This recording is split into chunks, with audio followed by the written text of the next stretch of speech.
This is Audible. Recorded Books presents an unabridged recording of Journey to Ixtlan, The Lessons of Don Juan, by Carlos Castaneda. 12. A Battle of Power. Thursday, December 28th, 1961. We started on a journey very early in the morning. We drove south and then east to the mountains.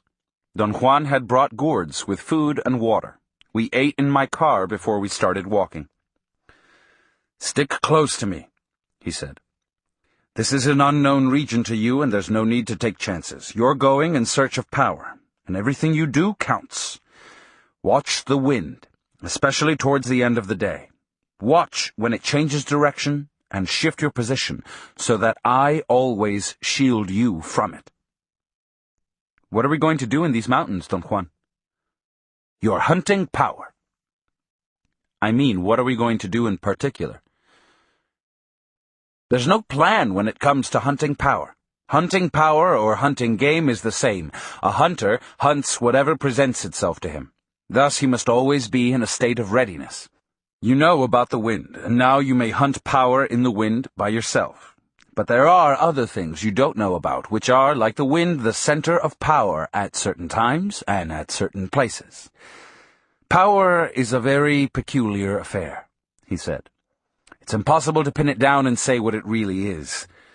It's a feeling that one has about certain things. Power is personal. It belongs to oneself alone. My benefactor, for instance, could make a person mortally ill by merely looking at him. Women would wane away after he'd set eyes on them. Yet he didn't make people sick all the time, but only when his personal power was involved." "How did he choose who to make sick?" "I don't know that. He didn't know it himself. Power's like that. It commands you, and yet it obeys you. A hunter of power entraps it, and then stores it away as his personal finding. Thus, personal power grows, and you may have the case of a warrior who has so much personal power that he becomes a man of knowledge." "How does one store power, Don Juan?" "That, again, is another feeling. It depends on what kind of a person the warrior is. My benefactor was a man of violent nature. He stored power through that feeling. Everything he did was strong and direct. He left me a memory of something crushing through things. And everything that happened to him took place in that manner." I told him that I couldn't understand how power was stored through a feeling. "There's no way to explain it," he said after a long pause. "You have to do it yourself." He picked up the gourds with food and fastened them to his back. He handed me a string with 8 pieces of dry meat strung on it and made me hang it from my neck. "This is power food," he said. "What makes it power food, Don Juan?" "It's the meat of an animal that had power, a deer, a unique deer. My personal power brought it to me. This meat will sustain us for weeks, months, if need be. Chew little bits of it at a time, and chew it thoroughly. Let the power sink slowly into your body." We began to walk. It was almost 11 a.m. Don Juan reminded me once more of the procedure to follow. "Watch the wind," he said. "Don't let it trip you. And don't let it make you tired. Chew your power food and hide from the wind behind my body. The wind won't hurt me. We know each other very well." He led me to a trail that went straight to the high mountains. The day was cloudy, and it was about to rain. I could see low rain clouds and fog up above in the mountains, descending into the area where we were. We hiked in complete silence until about 3 o'clock in the afternoon. Chewing the dry meat was indeed invigorating, and watching for sudden changes in the direction of the wind became a mysterious affair, to the point that my entire body seemed to sense changes before they actually happened.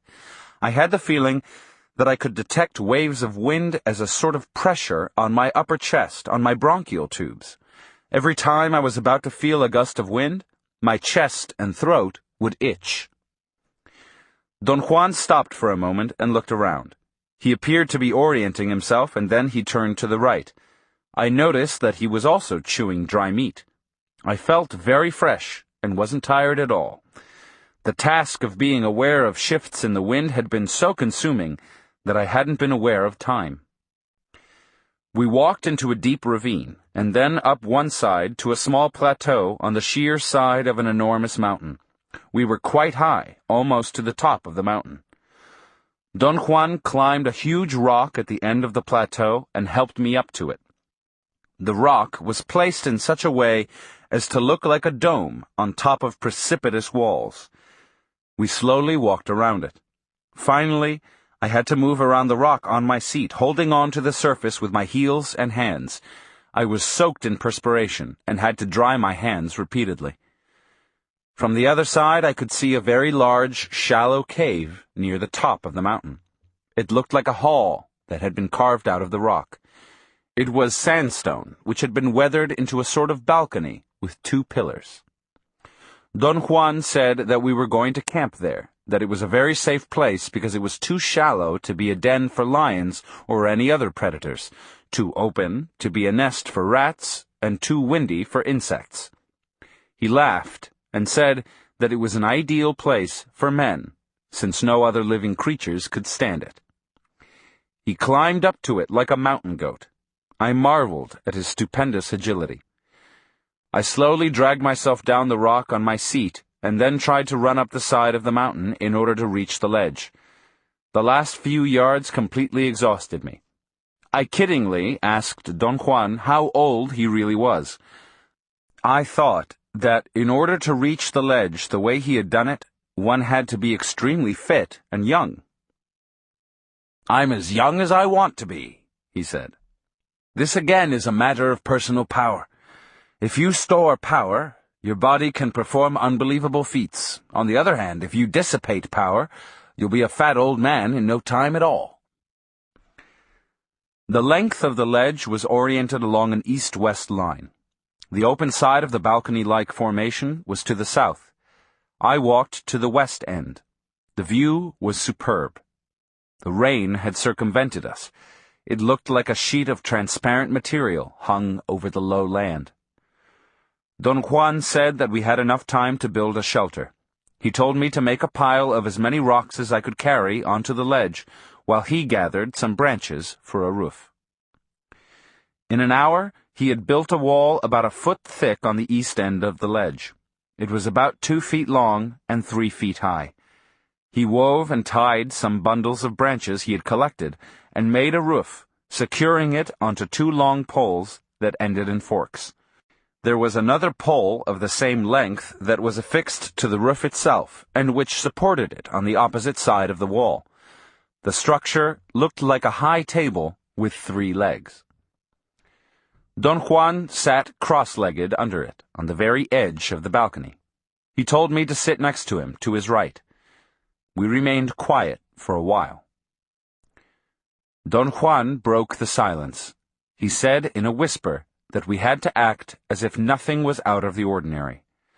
I asked if there was something in particular that I should do. He said that I should get busy writing, and do it in such a way that it would be as if I were at my desk with no worries in the world except writing.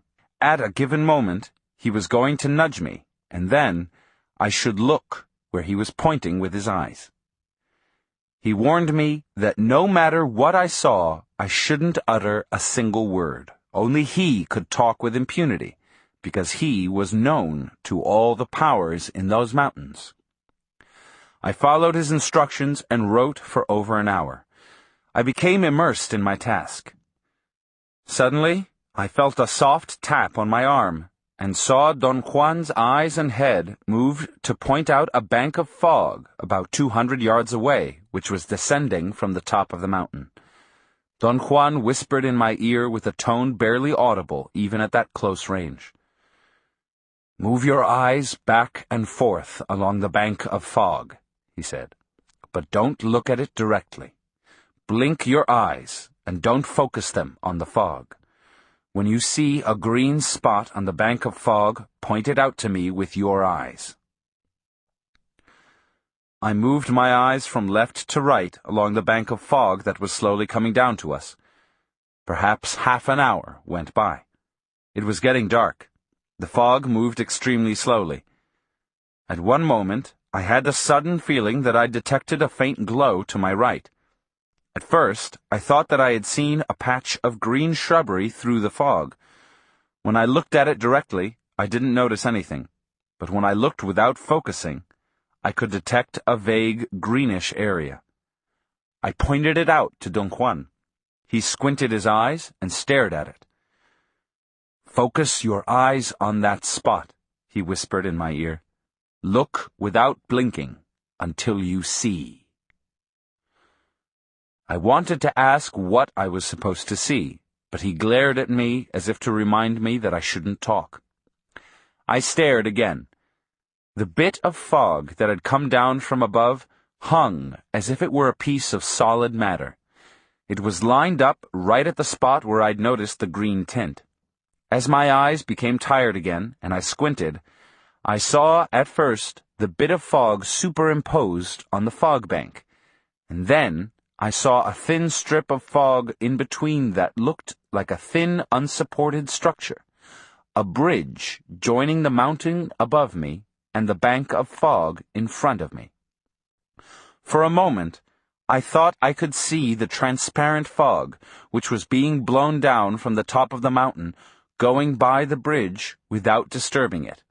It was as if the bridge were actually solid. At one instant, the mirage became so complete that I could actually distinguish the darkness of the part under the bridge proper, as opposed to the light sandstone color of its side. I stared at the bridge, dumbfounded, and then I either lifted myself to its level, or the bridge lowered itself to mine. Suddenly, I was looking at a straight beam in front of me. It was an immensely long, solid beam, narrow and without railings, but wide enough to walk on. Don Juan shook me by the arm vigorously. I felt my head bobbing up and down, and then I noticed that my eyes itched terribly. I rubbed them quite unconsciously. Don Juan kept on shaking me until I opened my eyes again. He poured some water from his gourd into the hollow of his hand and sprinkled my face with it. The sensation was very unpleasant. The coldness of the water was so extreme that the drops felt like sores on my skin. I noticed then that my body was very warm. I was feverish. Don Juan hurriedly gave me some water to drink and then splashed water on my ears and neck. I heard a very loud, eerie, and prolonged bird cry. Don Juan listened attentively for an instant and then pushed the rocks of the wall with his foot and collapsed the roof.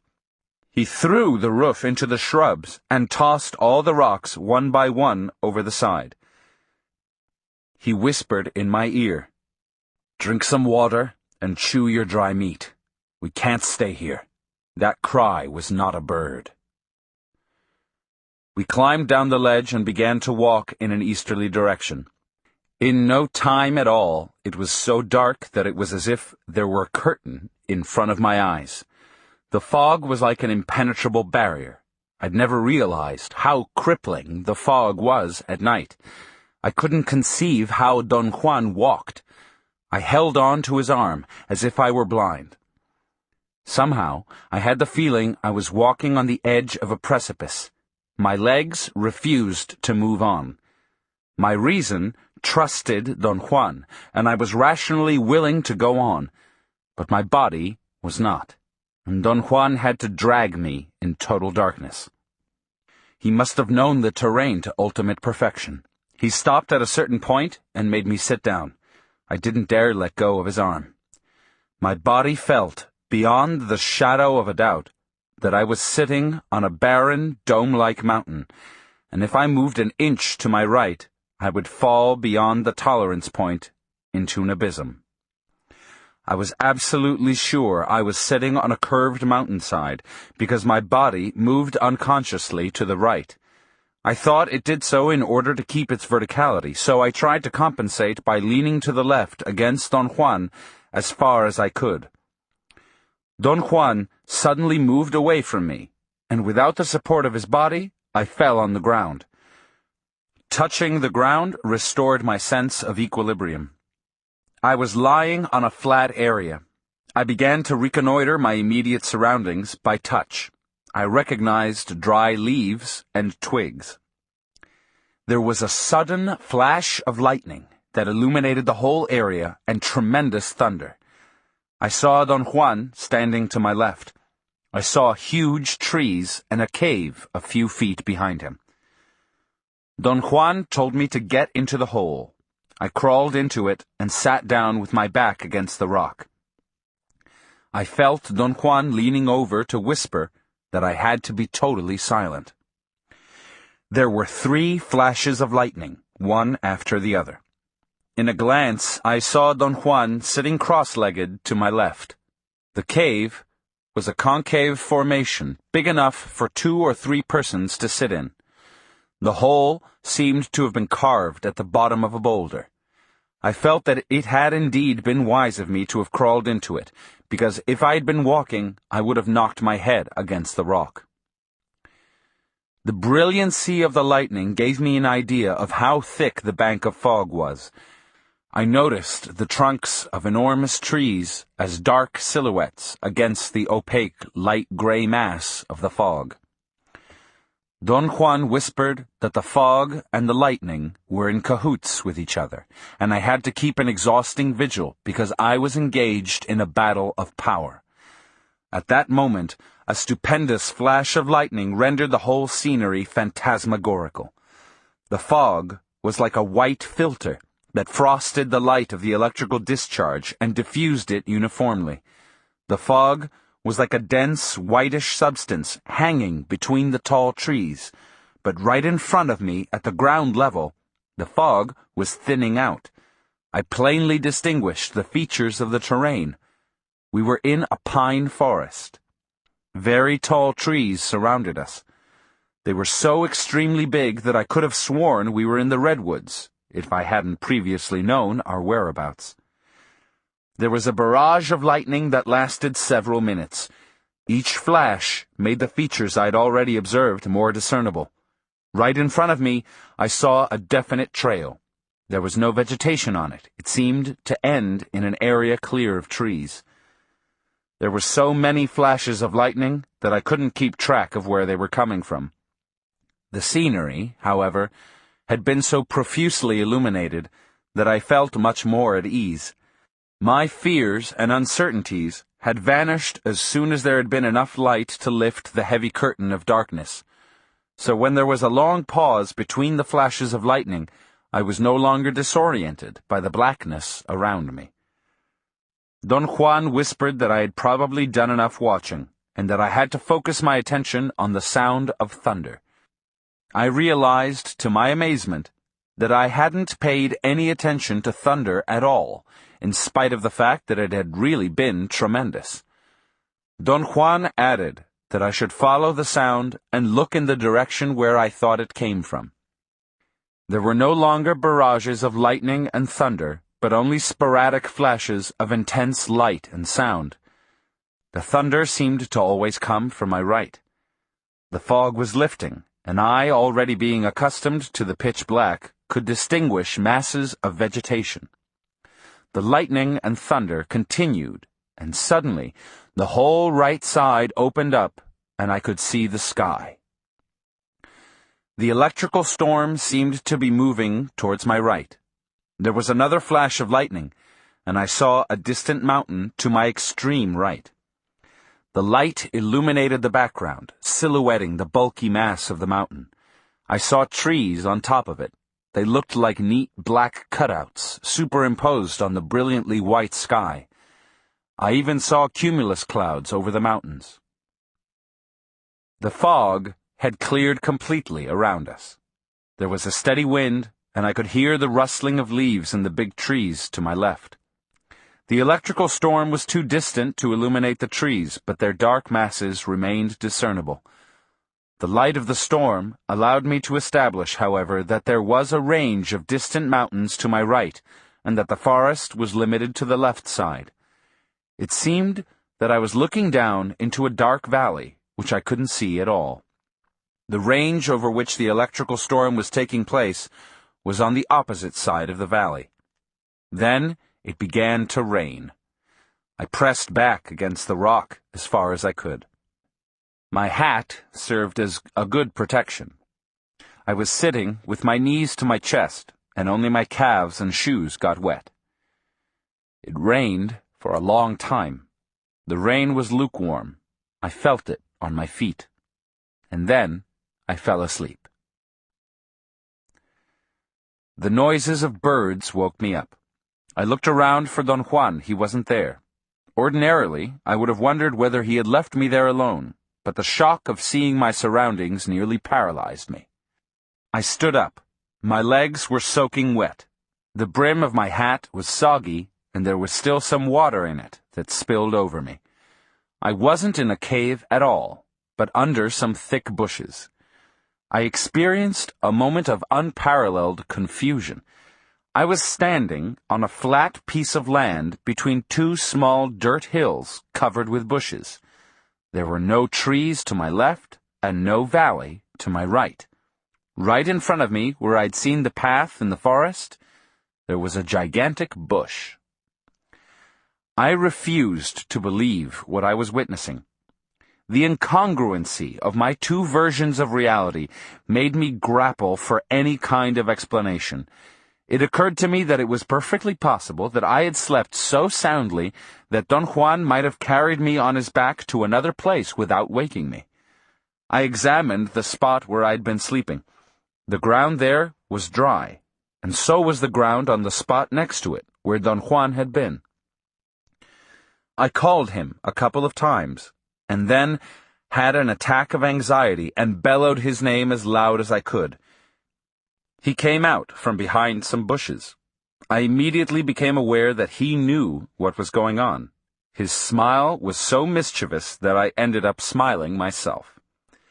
I didn't want to waste any time in playing games with him. I blurted out what was the matter with me. I explained as carefully as possible every detail of my night-long hallucinations. He listened without interrupting. He couldn't, however, keep a serious face, and started to laugh a couple of times, but he regained his composure right away. I asked for his comments 3 or 4 times. He only shook his head, as if the whole affair was also incomprehensible to him. When I ended my account, he looked at me and said, "You look awful. Maybe you need to go to the bushes." He cackled for a moment, and then added that I should take off my clothes and wring them out so they would dry. The sunlight was brilliant. There were very few clouds. It was a windy, brisk day. Don Juan walked away, telling me that he was going to look for some plants and that I should compose myself and eat something, and not call him until I was calm and strong. My clothes were really wet. I sat down in the sun to dry. I felt that the only way for me to relax was to get out my notebook and write. I ate while I worked on my notes. After a couple of hours, I was more relaxed, and I called Don Juan. He answered from a place near the top of the mountain. He told me to gather the gourds and climb up to where he was. When I reached the spot, I found him sitting on a smooth rock. He opened the gourds and served himself some food. He handed me 2 big pieces of meat. I didn't know where to begin. There were so many things I wanted to ask. He seemed to be aware of my mood, and laughed with sheer delight. "How do you feel?" he asked in a facetious tone. I didn't want to say anything. I was still upset. Don Juan urged me to sit down on the flat slab. He said that the stone was a power object, and that I would be renewed after sitting there for a while. "Sit down," he commanded me dryly. He didn't smile. His eyes were piercing. I automatically sat down. He said that I was being careless with power by acting morosely, and that I had to put an end to it, or power would turn against both of us, and we would never leave those desolate hills alive. After a moment's pause, he casually asked, "How's your dreaming?" I explained to him how difficult it had become for me to give myself the command to look at my hands. At first, it had been relatively easy, perhaps because of the newness of the concept. I had had no trouble at all in reminding myself that I had to look at my hands, but the excitation had worn off, and some nights I couldn't do it at all. "You must wear a headband to sleep," he said. "Getting a headband is a tricky maneuver. I can't give you one, because you yourself have to make it from scratch. But you can't make one until you've had a vision of it in dreaming. You see what I mean? The headband has to be made according to the specific vision, and it must have a strip across it that fits tightly on top of the head. Or it may very well be like a tight cap.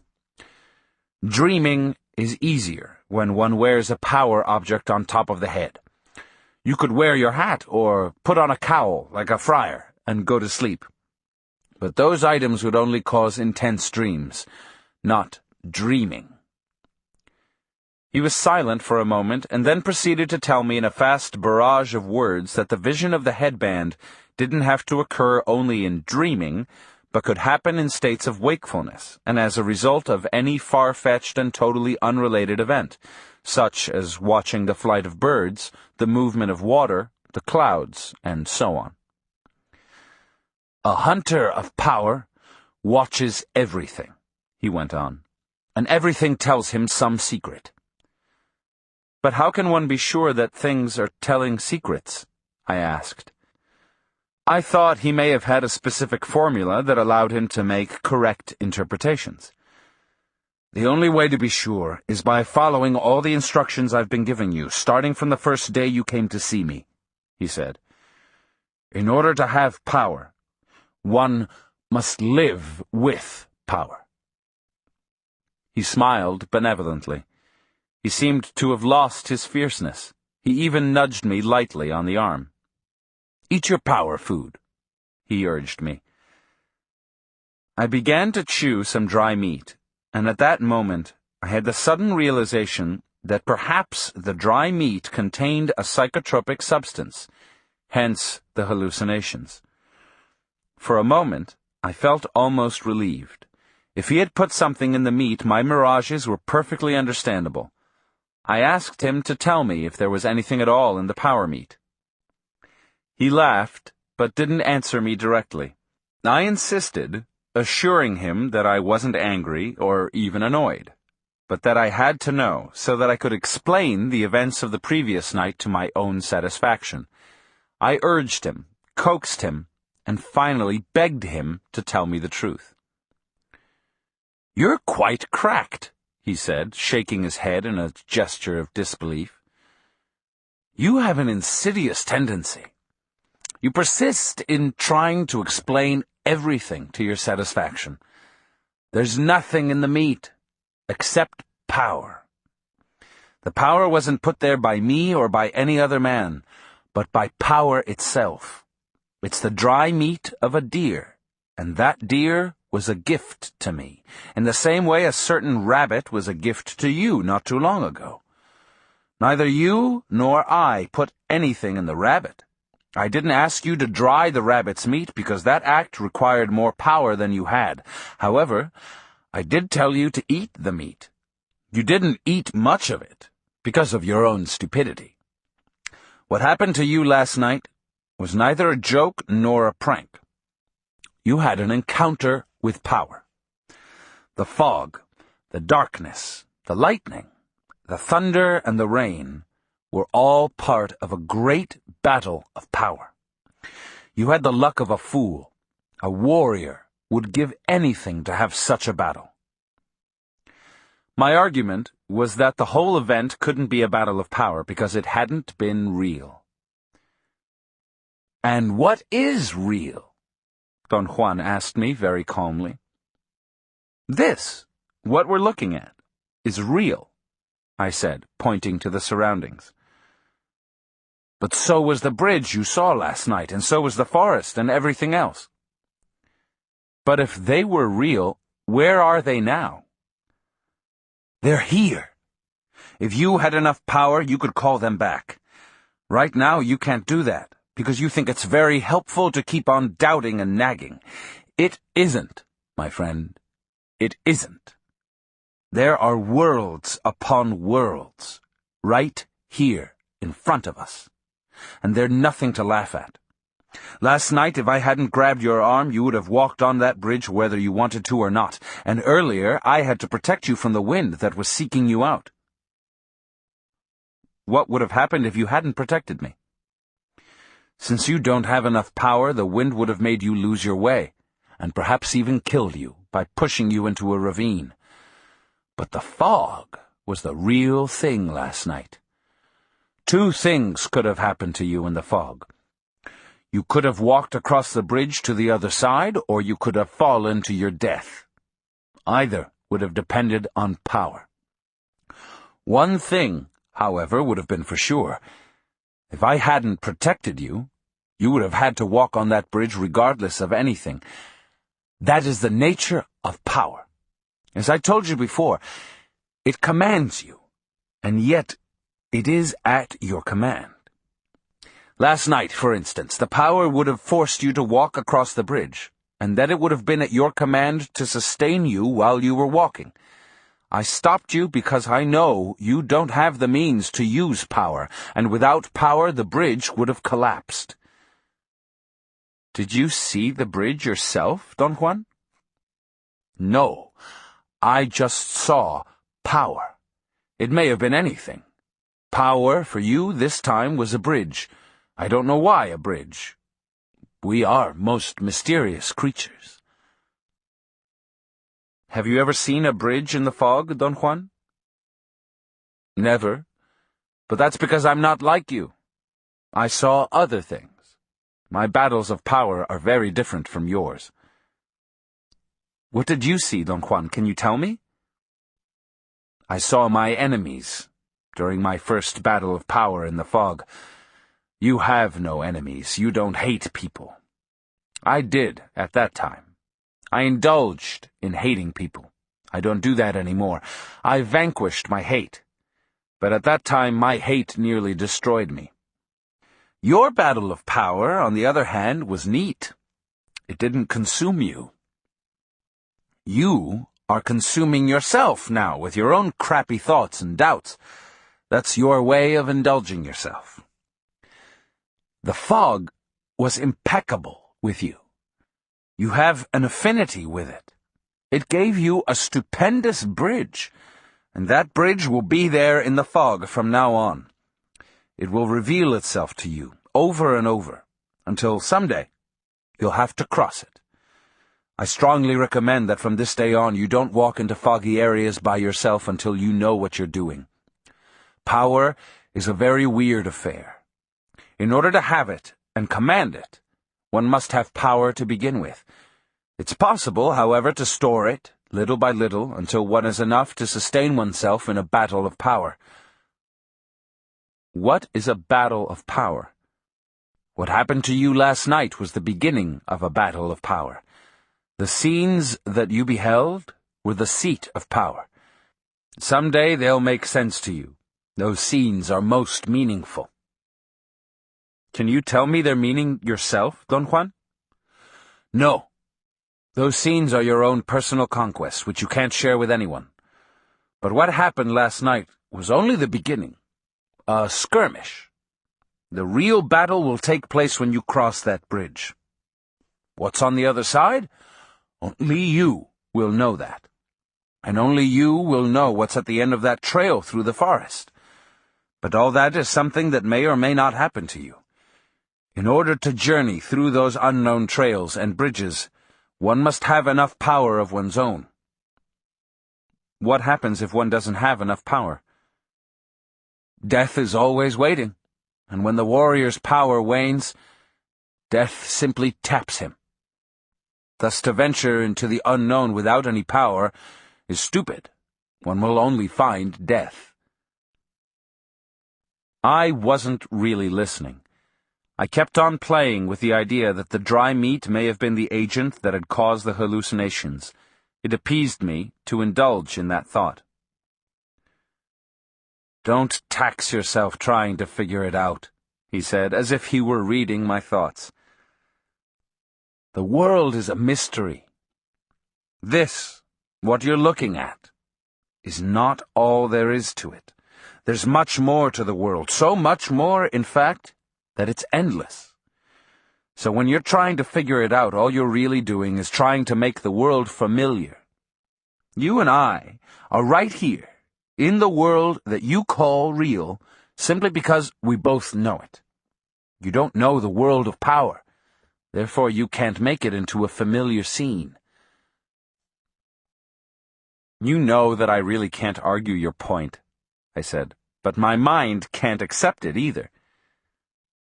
He laughed and touched my head lightly. "You're really crazy," he said, "but that's all right. I know how difficult it is to live like a warrior. If you would have followed my instructions and performed all the acts I've taught you, you would by now have enough power to cross the bridge, enough power to see and to stop the world." "But why would I want power, Don Juan?" "You can't think of a reason now.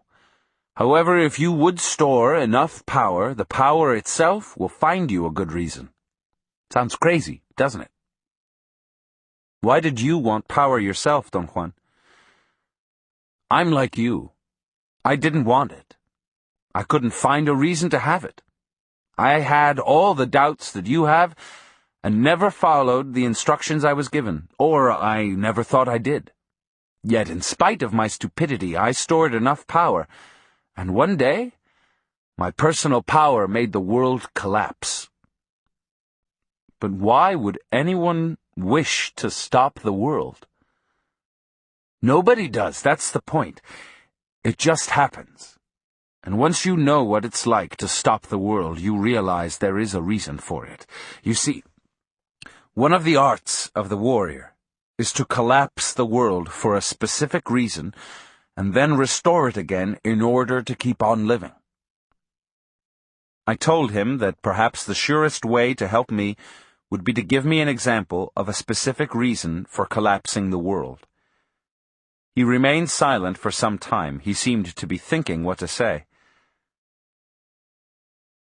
"I can't tell you that," he said. "It takes too much power to know that. Someday you'll live like a warrior, in spite of yourself. Then perhaps you'll have stored enough personal power to answer that question yourself.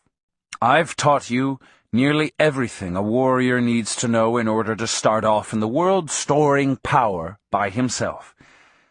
Yet I know that you can't do that, and I have to be patient with you. I know for a fact that it takes a lifelong struggle to be by oneself in the world of power." Don Juan looked at the sky and the mountains. The sun was already on its descent towards the west, and rain clouds were rapidly forming on the mountains. I didn't know the time. I had forgotten to wind my watch. I asked if he could tell the time of day, and he had such an attack of laughter that he rolled off the slab into the bushes. He stood up and stretched his arms, yawning. "It's early," he said. "We must wait until the fog gathers on top of the mountain, and then you must stand alone on this slab and thank the fog for its favors. Let it come and envelop you. I'll be nearby to assist, if need be." Somehow, the prospect of staying alone in the fog terrified me. I felt idiotic for reacting in such an irrational manner. "You can't leave these desolate mountains without saying your thanks," he said in a firm tone. "A warrior never turns his back to power without atoning for the favors received." He lay down on his back with his hands behind his head and covered his face with his hat. "How should I wait for the fog?" I asked. "What should I do?" "Right," he said through his hat. "But don't close your eyes or turn your back to it." I tried to write, but I couldn't concentrate. I stood up and moved around restlessly. Don Juan lifted his hat and looked at me with an air of annoyance. "Sit down," he ordered me. He said that the battle of power had not yet ended, and that I had to teach my spirit to be impassive. Nothing of what I did should betray my feelings unless I wanted to remain trapped in those mountains. He sat up and moved his hand in a gesture of urgency. He said that I had to act as if nothing was out of the ordinary, because places of power, such as the one in which we were, had the potential of draining people who were disturbed, and thus one could develop strange and injurious ties with a locale. "Those ties anchor a man to a place of power, sometimes for a lifetime," he said. "And this isn't the place for you. You didn't find it yourself, so tighten your belt and don't lose your pants." His admonitions worked like a spell on me. I wrote for hours without interruption. Don Juan went back to sleep and didn't wake up until the fog was perhaps 100 yards away, descending from the top of the mountain. He stood up and examined the surroundings. I looked around without turning my back. The fog had already invaded the lowlands, descending from the mountains to my right. On my left side, the scenery was clear. The wind, however, seemed to be coming from my right and was pushing the fog into the lowlands, as if to surround us. Don Juan whispered that I should remain impassive, standing where I was without closing my eyes, and that I shouldn't turn around until I was completely surrounded by the fog. Only then was it possible to start our descent. He took cover at the foot of some rocks a few feet behind me. The silence in those mountains was something magnificent and at the same time awesome. The soft wind that was carrying the fog gave me the sensation that the fog was hissing in my ears. Big chunks of fog came downhill like solid clumps of whitish matter rolling down on me. I smelled the fog. It was a peculiar mixture of a pungent and fragrant smell, and then I was enveloped in it. I had the impression the fog was working on my eyelids. They felt heavy, and I wanted to close my eyes. I was cold. My throat itched, and I wanted to cough, but I didn't dare. I lifted my chin up and stretched my neck to ease the cough, and as I looked up, I had the sensation I could actually see the thickness of the fog bank. It was as if my eyes could assess the thickness by going through it. My eyes began to close, and I couldn't fight off the desire to fall asleep. I felt I was going to collapse on the ground any moment. At that instant, Don Juan jumped up and grabbed me by the arms and shook me. The jolt was enough to restore my lucidity. He whispered in my ear that I had to run downhill as fast as I could. He was going to follow behind, because he didn't want to get smashed by the rocks that I might turn over in my path. He said that I was the leader, since it was my battle of power, and that I had to be clear-headed and abandoned in order to guide us safely out of there. "This is it," he said in a loud voice. "If you don't have the mood of a warrior, we may never leave the fog." I hesitated for a moment. I wasn't sure I could find my way down from those mountains. "Run, rabbit, run!" Don Juan yelled, and shoved me gently down the slope. 13. A Warrior's Last Stand. Sunday, January 28th, 1962. Around 10 a.m., Don Juan walked into his house. He'd left at the crack of dawn. I greeted him. He chuckled, and in a clowning mood, he shook hands with me and greeted me ceremoniously. "We're going to go on a little trip," he said. "You're going to drive us to a very special place in search of power." He unfolded 2 carrying nets and placed 2 gourds filled with food in each of them, tied them with a thin rope, and handed me a net. We leisurely drove north for some 400 miles, and then we left the Pan American Highway and took a gravel road towards the west. My car seemed to have been the only car on the road for hours. As we kept on driving, I noticed that I couldn't see through my windshield.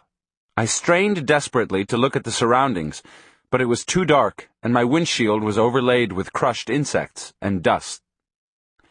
I told Don Juan that I had to stop to clean my windshield. He ordered me to go on driving, even if I had to crawl at 2 miles an hour, sticking my head out of the window to see ahead. He said that we couldn't stop until we'd reached our destination. At a certain place, he told me to turn to the right. It was so dark and dusty that even the headlights didn't help much. I drove off the road with great trepidation. I was afraid of the soft shoulders, but the dirt was packed. I drove for about 100 yards at the lowest possible speed, holding the door open to look out. Finally, Don Juan told me to stop. He said that I had parked right behind a huge rock that would shield my car from view. I got out of the car and walked around, guided by the headlights. I wanted to examine the surroundings because I had no idea where I was, but Don Juan turned off the lights. He said loudly that there was no time to waste, that I should lock my car so we could start on our way. He handed me my net with gourds. It was so dark that I stumbled and nearly dropped them. Don Juan ordered me in a soft, firm tone to sit down until my eyes were accustomed to the darkness. But my eyes were not the problem. Once I got out of my car, I could see fairly well. What was wrong was a peculiar nervousness that made me act as if I were absent-minded. I was glossing over everything. "Where are we going?" I asked. "We're going to hike in total darkness to a special place," he said. "What for?"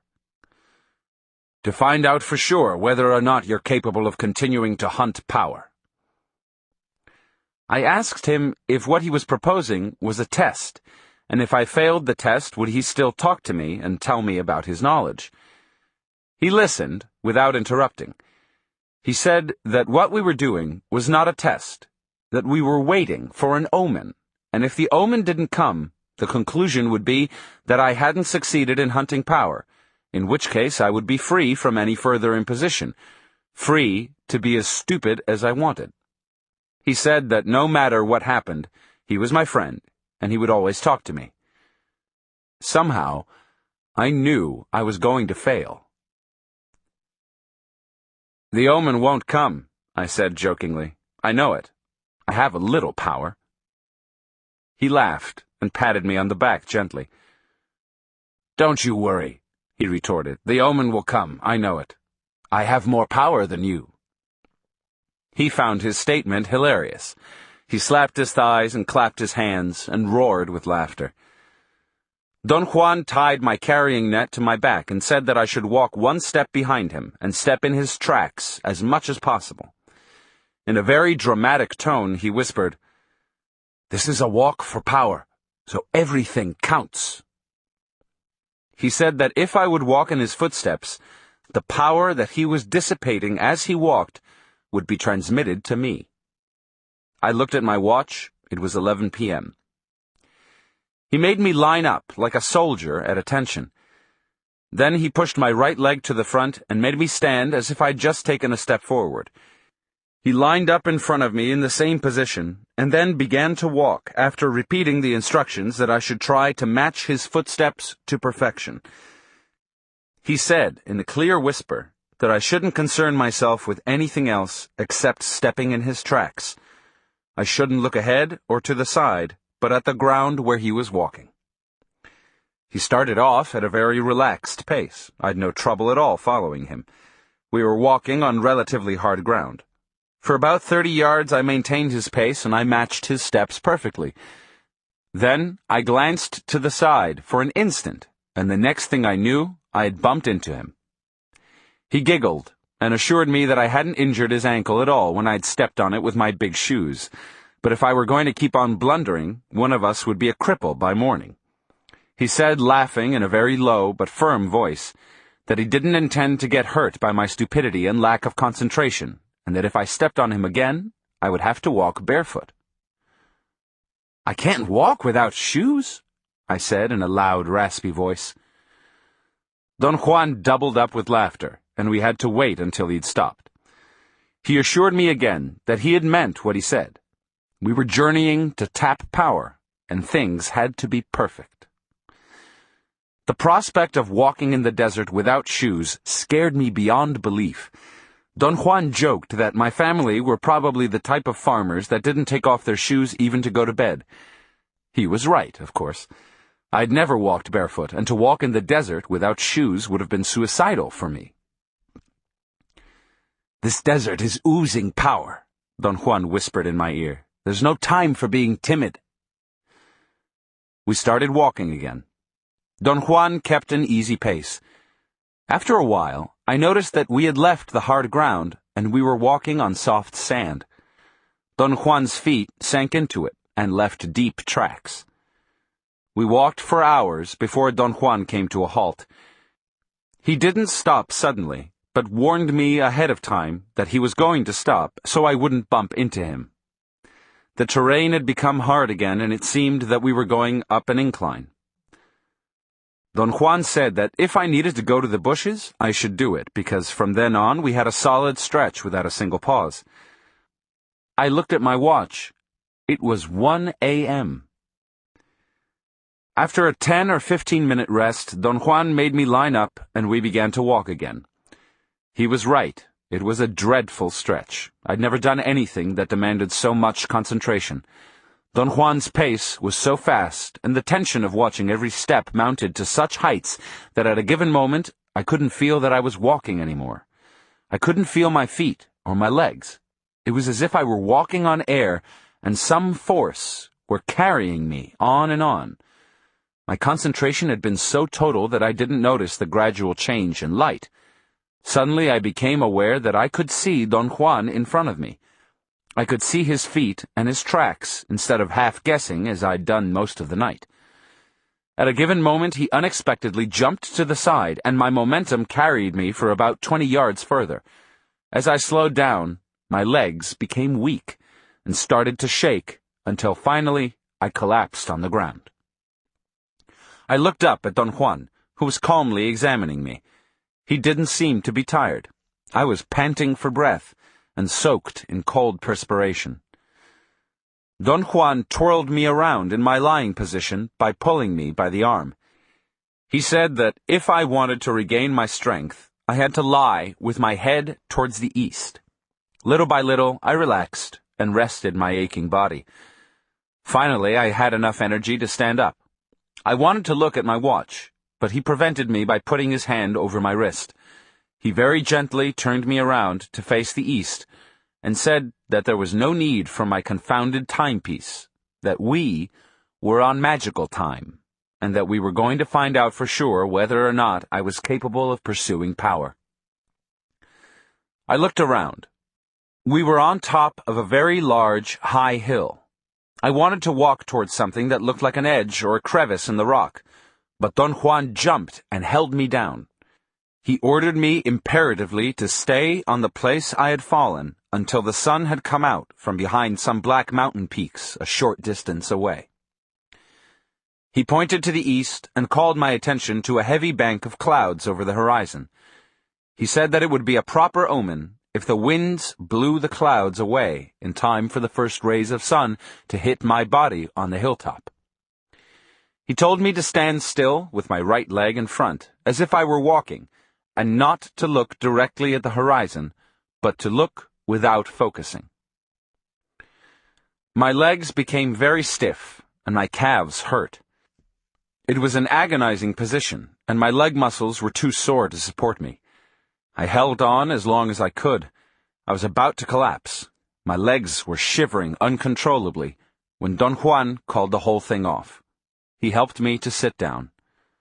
The bank of clouds hadn't moved, and we hadn't seen the sun rising over the horizon.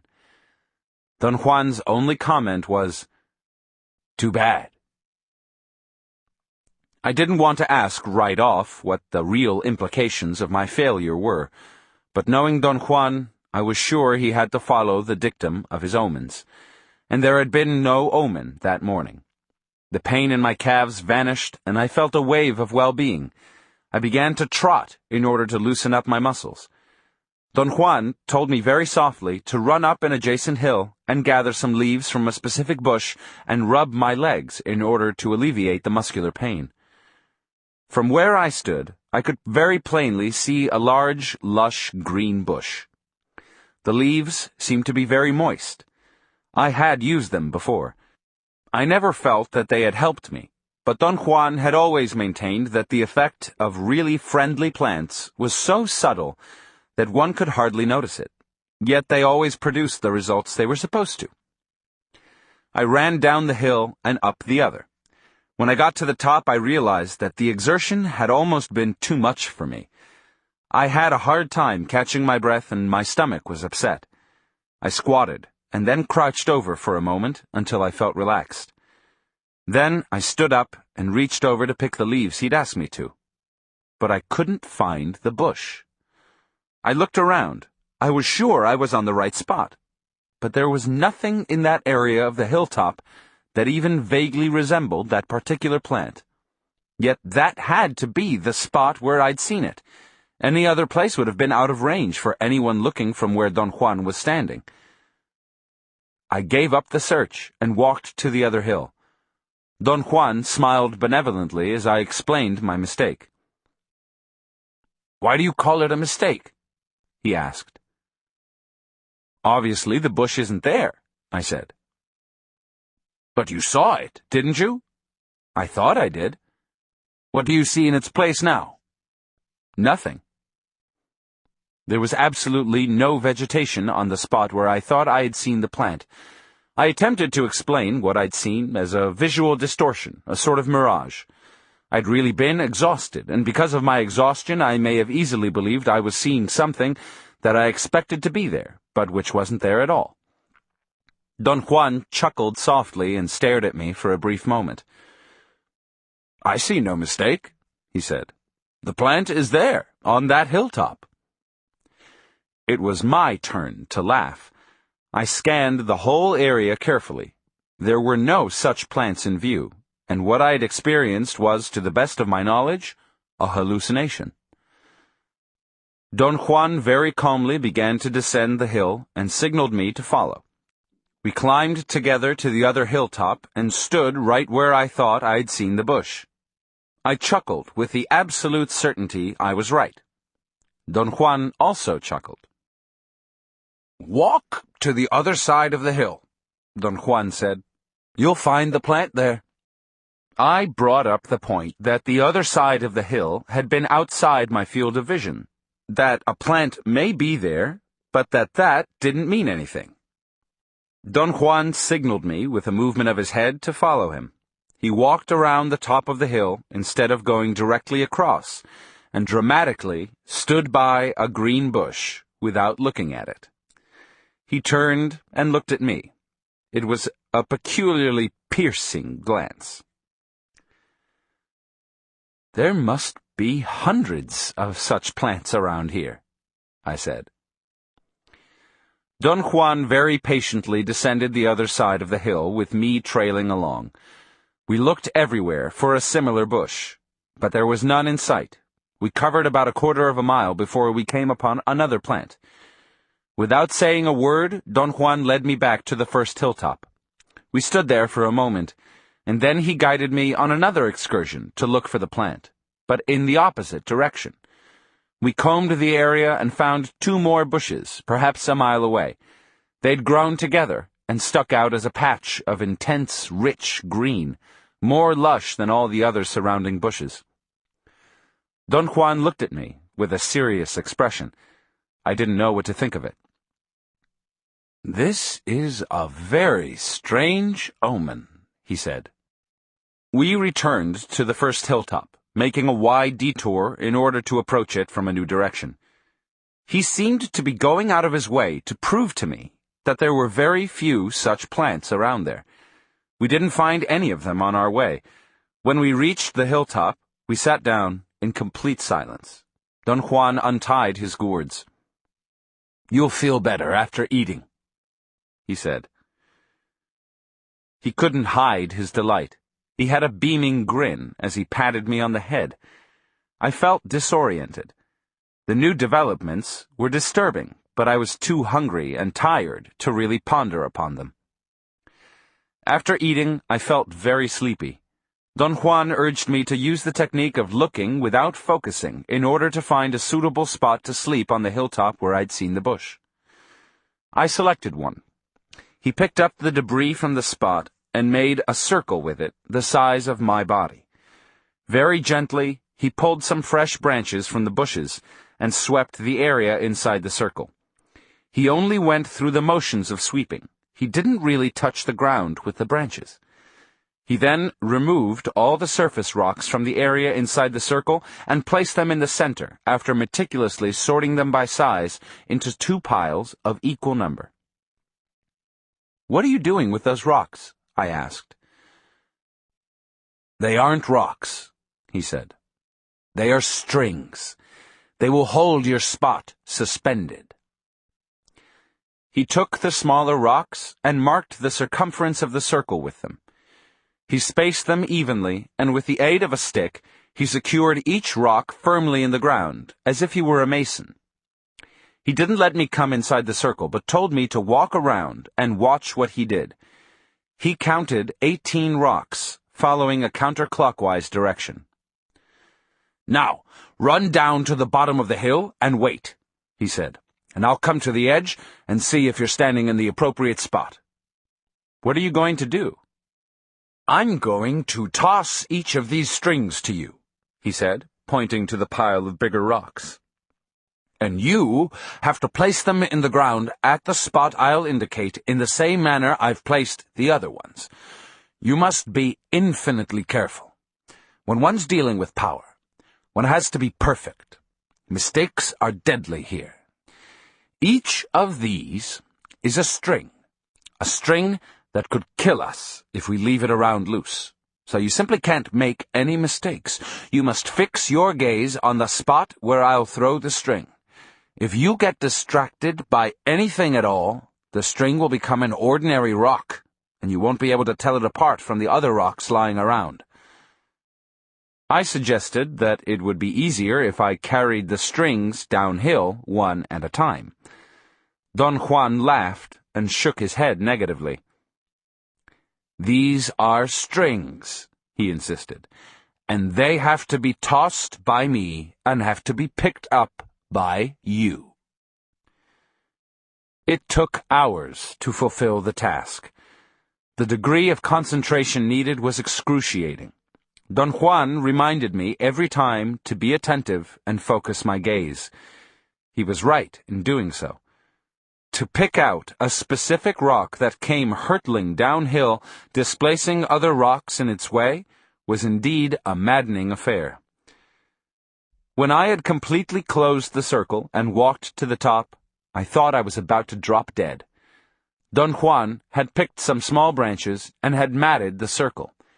He handed me some leaves and told me to put them inside my pants, against the skin of my umbilical region. He said that they would keep me warm, and I wouldn't need a blanket to sleep. I tumbled down inside the circle. The branches made a fairly soft bed, and I fell asleep instantly. It was late afternoon when I woke up. It was windy and cloudy. The clouds overhead were compact cumulus clouds, but towards the west they were thin cirrus clouds, and the sun shone on the land from time to time. Sleeping had renewed me.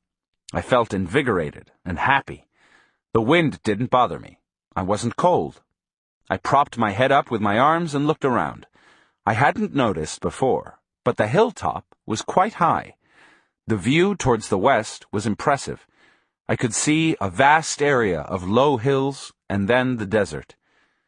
There was a range of dark brown mountain peaks towards the north and east, and towards the south, an endless expanse of land and hills and distant blue mountains. I sat up. Don Juan wasn't anywhere in sight. I had a sudden attack of fear. I thought he may have left me there alone, and I didn't know the way back to my car. I lay down again on the mat of branches, and strangely enough, my apprehension vanished. I again experienced a sense of quietness, an exquisite sense of well-being. It was an extremely new sensation to me. My thoughts seemed to have been turned off. I was happy. I felt healthy. A very quiet ebullience filled me. A soft wind was blowing from the west and swept over my entire body without making me cold. I felt it on my face and around my ears like a gentle wave of warm water that bathed me and then receded and bathed me again. It was a strange state of being that had no parallel in my busy and dislocated life. I began to weep, not out of sadness or self-pity, but out of some ineffable, inexplicable joy. I wanted to stay in that spot forever, and I may have, had Don Juan not come and yanked me out of the place. "You've had enough rest," he said as he pulled me up. He led me very calmly on a walk around the periphery of the hilltop. We walked slowly and in complete silence. He seemed to be interested in making me observe the scenery all around us. He pointed to clouds and mountains with a movement of his eyes, or with a movement of his chin. The scenery in the late afternoon was superb. It evoked sensations of awe and despair in me, and reminded me of sights in my childhood. We climbed to the highest point of the hilltop, a peak of igneous rock, and sat down comfortably with our backs against the rock facing the south. The endless expanse of land towards the south was truly majestic. "Fix all this in your memory," Don Juan whispered in my ear. "This spot is yours. This morning, you saw, and that was the omen. You found this spot by seeing. The omen was unexpected, but it happened. You're going to hunt power whether you like it or not. It's not a human decision, not yours or mine. Now, properly speaking, this hilltop is your place, your beloved place. All that's around you is under your care. You must look after everything here, and everything will in turn look after you." In a joking way, I asked if everything was mine. He said yes, in a very serious tone. I laughed, and told him that what we were doing reminded me of the story of how the Spaniards that conquered the New World had divided the land in the name of their king. They used to climb to the top of a mountain and claim all the land they could see in any specific direction. "That's a good idea," he said. "I'm going to give you all the land you can see, not in one direction, but all around you." He stood up and pointed with his extended hand, turning his body around to cover a complete circle. "All this land is yours," he said. I laughed out loud. He giggled and asked me, "Why not? Why can't I give you this land?" "You don't own this land," I said. "So what? The Spaniards didn't own it either, and yet they divided it and gave it away, so why can't you take possession of it in the same vein?" I scrutinized him to see if I could detect the real mood behind his smile. He had an explosion of laughter and nearly fell off the rock. "All this land, as far as you can see, is yours," he went on, still smiling. "Not to use, but to remember. This hilltop, however, is yours to use for the rest of your life. I am giving it to you because you found it yourself. It is yours. Accept it." I laughed, but Don Juan seemed to be very serious. Except for his funny smile, he appeared to actually believe that he could give me that hilltop. "Why not?" he asked, as if he were reading my thoughts. "I accept it," I said, half in jest. His smile disappeared. He squinted his eyes as he looked at me.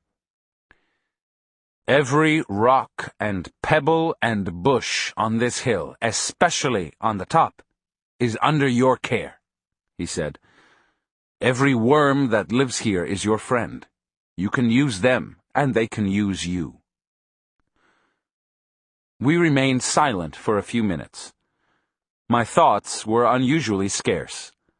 I vaguely felt that his sudden change of mood was foreboding to me, but I wasn't afraid or apprehensive. I just didn't want to talk anymore. Somehow, words seemed to be inaccurate, and their meanings difficult to pinpoint. I had never felt that way about talking, and upon realizing my unusual mood, I hurriedly began to talk. But what can I do with this hill, Don Juan? Fix every feature of it in your memory. This is the place where you will come in dreaming. This is the place where you will meet with powers, where secrets will someday be revealed to you. You are hunting power, and this is your place, the place where you will store your resources. It doesn't make sense to you now, so let it be a piece of nonsense for the time being. We climbed down the rock, and he led me to a small bowl-like depression on the west side of the hilltop. We sat down and ate there. Undoubtedly, there was something indescribably pleasant for me on that hilltop. Eating, like resting, was an unknown, exquisite sensation. The light of the setting sun had a rich, almost copperish glow, and everything in the surroundings seemed to be dabbed with a golden hue. I was given totally to observing the scenery. I didn't even want to think. Don Juan spoke to me almost in a whisper. He told me to watch every detail of the surroundings, no matter how small or seemingly trivial, especially the features of the scenery that were most prominent in a westerly direction. He said that I should look at the sun without focusing on it until it had disappeared over the horizon. The last minutes of light, right before the sun hit a blanket of low clouds or fog, were, in a total sense, magnificent. It was as if the sun were inflaming the earth, kindling it like a bonfire. I felt a sensation of redness in my face. "Stand up!" Don Juan shouted as he pulled me up. He jumped away from me and ordered me in an imperative but urging voice to trot on the spot where I was standing. As I jogged on the same spot, I began to feel a warmth invading my body. It was a copperish warmth. I felt it in my palate and in the roof of my eyes. It was as if the top part of my head were burning with a cool fire that radiated a copperish glow. Something in myself made me trot faster and faster as the sun began to disappear. At a given moment, I truly felt I was so light that I could have flown away. Don Juan very firmly grabbed my right wrist. The sensation caused by the pressure of his hand brought back a sense of sobriety and composure. I plunked down on the ground, and he sat down by me. After a few minutes' rest, he quietly stood up, tapped me on the shoulder, and signaled me to follow him. We climbed back again to the peak of igneous rock where we had sat before. The rock shielded us from the cold wind. Don Juan broke the silence. "It was a fine omen," he said. "How strange! It happened at the end of the day. You and I are so different. You are more a creature of the night. I prefer the young brilliancy of the morning, or rather, the brilliancy of the morning sun seeks me, but it shies away from you. On the other hand, the dying sun bathed you. Its flames scorched you without burning you. How strange!" "Why is it strange?" "I've never seen it happen. The omen, when it happens, has always been in the realm of the young sun." "Why is it that way, Don Juan?" "This isn't the time to talk about it," he said cuttingly. "Knowledge is power. It takes a long time to harness enough power to even talk about it." I tried to insist, but he changed the topic abruptly. He asked me about my progress in dreaming. I'd begun to dream about specific places, such as the school and the houses of a few friends. "Were you at those places during the day or during the night?" he asked. My dreams corresponded to the time of day when I ordinarily was accustomed to being at those places, in the school during the day, at my friends' houses at night. He suggested that I should try dreaming while I took a nap during the daytime, and find out if I could actually visualize the chosen place as it was at the time I was dreaming. If I were dreaming at night, my visions of the locale should be of nighttime. He said that what one experiences in dreaming has to be congruous with the time of day when dreaming was taking place. Otherwise, the visions one might have were not dreaming, but ordinary dreams. In order to help yourself, you should pick a specific object that belongs to the place you want to go, and focus your attention on it, he went on. On this hilltop here, for instance, you now have a specific bush that you must observe until it has a place in your memory. You can come back here while dreaming, simply by recalling that bush, or by recalling this rock where we're sitting, or by recalling any other thing here. It's easier to travel in dreaming when you can focus on a place of power such as this one. But if you don't want to come here, you may use any other place. Perhaps the school where you go is a place of power for you. Use it. Focus your attention on any object there and then find it in dreaming. From the specific object you recall, you must go back to your hands and then to another object, and so on. But now, you must focus your attention on everything that exists on this hilltop, because this is the most important place in your life.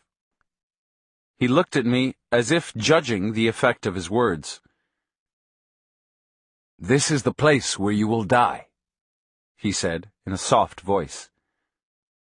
I fidgeted nervously, changing sitting positions, and he smiled. "I will have to come with you over and over to this hilltop," he said. "And then you'll have to come by yourself until you're saturated with it, until the hilltop is oozing you. You'll know the time when you're filled with it. This hilltop, as it is now, will then be the place of your last dance." "What do you mean by my last dance, Don Juan?" "This is the site of your last stand," he said. "You will die here, no matter where you are. Every warrior has a place to die, a place of his predilection which is soaked with unforgettable memories, where powerful events left their mark, a place where he's witnessed marvels, where secrets have been revealed to him, a place where he has stored his personal power. A warrior has the obligation to go back to that place of his predilection every time he taps power in order to store it there. He either goes there by means of walking or by means of dreaming. And finally, one day when his time on earth is up and he feels the tap of his death on his left shoulder, his spirit, which is always ready, flies to the place of his predilection, and there the warrior dances to his death. Every warrior has a specific form, a specific posture of power, which he develops throughout his life. It's a sort of dance, a movement that he does under the influence of his personal power. If a dying warrior has limited power, his dance is short.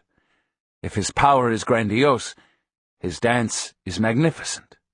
But regardless of whether his power is small or magnificent, death must stop to witness his last stand on earth. Death cannot overtake the warrior who is recounting the toil of his life for the last time until he has finished his dance. Don Juan's words made me shiver. The quietness, the twilight, the magnificent scenery, all seemed to have been placed there as props for the image of a warrior's last dance of power. "Can you teach me that dance, even though I'm not a warrior?" I asked. "Any man that hunts power has to learn that dance," he said. "Yet I cannot teach you now. Soon You may have a worthy opponent, and I'll show you then the first movement of power. You must add the other movements yourself as you go on living. Every new one must be obtained during a struggle of power, so properly speaking, the posture, the form of a warrior, is the story of his life, a dance that grows as he grows in personal power. Does death really stop to see a warrior dance? A warrior is only a man, a humble man. He can't change the designs of his death, but his impeccable spirit, which has stored power after stupendous hardships, can certainly hold his death for a moment long enough to let him rejoice for the last time in recalling his power. We may say that is a gesture which death has with those who have an impeccable spirit. I experienced an overwhelming anxiety, and I talked just to alleviate it. I asked him if he had known warriors that had died, and in what way their last dance had affected their dying. "Cut it out," he said dryly. "Dying is a monumental affair. It's more than kicking your legs and becoming stiff." "Will I, too, dance to my death, Don Juan?" "Certainly. You are hunting personal power even though you don't live like a warrior yet. Today the sun gave you an omen. Your best production in your life's work will be done towards the end of the day. Obviously you don't like the youthful brilliancy of early light. Journeying in the morning doesn't appeal to you. But your cup of tea is the dying sun, old, yellowish, and mellow. You don't like the heat. You like the glow. And thus you'll dance to your death here, on this hilltop, at the end of the day.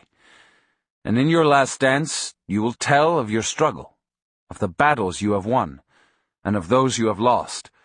You will tell of your joys and bewilderments upon encountering personal power. Your dance will tell about the secrets and about the marvels you have stored. And your death will sit here and watch you. The dying sun will glow on you without burning, as it has done today. The wind will be soft and mellow, and your hilltop will tremble. As you reach the end of your dance, you'll look at the sun, for you'll never see it again in waking or in dreaming, and then your death will point to the south, to the vastness. 14. The Gate of Power. Saturday, April 8th, 1962. "Is death a personage, Don Juan?" I asked as I sat down on the porch. There was an air of bewilderment in Don Juan's look. He was holding a bag of groceries I'd brought him. He carefully placed them on the ground and sat down in front of me. I felt encouraged and explained that I wanted to know if death was a person, or like a person, when it watched a warrior's last dance. "What difference does it make?" Don Juan asked. I told him that the image was fascinating to me, and I wanted to know how he had arrived at it, how he knew that that was so. "It's all very simple," he said. "A man of knowledge knows that death is the last witness because he sees." "Do you mean that you've witnessed a warrior's last dance yourself?" "No, one can't be such a witness. Only death can do that.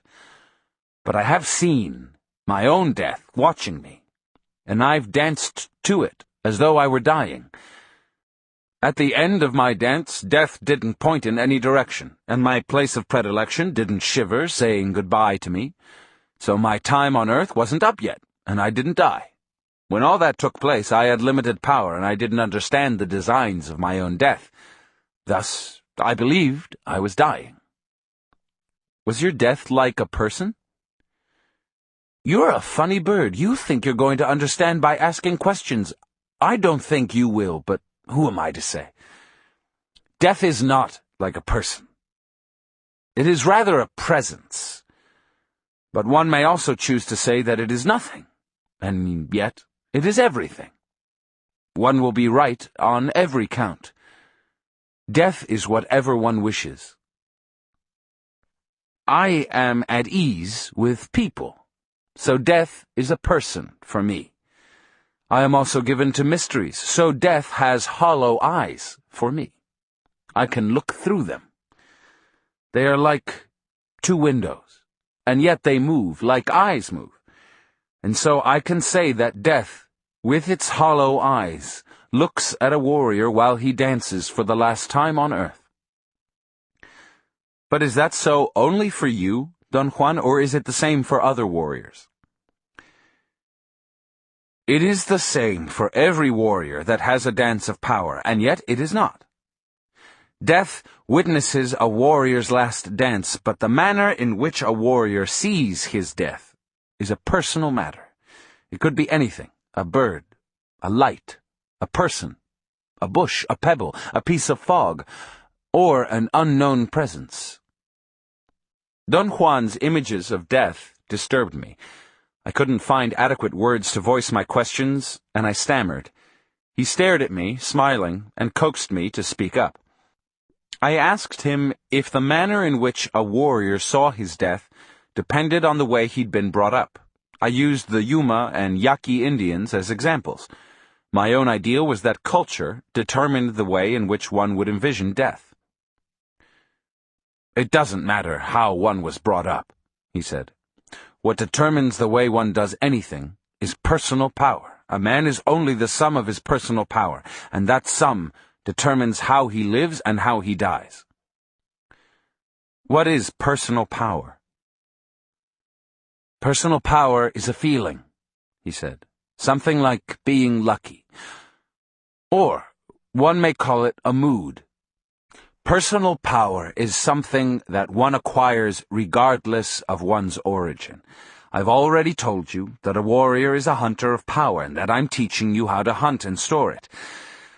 The difficulty with you, which is the difficulty with all of us, is to be convinced.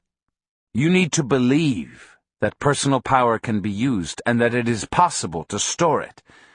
But you haven't been convinced so far.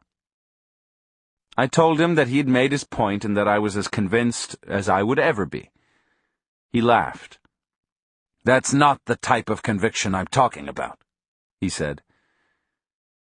He tapped my shoulder with 2 or 3 soft punches and added with a cackle, I don't need to be humored, you know. I felt obliged to assure him that I was serious. I don't doubt it, he said. But to be convinced means that you can act by yourself. It'll still take you a great deal of effort to do that. Much more has to be done. You've just begun. He was quiet for a moment. His face acquired a placid expression. It's funny, the way you sometimes remind me of myself, he went on. I too didn't want to take the path of a warrior. I believed that all that work was for nothing, and since we're all going to die, what difference would it make to be a warrior? I was wrong, but I had to find that out for myself. Whenever you do realize that you are wrong, and that it certainly makes a world of difference, you can say that you're convinced. And then you can proceed by yourself, and by yourself you may even become a man of knowledge. I asked him to explain what he meant by a man of knowledge. A man of knowledge is one who has followed truthfully the hardships of learning, he said. A man who has, without rushing or faltering, gone as far as he can in unraveling the secrets of personal power. He discussed the concept in brief terms, and then discarded it as a topic of conversation, saying that I should only be concerned with the idea of storing personal power. That's incomprehensible, I protested. I can't really figure out what you're driving at.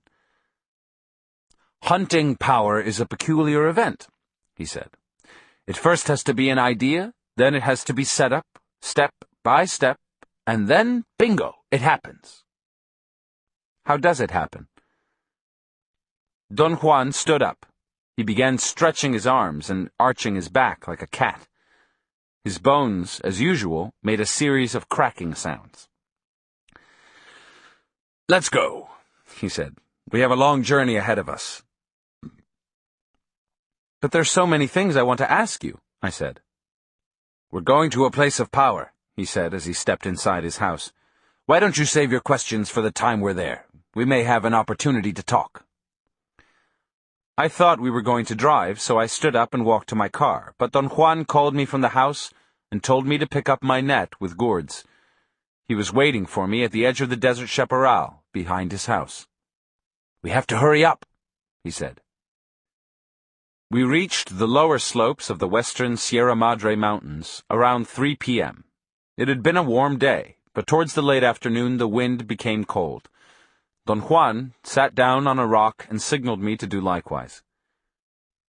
What are we going to do here this time, Don Juan? You know very well that we're here to hunt power. I know that, but what are we going to do here in particular? You know that I don't have the slightest idea.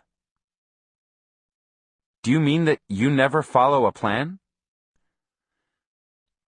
Hunting power is a very strange affair, he said. There's no way to plan it ahead of time. That's what's exciting about it.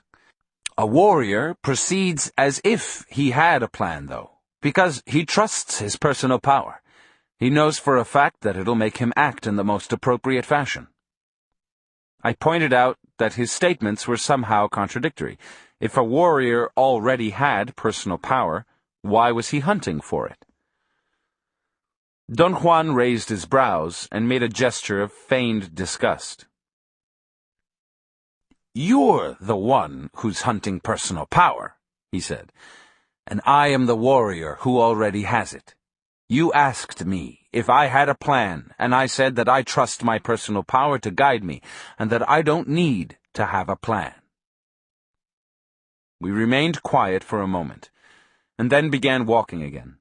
The slopes were very steep, and climbing them was very difficult and extremely tiring for me. On the other hand, there seemed to be no end to Don Juan's stamina. He didn't run or hurry. His walking was steady and tireless. I noticed that he wasn't even perspiring, even after having climbed an enormous and almost vertical slope. When I reached the top of it, Don Juan was already there, waiting for me. As I sat down next to him, I felt that my heart was about to burst out of my chest. I lay on my back, and perspiration literally poured from my brows. Don Juan laughed out loud and rolled me back and forth for a while. The motion helped me catch my breath. I told him that I was simply awed by his physical prowess. I've been trying to draw your attention to it all along, he said. You're not old at all, Don Juan. Of course not. I've been trying to make you notice it. How do you do it? I don't do anything. My body feels fine, that's all. I treat myself very well, therefore I have no reason to feel tired or ill at ease. The secret is not in what you do to yourself, but rather in what you don't do.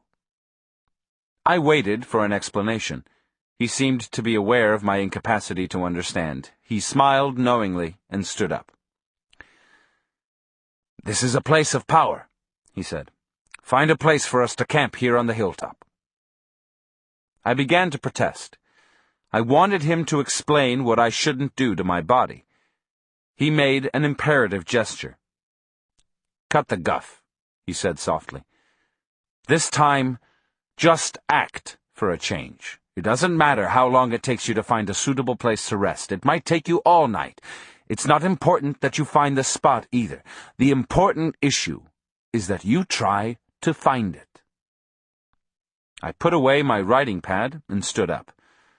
Don Juan reminded me, as he'd done countless times whenever he'd asked me to find a resting place, that I had to look without focusing on any particular spot, squinting my eyes until my view was blurred. I began to walk, scanning the ground with my half-closed eyes. Don Juan walked a few feet to my right and a couple of steps behind me. I covered the periphery of the hilltop first. My intention was to work my way in a spiral to the center. But once I'd covered the circumference of the hilltop, Don Juan made me stop. He said I was letting my preference for routines take over. In a sarcastic tone, he added that I was certainly covering the whole area systematically, but in such a stagnant way that I wouldn't be able to perceive the suitable place. He added that he himself knew where it was, so there was no chance for improvisations on my part. What should I be doing instead? I asked. Don Juan made me sit down. He then plucked a single leaf from a number of bushes and gave them to me. He ordered me to lie down on my back and loosen my belt and place the leaves against the skin of my umbilical region. He supervised my movements and instructed me to press the leaves against my body with both hands. He then ordered me to close my eyes and warned me that if I wanted perfect results, I shouldn't lose hold of the leaves or open my eyes or try to sit up when he shifted my body to a position of power. He grabbed me by the right armpit and swirled me around. I had an invincible desire to peek through my half-closed eyelids, but Don Juan put his hand over my eyes. He commanded me to concern myself only with the feeling of warmth that was going to come from the leaves. I lay motionless for a moment, and then I began to feel a strange heat emanating from the leaves. I first sensed it with the palms of my hands.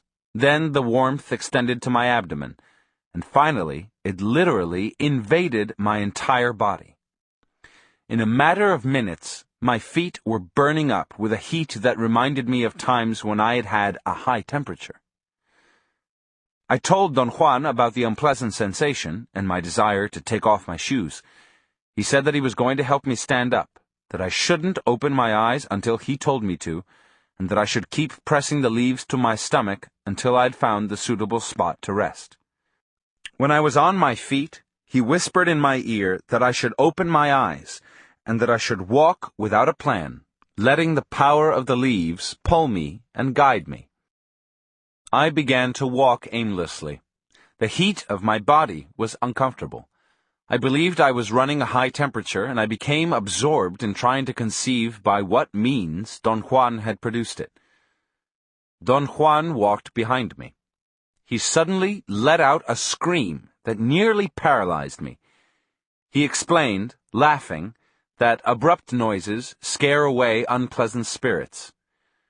I squinted my eyes and walked back and forth for about half an hour. In that time, the uncomfortable heat of my body turned into a pleasurable warmth.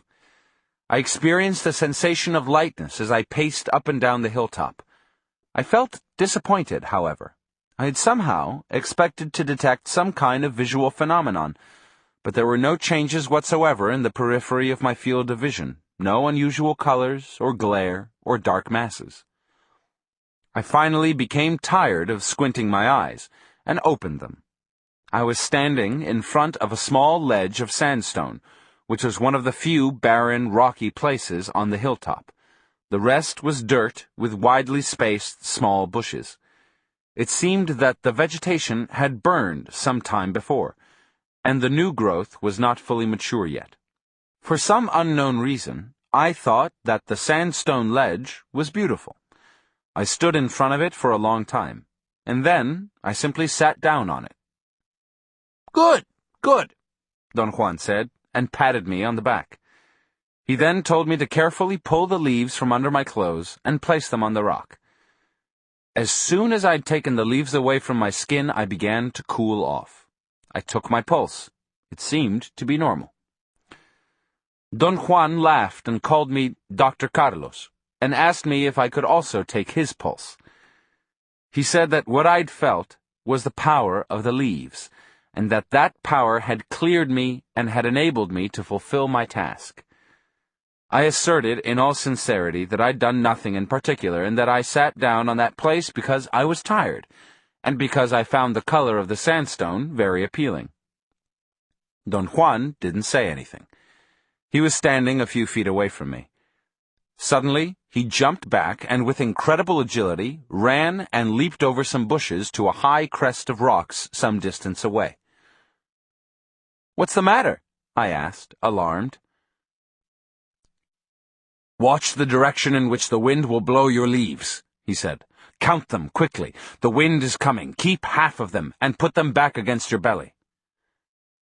I counted 20 leaves. I stuck 10 under my shirt, and then a strong gust of wind scattered the other 10 in a westerly direction. I had the eerie feeling, as I saw the leaves being blown off, that a real entity was deliberately sweeping them into the amorphous mass of green shrubbery. Don Juan walked back to where I was, and sat down next to me, to my left, facing the south. We didn't speak a word for a long time. I didn't know what to say. I was exhausted.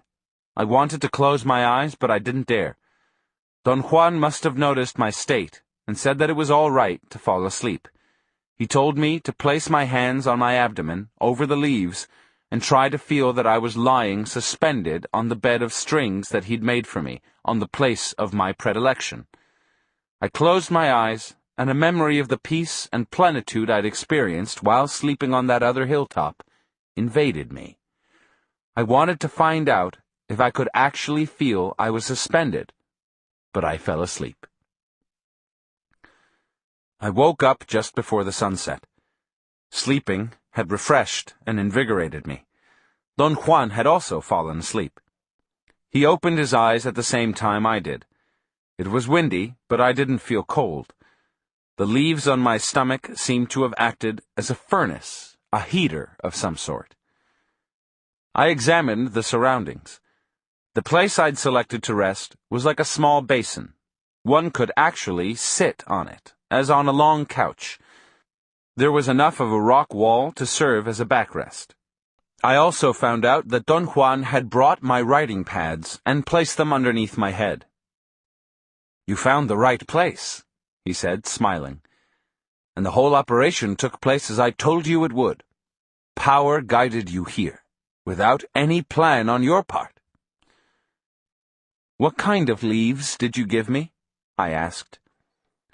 The warmth that had radiated from the leaves and had kept me in such a comfortable state without any blankets or extra thick clothing was indeed an absorbing phenomenon for me.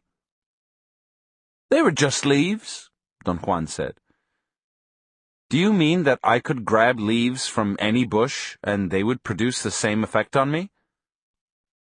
"No, I don't mean that you yourself can do that. You have no personal power. I mean that any kind of leaves would help you, providing that the person who gives them to you has power.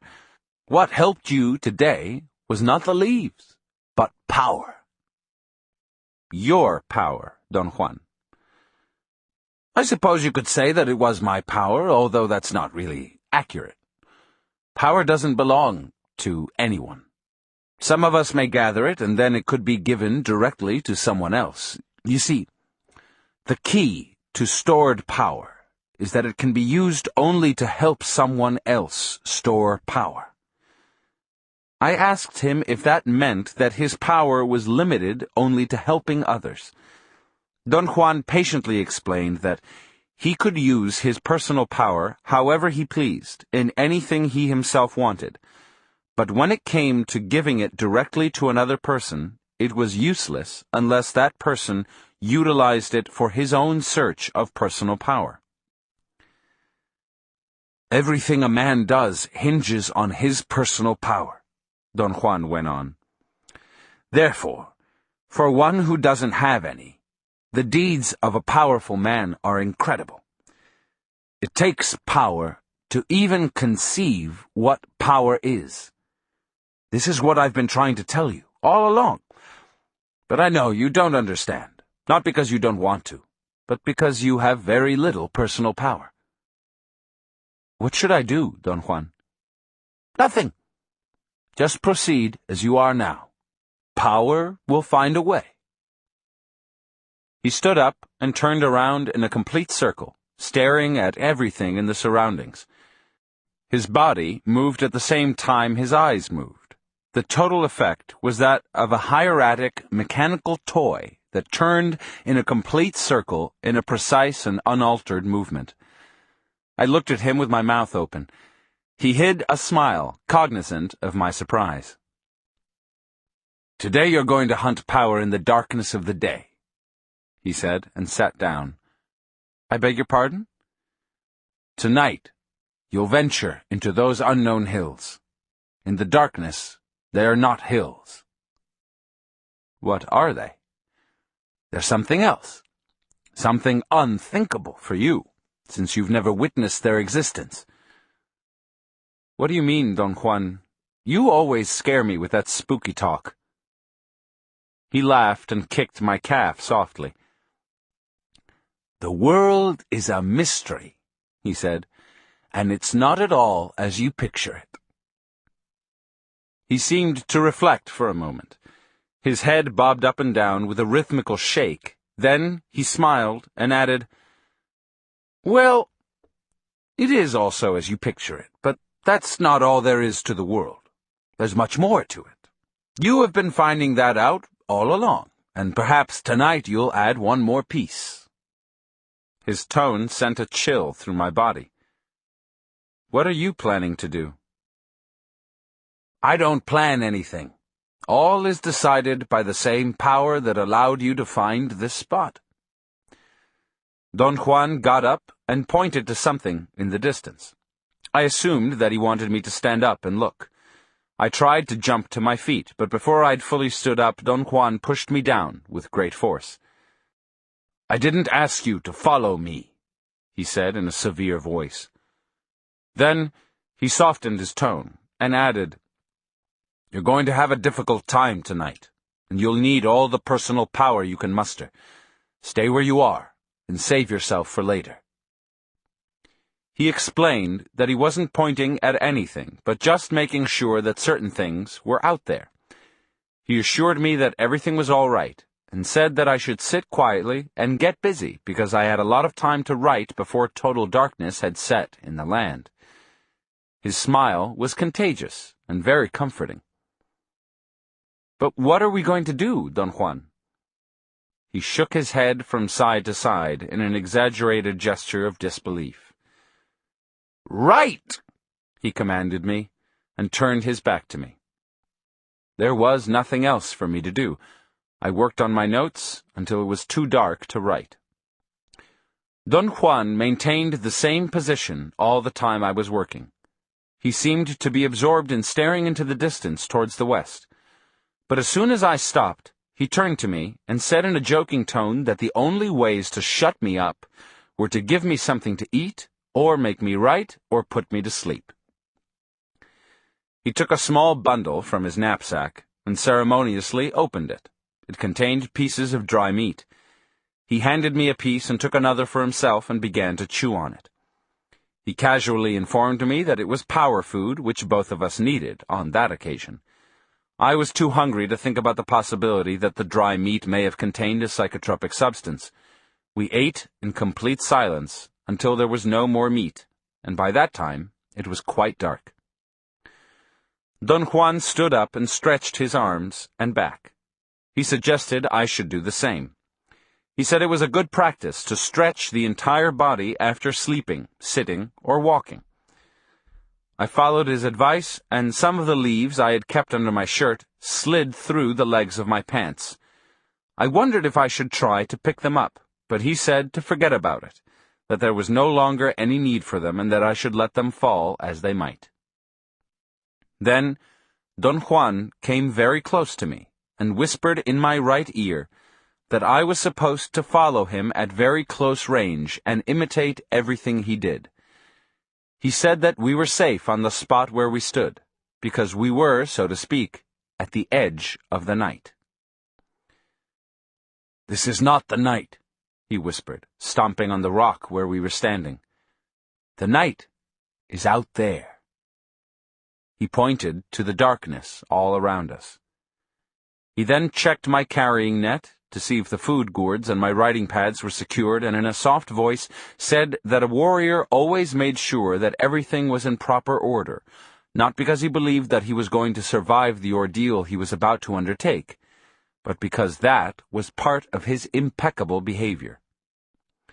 Instead of making me feel relieved, his admonitions created the complete certainty that my doom was approaching. I wanted to weep. Don Juan was, I was sure, completely aware of the effect of his words. "Trust your personal power," he said in my ear. "That's all one has in this whole mysterious world." He pulled me gently, and we started to walk. He took the lead a couple of steps ahead of me. I followed him with my eyes fixed on the ground. Somehow, I didn't dare to look around, and focusing my sight on the ground made me feel strangely calm. It almost mesmerized me. After a short walk, Don Juan stopped. He whispered that total darkness was near, and that he was going to get ahead of me, but was going to give me his position by imitating the cry of a specific small owl. He reminded me that I already knew that his particular imitation was raspy at the beginning, and then it became as mellow as the cry of a real owl. He warned me to be deadly aware of other owl cries which did not bear that mark. By the time Don Juan finished giving me all those instructions, I was practically panic-stricken. I grabbed him by the arm and wouldn't let go. It took 2 or 3 minutes for me to calm myself enough so I could articulate my words. A nervous ripple ran along my stomach and abdomen and kept me from talking coherently. In a calm, soft voice, he urged me to get hold of myself, because the darkness was like the wind, an unknown entity at large that could trick me if I wasn't careful, and I had to be perfectly calm in order to deal with it. "You must let yourself go so your personal power will merge with the power of the night," he said in my ear. He said that he was going to move ahead of me, and I had another attack of irrational fear.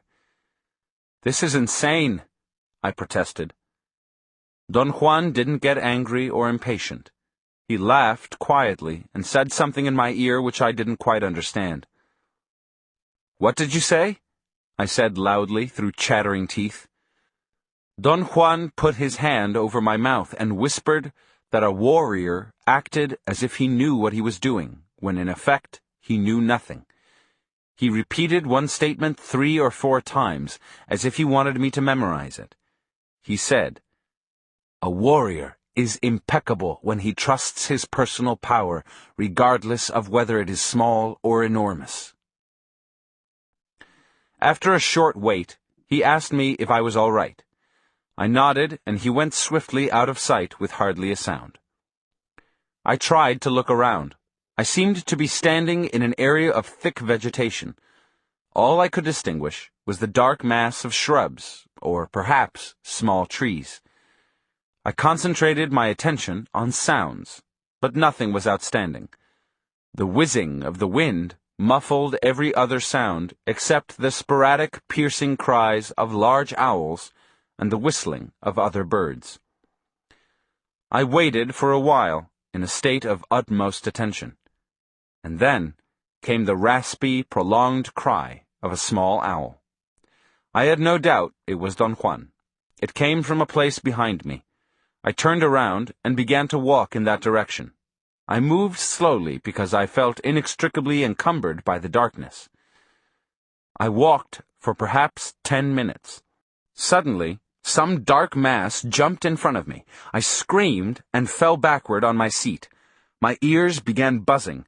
The fright was so great that it cut my wind. I had to open my mouth to breathe. "Stand up," Don Juan said softly. "I didn't mean to scare you. I just came to meet you." He said that he had been watching my crappy way of walking, and that when I moved in the darkness, I looked like a crippled old lady trying to tiptoe between mud puddles. He found this image funny, and laughed out loud. He then proceeded to demonstrate a special way of walking in the darkness, a way which he called the gate of power. He stooped over in front of me and made me run my hands over his back and knees in order to get an idea of the position of his body. Don Juan's trunk was slightly bent forward, but his spine was straight. His knees were also slightly bent. He walked slowly in front of me so I could take notice that he raised his knees almost to his chest every time he took a step. And then he actually ran out of sight and came back again. I couldn't conceive how he could run in total darkness. "The gate of power is for running at night," he whispered in my ear. He urged me to try it myself. I told him that I was sure I would break my legs falling into a crevice or a rock. Don Juan very calmly said that the gate of power was completely safe. I pointed out that the only way I could understand his acts was by assuming he knew those hills to perfection and thus could avoid the pitfalls. Don Juan took my head in his hands and whispered forcefully, "This is the night, and it is power." He let go of my head and then added in a soft voice that at night the world was different, and that his ability to run in the darkness had nothing to do with his knowledge of those hills. He said that the key to it was to let one's personal power flow out freely, so it could merge with the power of the night, and that once that power took over, there was no chance for a slip-up. He added, in a tone of utmost seriousness, that if I doubted it, I should consider, for a moment, what was taking place. For a man of his age to run in those hills at that hour would be suicidal if the power of the night wasn't guiding him. "Look," he said, and ran swiftly out into the darkness, and came back again. The way his body moved was so extraordinary that I couldn't believe what I was seeing. He sort of jogged on the same spot for a moment. The manner in which he lifted his legs reminded me of a sprinter doing preliminary warm-up exercises. He then told me to follow him. I did it with utter constraint and uneasiness. With extreme care, I tried to look where I was stepping, but it was impossible to judge distance. Don Juan came back and jogged by my side.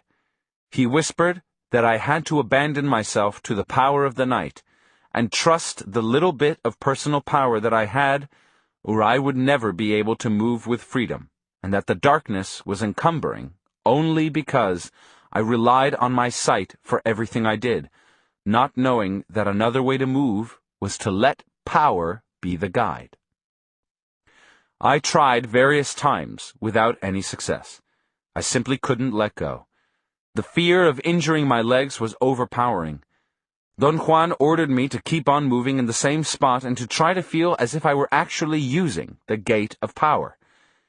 He then said that he was going to run ahead and that I should wait for his owl's cry. He disappeared in the darkness before I could say anything. I closed my eyes at times and jogged on the same spot with my knees and trunk bent for perhaps an hour. Little by little, my tension began to ease up until I was fairly comfortable. Then I heard Don Juan's cry. I ran 5 or 6 yards in the direction where the cry came from, trying to abandon myself, as Don Juan had suggested. But stumbling into a bush immediately brought back my feelings of insecurity. Don Juan was waiting for me and corrected my posture. He insisted I should first curl my fingers against my palms, stretching out the thumb and index of each hand. Then he said that in his opinion I was just indulging myself in my feelings of inadequacy, since I knew for a fact I could always see fairly well, no matter how dark the night was, if I didn't focus on anything but kept scanning the ground right in front of me. The gate of power was similar to finding a place to rest. Both entailed a sense of abandon and a sense of trust. The gate of power required that one keep the eyes on the ground directly in front, because even a glance to either side would produce an alteration in the flow of movement. He explained that bending the trunk forward was necessary in order to lower the eyes, and the reason for lifting the knees up to the chest was because the steps had to be very short and safe. He warned me that I was going to stumble a great deal at first, but he assured me that with practice I could run as swiftly and as safely as I could in the daytime. For hours I tried to imitate his movements and get into the mood he recommended. He would very patiently jog on the same spot in front of me, or he would take off in a short run and return to where I was, so I could see how he moved. He would even push me and make me run a few yards. Then he took off and called me with a series of owl cries. In some inexplicable way, I moved with an unexpected degree of self-confidence. To my knowledge, I had done nothing to warrant that feeling, but my body seemed to be cognizant of things without thinking about them. For example, I couldn't really see the jagged rocks in my way, but my body always managed to step on the edges and never in the crevices, except for a few mishaps when I lost my balance because I became distracted. The degree of concentration needed to keep scanning the area directly in front had to be total. As Don Juan had warned me, any slight glance to the side or too far ahead altered the flow. I located Don Juan after a long search. He was sitting by some dark shapes that seemed to be trees. He came towards me and said that I was doing very well, but it was time to quit, because he'd been using his whistle long enough, and was sure that by then it could be imitated by others. I agreed that it was time to stop. I was nearly exhausted by my attempts. I felt relieved and asked him who would imitate his cry. Powers, allies, spirits, who knows, he said in a whisper. He explained that those entities of the night usually made very melodious sounds, but were at a great disadvantage in reproducing the raspiness of human cries or bird whistlings. He cautioned me to always stop moving if I ever heard such a sound, and to keep in mind all he had said, because at some other time I might need to make the proper identification. In a reassuring tone, he said that I had a very good idea what the gate of power was like, and that in order to master it, I needed only a slight push, which I could get on another occasion when we ventured again into the night. He patted me on the shoulder and announced that he was ready to leave. "Let's get out of here," he said, and began running. "Wait, wait!" I screamed frantically. "Let's walk." Don Juan stopped and took off his hat. "Golly," he said in a tone of perplexity. "We're in a fix. You know that I can't walk in the dark. I can only run. I'll break my legs if I walk." I had the feeling he was grinning when he said that, although I couldn't see his face. He added in a confidential tone that he was too old to walk, and the little bit of the gate of power that I had learned that night had to be stretched to meet the occasion. "If we don't use the gate of power, we'll be mowed down like grass," he whispered in my ear. "By whom?" "There are things in the night that act on people," he whispered in a tone that sent chills through my body. He said that it wasn't important that I keep up with him, because he was going to give repeated signals of 4 owl cries at a time, so I could follow him. I suggested that we should stay in those hills until dawn and then leave. He retorted in a very dramatic tone that to stay there would be suicidal, and even if we came out alive, the night would have drained our personal power to the point that we couldn't avoid being the victims of the first hazard of the day. "Let's not waste any more time," he said with a note of urgency in his voice. "Let's get out of here." He reassured me that he would try to go as slowly as possible. His final instructions were that I should try not to utter a sound, not even a gasp, no matter what happened. He gave me the general direction we were going to go in, and began running at a markedly slower pace. I followed him, but no matter how slow he moved, I couldn't keep up with him, and he soon disappeared in the darkness ahead of me. After I was alone, I became aware that I'd adopted a fairly fast walk without realizing it, and that came as a shock to me. I tried to maintain that pace for a long while, and then I heard Don Juan's call a little bit to my right. He whistled 4 times in succession. After a very short while, I again heard his owl cry, this time to my far right. In order to follow it, I had to make a 45-degree turn. I began to move in the new direction, expecting that the other 3 cries of the set would give me a better orientation. I heard a new whistle, which placed Don Juan almost in the direction where we'd started. I stopped and listened. I heard a very sharp noise a short distance away, something like the sound of 2 rocks being struck against each other. I strained to listen, and detected a series of soft noises, as if two rocks were being struck gently. There was another owl's cry, and then I knew what Don Juan had meant. There was something truly melodious about it. It was definitely longer, and even more mellow than a real owl's. I felt a strange sensation of fright. My stomach contracted, as if something were pulling me down from the middle part of my body. I turned around and started to semi-jog in the opposite direction. I heard a faint owl cry in the distance. There was a rapid succession of 3 more cries. They were Don Juan's. I ran in their direction. I felt that he must have been a good quarter of a mile away, and if he kept up that pace, I would soon be inextricably alone in those hills. I couldn't understand why Don Juan would run ahead when he could have run around me if he needed to keep that pace. I noticed then that there seemed to be something moving with me to my left. I could almost see it in the extreme periphery of my visual field. I was about to panic, but a sobering thought crossed my mind.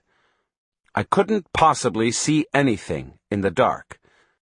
I wanted to stare in that direction, but I was afraid to lose my momentum. Another owl cry jolted me out of my deliberations. It came from my left. I didn't follow it, because it was without a doubt the most sweet and melodious cry I'd ever heard. It didn't frighten me, though. There was something very appealing, or perhaps haunting, or even sad about it. Then a very swift, dark mass crossed from left to right ahead of me. The suddenness of its movements made me look ahead. I lost my balance and crashed noisily against some shrubs. I fell down on my side, and then I heard the melodious cry a few steps to my left. I stood up, but before I could start moving forward again, there was another cry, more demanding and compelling than the first. It was as if something there wanted me to stop and listen. The sound of the owl cry was so prolonged and gentle that it eased my fears. I would have actually stopped had I not heard at that precise moment Don Juan's 4 raspy cries. They seemed to be nearer. I jumped and took off in that direction. After a moment, I noticed again a certain flicker or a wave in the darkness to my left. It wasn't a sight proper, but rather a feeling. And yet I was almost sure I was perceiving it with my eyes. It moved faster than I did, and again it crossed from left to right, making me lose my balance. This time, I didn't fall down, and strangely enough, not falling down annoyed me.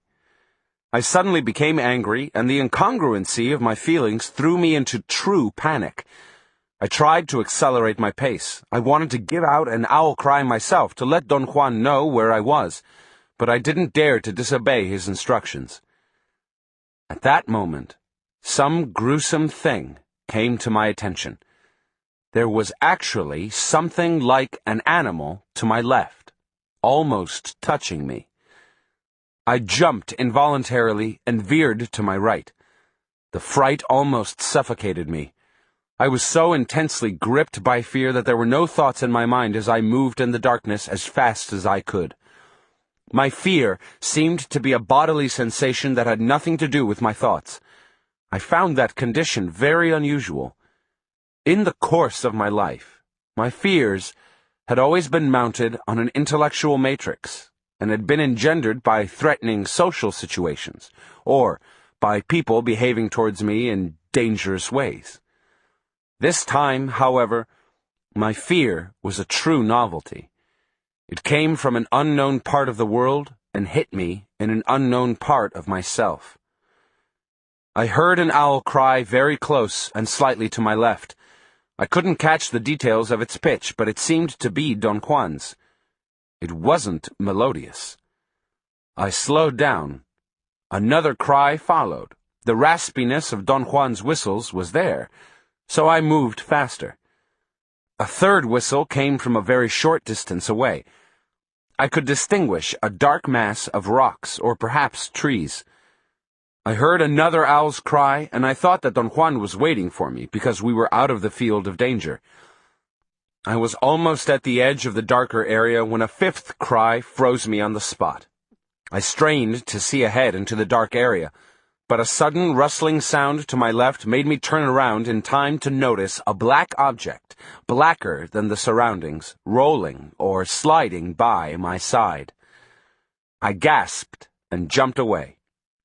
I heard a clicking sound, as if someone were smacking his lips, and then a very large, dark mass lurched out of the darker area. It was square, like a door, perhaps 8 to 10 feet high. The suddenness of its appearance made me scream. For a moment, my fright was all out of proportion, but a second later, I found myself awesomely calm, staring at the dark shape. My reactions were, as far as I was concerned, another total novelty. Some part of myself seemed to pull me towards the dark area with an eerie insistence, while another part of me resisted. It was as if I wanted to find out for sure on the one hand, and on the other I wanted to run hysterically out of there. I barely heard Don Juan's owl cries. They seemed to be very close by, and they seemed to be frantic. They were longer and raspier, as though he was whistling while he ran towards me. Suddenly, I seemed to regain control of myself and was able to turn around, and for a moment, I ran just as Don Juan had been wanting me to. "Don Juan!" I shouted when I found him. He put his hand on my mouth and signaled me to follow, and we both jogged at a very comfortable pace until we came to the sandstone ledge where we'd been before. We sat in absolute silence on the ledge for about an hour until dawn. Then we ate food from the gourds. Don Juan said that we had to remain on the ledge until midday, and that we weren't going to sleep at all, but were going to talk as if nothing was out of the ordinary. He asked me to relate in detail everything that had happened to me from the moment he'd left me. When I concluded my narration, he stayed quiet for a long time. He seemed to be immersed in deep thought. "It doesn't look too good," he finally said. "What happened to you last night was very serious. So serious that you can't venture into the night alone anymore. From now on, the entities of the night won't leave you alone." "What happened to me last night, Don Juan?" "You stumbled on some entities which are in the world and which act on people. You know nothing about them because you've never encountered them. Perhaps it would be more proper to call them entities of the mountains. They don't really belong to the night. I call them entities of the night because one can perceive them in the darkness with greater ease. They are here, around us at all times. In daylight, however, it's more difficult to perceive them, simply because the world is familiar to us, and that which is familiar takes precedence. In the darkness, on the other hand, everything is equally strange, and very few things take precedence, so we're more susceptible to those entities at night."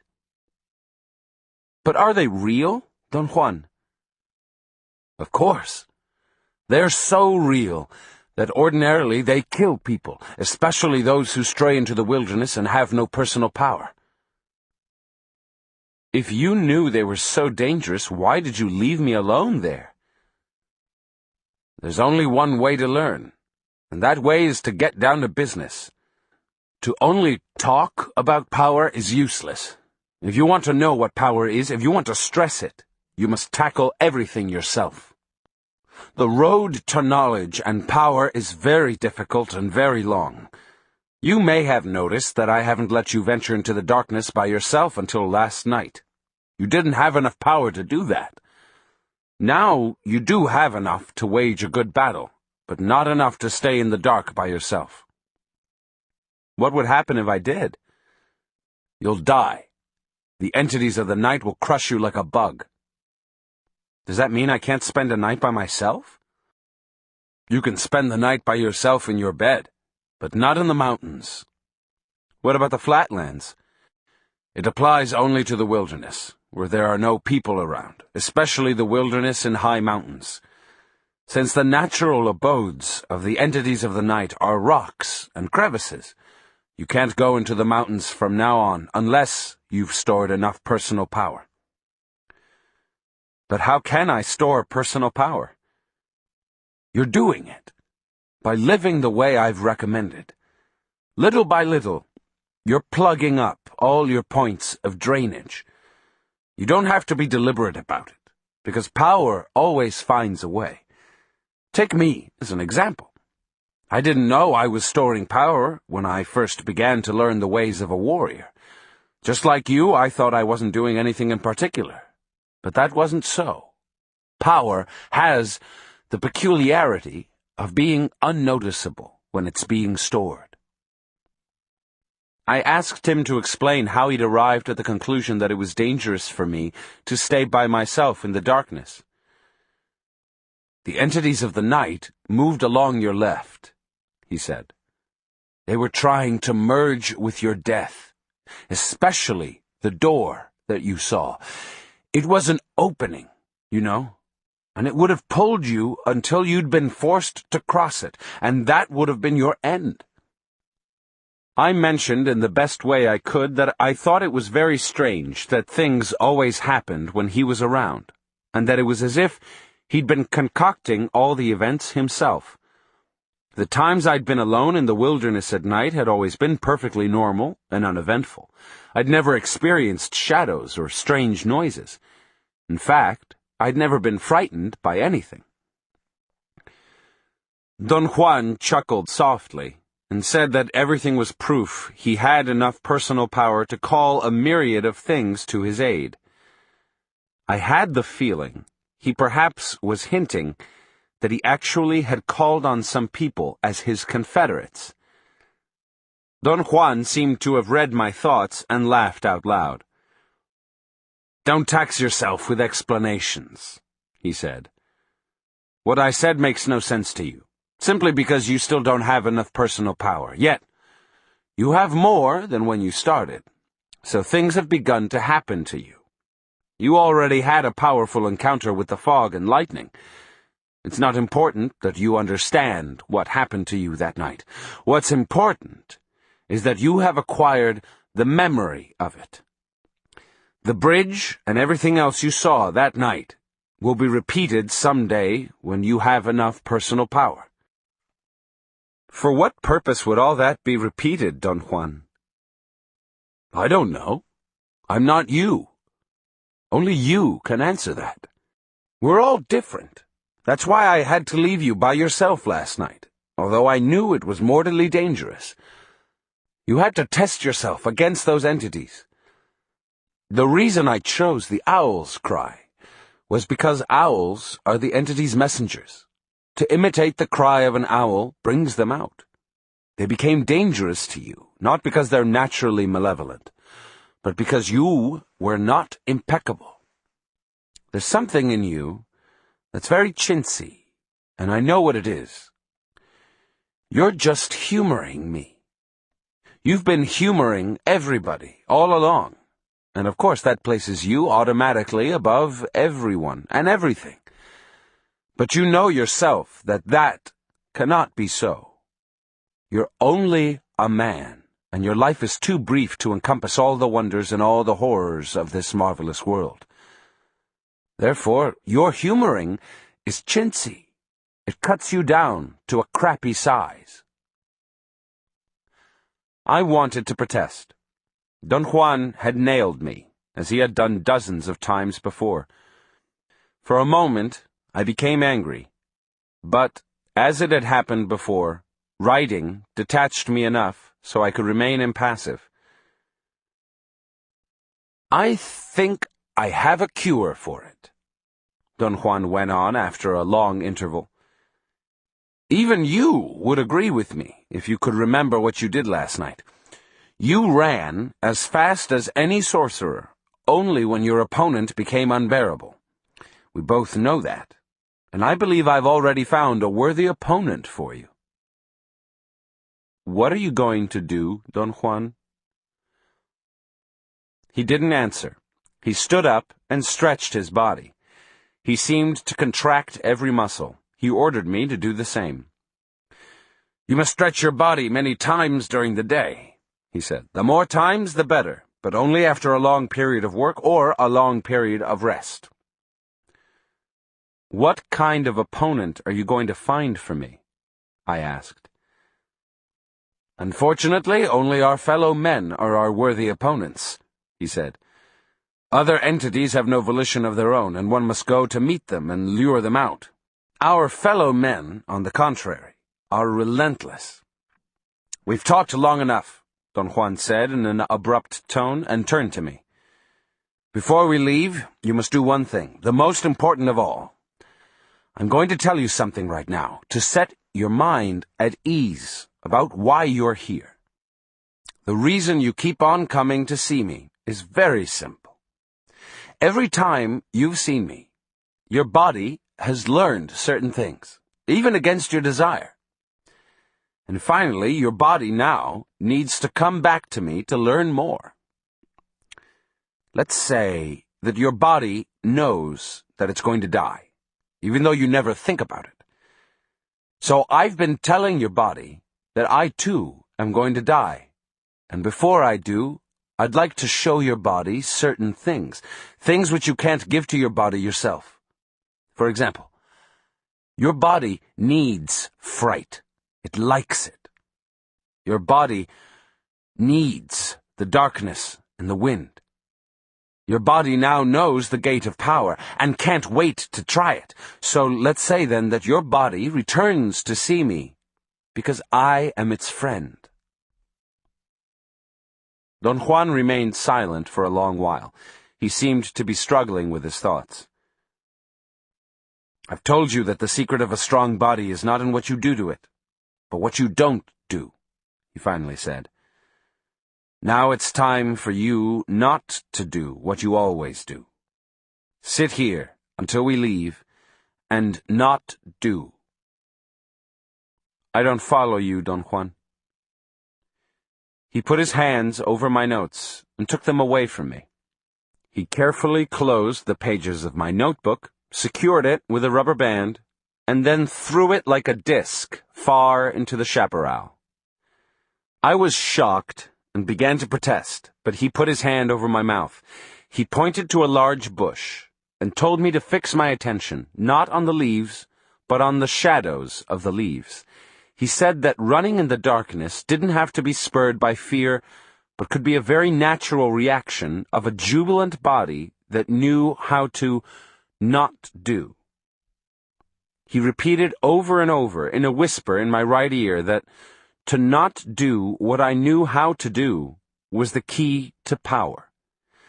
In the case of looking at a tree, what I knew how to do was to focus immediately on the foliage.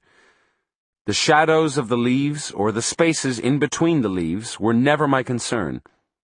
His last admonitions were to start focusing on the shadows of the leaves on one single branch, and then eventually work my way to the whole tree, and not to let my eyes go back to the leaves, because the first deliberate step to storing personal power was to allow the body to not do.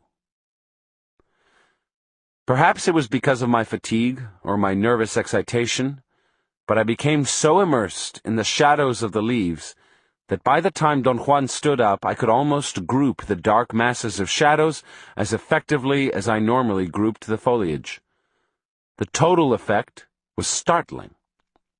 I told Don Juan that I would like to stay longer. He laughed and patted me on my hat. "I've told you," he said. "The body likes things like this." He then said that I should let my stored power guide me through the bushes to my notebook. He gently pushed me into the chaparral. I walked aimlessly for a moment, and then I came upon it. I thought that I must have unconsciously memorized the direction in which Don Juan had thrown it. He explained the event, saying that I went directly to the notebook, because my body had been soaked for hours in not doing. 15. Not doing. Wednesday, April 11th, 1962. Upon returning to his house, Don Juan recommended that I work on my notes as if nothing had happened to me, and not to mention or even be concerned with any of the events I'd experienced. After a day's rest, he announced that we had to leave the area for a few days because it was advisable to put distance between us and those entities. He said that they had affected me deeply, although I wasn't noticing their effect yet, because my body wasn't sensitive enough. In a short while, however, I would fall seriously ill if I didn't go to my place of predilection to be cleansed and restored. We left before dawn and drove north, and after an exhausting drive and a fast hike, we arrived at the hilltop in the late afternoon. Don Juan, as he had done before, covered the spot where I'd once slept with small branches and leaves. Then he gave me a handful of leaves to put against the skin of my abdomen and told me to lie down and rest. He fixed another place for himself, slightly to my left, about 5 feet away from my head, and also lay down. In a matter of minutes, I began to feel an exquisite warmth and a sense of supreme well-being. It was a sense of physical comfort, a sensation of being suspended in mid-air. I could fully agree with Don Juan's statement that the bed of strings would keep me floating. I commented on the unbelievable quality of my sensory experience. Don Juan said in a factual tone that the bed was made for that purpose. "I can't believe that this is possible," I exclaimed. Don Juan took my statement literally and scolded me. He said he was tired of my acting as an ultimately important being that has to be given proof over and over that the world is unknown and marvelous. I tried to explain that a rhetorical exclamation had no significance. He retorted that if that were so, I could have chosen another statement. It seemed that he was seriously annoyed with me. I sat up halfway and began to apologize, but he laughed, and, imitating my manner of speaking, suggested a series of hilarious rhetorical exclamations I could have used instead. I ended up laughing at the calculated absurdity of some of his proposed alternatives. He giggled, and in a soft tone reminded me that I should abandon myself to the sensation of floating. The soothing feeling of peace and plenitude that I experienced in that mysterious place aroused some deeply buried emotions in me. I began to talk about my life. I confessed that I had never respected or liked anybody, not even myself, and that I had always felt I was inherently evil, and thus my attitude towards others was always veiled with a certain bravado and daring. "True," Don Juan said. "You don't like yourself at all." He cackled and told me that he had been seeing while I talked. His recommendation was that I shouldn't have remorse for anything I'd done, because to isolate one's acts as being mean or ugly or evil was to place an unwarranted importance on the self. I moved nervously, and the bed of leaves made a rustling sound. Don Juan said that if I wanted to rest, I shouldn't make my leaves feel agitated, and that I should imitate him and lie without making a single movement. He added that in his seeing, he had come across one of my moods. He struggled for a moment, seemingly to find a proper word, and said that the mood in question was a frame of mind I continually lapsed into. He described it as a sort of trap door that opened at unexpected times and swallowed me.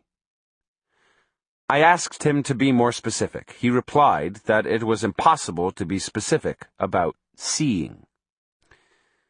Before I could say anything else, he told me I should relax, but not fall asleep, and be in a state of awareness for as long as I could. He said that the bed of strings was made exclusively to allow a warrior to arrive at a certain state of peace and well-being. In a dramatic tone, Don Juan stated that well-being was a condition one had to groom, a condition one had to become acquainted with in order to seek it. You don't know what well-being is, because you've never experienced it, he said. I disagreed with him, but he continued arguing that well-being was an achievement one had to deliberately seek. He said that the only thing I knew how to seek was a sense of disorientation, ill-being, and confusion. He laughed mockingly and assured me that in order to accomplish the feat of making myself miserable, I had to work in a most intense fashion, and that it was absurd I had never realized I could work just the same in making myself complete and strong. The trick is in what one emphasizes, he said. We either make ourselves miserable or we make ourselves strong. The amount of work is the same. I closed my eyes and relaxed again, and began to feel I was floating. For a short while, it was as if I were actually moving through space like a leaf. Although it was utterly pleasurable, the feeling somehow reminded me of times when I'd become sick and dizzy and would experience a sensation of spinning. I thought perhaps I'd eaten something bad. I heard Don Juan talking to me, but I didn't really make an effort to listen. I was trying to make a mental inventory of all the things I'd eaten that day, but I couldn't become interested in it. It didn't seem to matter. Watch the way the sunlight changes, he said. His voice was clear. I thought it was like water, fluid and warm. The sky was totally free of clouds towards the west, and the sunlight was spectacular. Perhaps the fact that Don Juan was cueing me made the yellowish glow of the afternoon sun truly magnificent. Let that glow kindle you, Don Juan said. Before the sun goes down today, you must be perfectly calm and restored, because tomorrow, or the day after, you're going to learn not doing. Learn not doing what? I asked. Never mind now, he said. Wait until we're in those lava mountains. He pointed to some distant, jagged, dark, menacing-looking peaks towards the north. Thursday, April 12th, 1962. We reached the high desert around the lava mountains in the late afternoon. In the distance, the dark brown lava mountains looked almost sinister. The sun was very low on the horizon and shone on the western face of the solidified lava, tinting its dark brownness with a dazzling array of yellow reflections. I couldn't keep my eyes away. Those peaks were truly mesmerizing. By the end of the day, the bottom slopes of the mountains were in sight. There was very little vegetation on the high desert. All I could see were cacti and a kind of tall grass that grew in tufts. Don Juan stopped to rest. He sat down, carefully propped his food gourds against a rock, and said that we were going to camp on that spot for the night. He'd picked a relatively high place. From where I stood, I could see quite a distance away, all around us. It was a cloudy day, and the twilight quickly enveloped the area.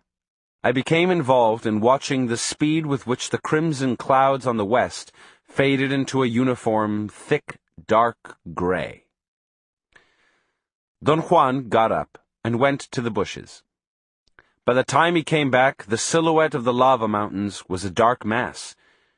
He sat down next to me and called my attention to what seemed to be a natural formation on the mountains towards the northeast. It was a spot that had a color much lighter than its surroundings. While the whole range of lava mountains looked uniformly dark brown in the twilight, the spot he was pointing at was actually yellowish, or dark beige. I couldn't figure out what it could be. I stared at it for a long time. It seemed to be moving. I fancied it to be pulsating. When I squinted my eyes, it actually rippled, as if the wind were moving it. Look at it fixedly, Don Juan commanded me. At one moment, after I'd maintained my stare for quite a while, I felt that the whole range of mountains was moving towards me. That feeling was accompanied by an unusual agitation in the pit of my stomach. The discomfort became so acute that I stood up. "Sit down!" Don Juan yelled, but I was already on my feet. From my new point of view, the yellowish formation was lower on the side of the mountains. I sat down again, without taking my eyes away, and the formation shifted to a higher place. I stared at it for an instant, and suddenly I arranged everything into the correct perspective. I realized that what I had been looking at was not in the mountains at all, but was really a piece of yellowish-green cloth hanging from a tall cactus in front of me. I laughed out loud and explained to Don Juan that the twilight had helped to create an optical illusion. He got up and walked to the place where the piece of cloth was hanging, took it down, folded it, and put it inside his pouch. "What are you doing that for?" I asked. "Because this piece of cloth has power," he said casually. "For a moment you were doing fine with it, and there's no way of knowing what may have happened if you'd remained seated." Friday, April 13th, 1962. At the crack of dawn, we headed for the mountains. They were surprisingly far away. By midday, we walked into one of the canyons. There was some water in shallow pools. We sat to rest in the shade of a hanging cliff. The mountains were clumps of a monumental lava flow. The solidified lava had weathered over the millennia into a porous, dark brown rock. Only a few sturdy weeds grew between the rocks and in the cracks. Looking up at the almost perpendicular walls of the canyon, I had a weird sensation in the pit of my stomach. The walls were hundreds of feet high, and gave me the feeling that they were closing in on me. The sun was almost overhead, slightly towards the southwest. "Stand up here," Don Juan said, and maneuvered my body until I was looking towards the sun. He told me to look fixedly at the mountain walls above me. The sight was stupendous. The magnificent height of the lava flow staggered my imagination. I began to wonder what a volcanic upheaval it must have been. I looked up and down the sides of the canyon various times. I became immersed in the richness of color in the rock wall. There were specks of every conceivable hue. There were patches of light grain moss or lichen in every rock. I looked right above my head and noticed that the sunlight was producing the most exquisite reflections when it hit the brilliant specks of the solidified lava. I stared at an area in the mountains where the sunlight was being reflected. As the sun moved, the intensity diminished, then it faded completely. I looked across the canyon and saw another area of the same exquisite light refractions. I told Don Juan what was happening, and then I spotted another area of light, and then another in a different place, and another, until the whole canyon was blotched with big patches of light. I felt dizzy. Even if I closed my eyes, I could still see the brilliant lights. I held my head in my hands and tried to crawl under the hanging cliff, but Don Juan grabbed my arm firmly and imperatively told me to look at the walls of the mountains and try to figure out spots of heavy darkness in the midst of the fields of light. I didn't want to look because the glare bothered my eyes. I said that what was happening to me was similar to staring into a sunny street through a window and then seeing the window frame as a dark silhouette everywhere else. Don Juan shook his head from side to side and began to chuckle. He let go of my arm, and we sat down again under the hanging cliff. I was jotting down my impressions of the surroundings when Don Juan, after a long silence, suddenly spoke in a dramatic tone. "I have brought you here to teach you one thing," he said, and paused. "You're going to learn not doing. We might as well talk about it, because there's no other way for you to proceed. I thought you might catch on to not doing without my having to say anything. I was wrong." "I don't know what you're talking about, Don Juan." "It doesn't matter," he said. "I'm going to tell you about something that is very simple, but very difficult to perform. I'm going to talk to you about not doing. in spite of the fact that there's no way to talk about it because it is the body that does it. He stared at me in glances, and then said that I had to pay the utmost attention to what he was going to say. I closed my notebook, but to my amazement he insisted that I should keep on writing. "Not doing is so difficult and so powerful that you shouldn't mention it," he went on. "Not until you have stopped the world. Only then can you talk about it freely, if that's what you'd want to do." Don Juan looked around, and then pointed to a large rock. "That rock over there is a rock because of doing," he said. We looked at each other, and he smiled. I waited for an explanation, but he remained silent. Finally, I had to say that I hadn't understood what he meant. "That's doing," he exclaimed.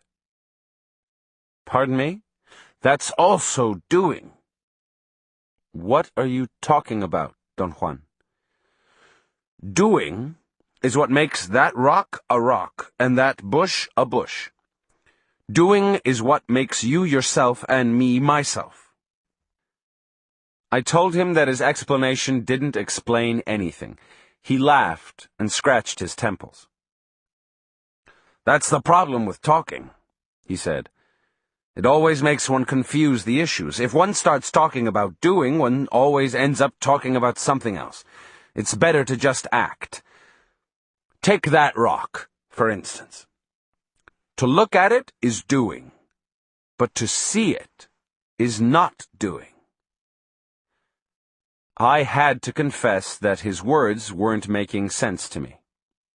"Oh, yes, they do," he exclaimed. "But you're convinced that they don't because that is your doing. That is the way you act towards me and the world."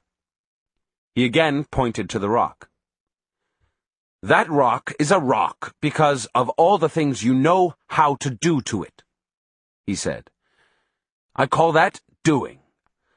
A man of knowledge, for instance, knows that the rock is a rock only because of doing. So if he doesn't want the rock to be a rock, all he has to do is not doing. See what I mean?" I didn't understand him at all.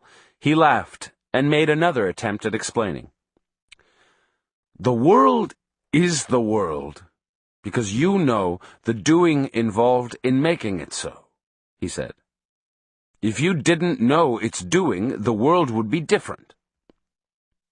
He examined me with curiosity. I stopped writing. I just wanted to listen to him.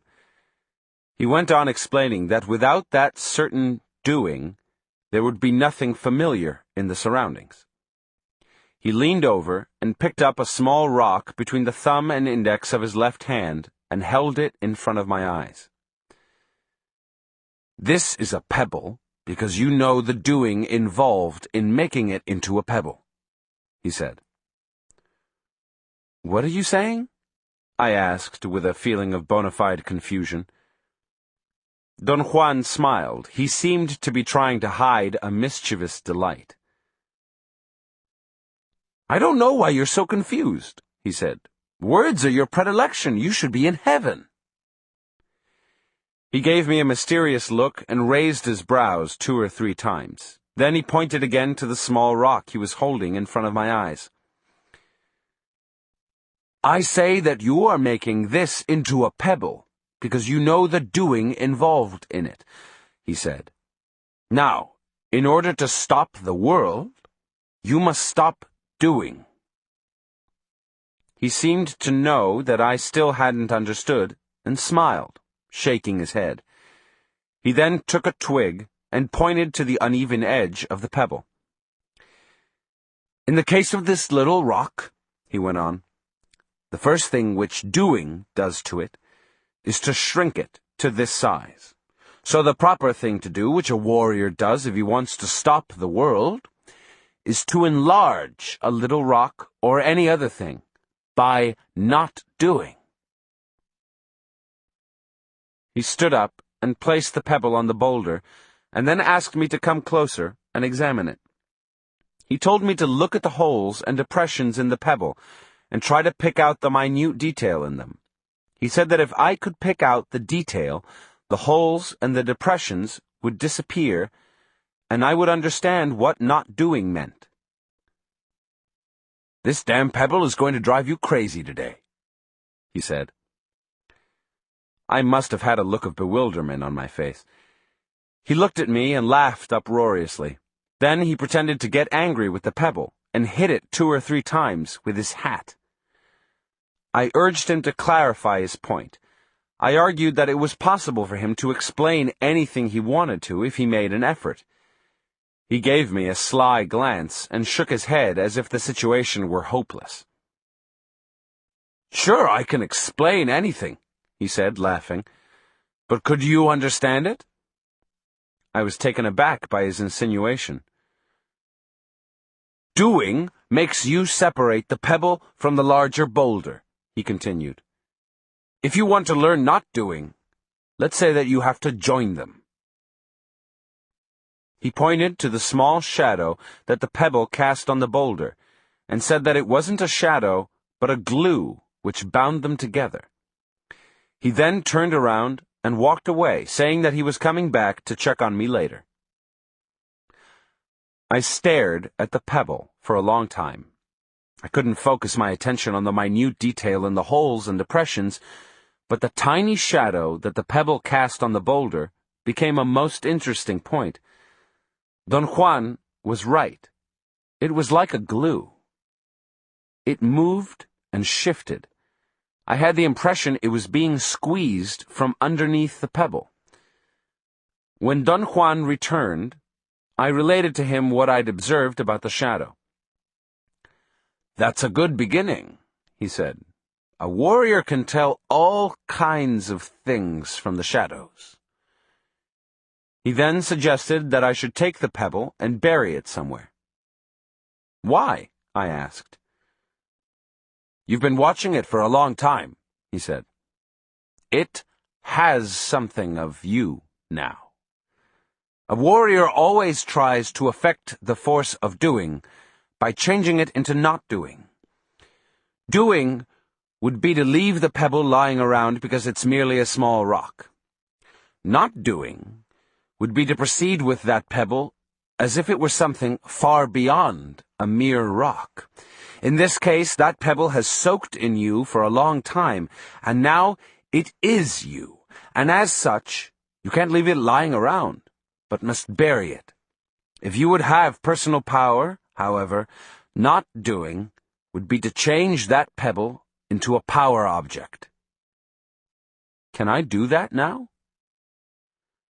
"Your life isn't tight enough to do that. If you would see, you would know that your heavy concern has changed that pebble into something quite unappealing. Therefore, the best thing you can do is to dig a hole, and bury it, and let the earth absorb its heaviness." "Is all this true, Don Juan?" "To say yes or no to your question is doing. But since you're learning not doing, I have to tell you that it really doesn't matter whether or not all this is true. It's here that a warrior has a point of advantage over the average man. An average man cares that things are either true or false, but a warrior doesn't. An average man proceeds in a specific way with things that he knows are true, and in a different way with things that he knows are not true. If things are said to be true, he acts and believes in what he does. But if things are said to be untrue, he doesn't care to act, or he doesn't believe in what he does. A warrior, on the other hand, acts in both instances. If things are said to be true, he would act in order to do doing. If things are said to be untrue, he still would act in order to do not doing. See what I mean?" "No, I don't see what you mean at all," I said. Don Juan's statements put me in a belligerent mood. I couldn't make sense of what he was saying. I told him it was gibberish, and he mocked me. and said that I didn't even have an impeccable spirit in what I liked to do the most, talking. He actually made fun of my verbal command and found it faulty and inadequate. "If you're going to be all mouth, be a mouth warrior," he said, and roared with laughter. I felt dejected. My ears were buzzing. I experienced an uncomfortable heat in my head. I was actually embarrassed and presumably red in the face. I stood up and went into the chaparral and buried the pebble. "I was teasing you a little bit," Don Juan said when I returned and sat down again.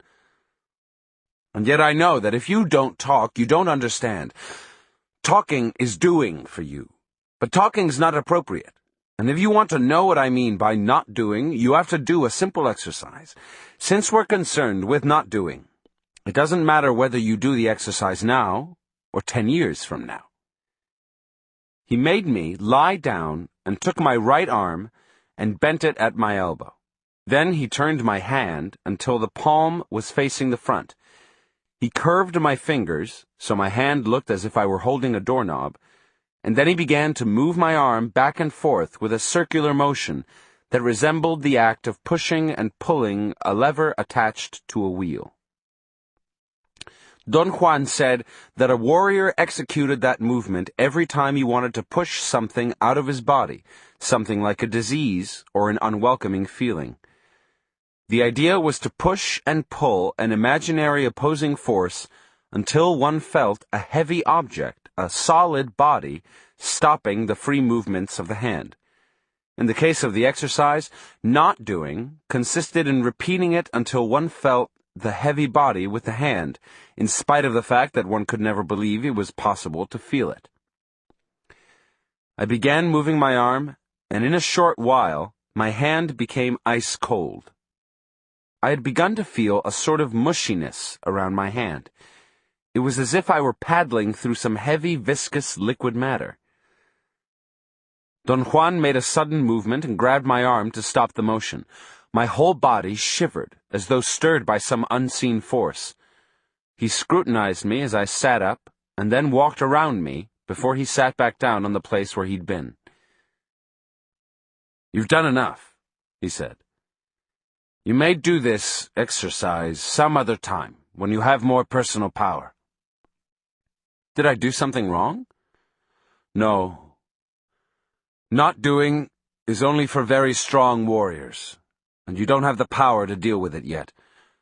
Now you'll only trap horrendous things with your hand, so do it little by little, until your hand doesn't get cold anymore.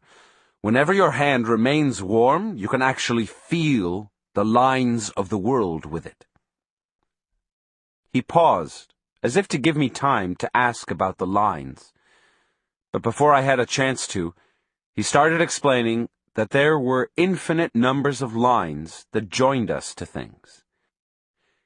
He said that the exercise of not doing that he had just described would help anyone to feel a line that came out from the moving hand, a line that one could place or cast wherever one wanted to. Don Juan said that this was only an exercise because the lines formed by the hand weren't durable enough to be of real value in a practical situation. "A man of knowledge uses other parts of his body to produce durable lines," he said. "What parts of the body, Don Juan?" "The most durable lines that a man of knowledge produces come from the middle of the body," he said, "but he can also make them with his eyes." "Are they real lines?" "Surely." "Can you see them and touch them?" "Let's say that you can feel them." The most difficult part about the warrior's way is to realize that the world is a feeling. When one is not doing, one is feeling the world, and one feels the world through its lines. He paused and examined me with curiosity. He raised his brows and opened his eyes, and then blinked. The effect was like the eyes of a bird blinking. Almost immediately, I felt a sensation of discomfort and queasiness. It was actually as if something was applying pressure to my stomach. "See what I mean?" Don Juan asked, and moved his eyes away. I mentioned that I felt nauseated, and he replied in a matter-of-fact tone that he knew it, and that he was trying to make me feel the lines of the world with his eyes. I couldn't accept the claim that he himself was making me feel that way. I voiced my doubts. I could hardly conceive the idea that he was causing my feeling of nausea, since he hadn't, in any physical way, impinged on me. "Not doing is very simple, but very difficult," he said. "It's not a matter of understanding, but of mastering it. Seeing, of course, is the final accomplishment of a man of knowledge, and seeing is attained only when one stopped the world through the technique of not doing." I smiled involuntarily. I hadn't understood what he meant. "When one does something with people," he said, "the concern should be only with presenting the case to their bodies. That's what I've been doing with you so far, letting your body know. Who cares whether or not you understand?" "But that's unfair, Don Juan. I want to understand everything, otherwise coming here would be a waste of my time." "A waste of your time!" he exclaimed, parodying my tone of voice. "You certainly are conceited." He stood up and told me that we were going to hike to the top of the lava peak to our right. The ascent to the top was an excruciating affair. It was actual mountain climbing, except that there were no ropes to aid and protect us. Don Juan repeatedly told me not to look down, and he had to actually pull me up bodily a couple of times after I'd begun to slide down the rock. I felt terribly embarrassed that Don Juan, being so old, had to help me. I told him that I was in poor physical condition because I was too lazy to do any exercise. He replied that once one had arrived at a certain level of personal power, exercise or any training of that sort was unnecessary, since all one needed to be in an impeccable form was to engage oneself in not doing. When we arrived at the top, I lay down. I was about to be sick. He rolled me back and forth with his foot as he had done once before. Little by little, the motion restored my balance, but I felt nervous. It was as if I were somehow waiting for the sudden appearance of something.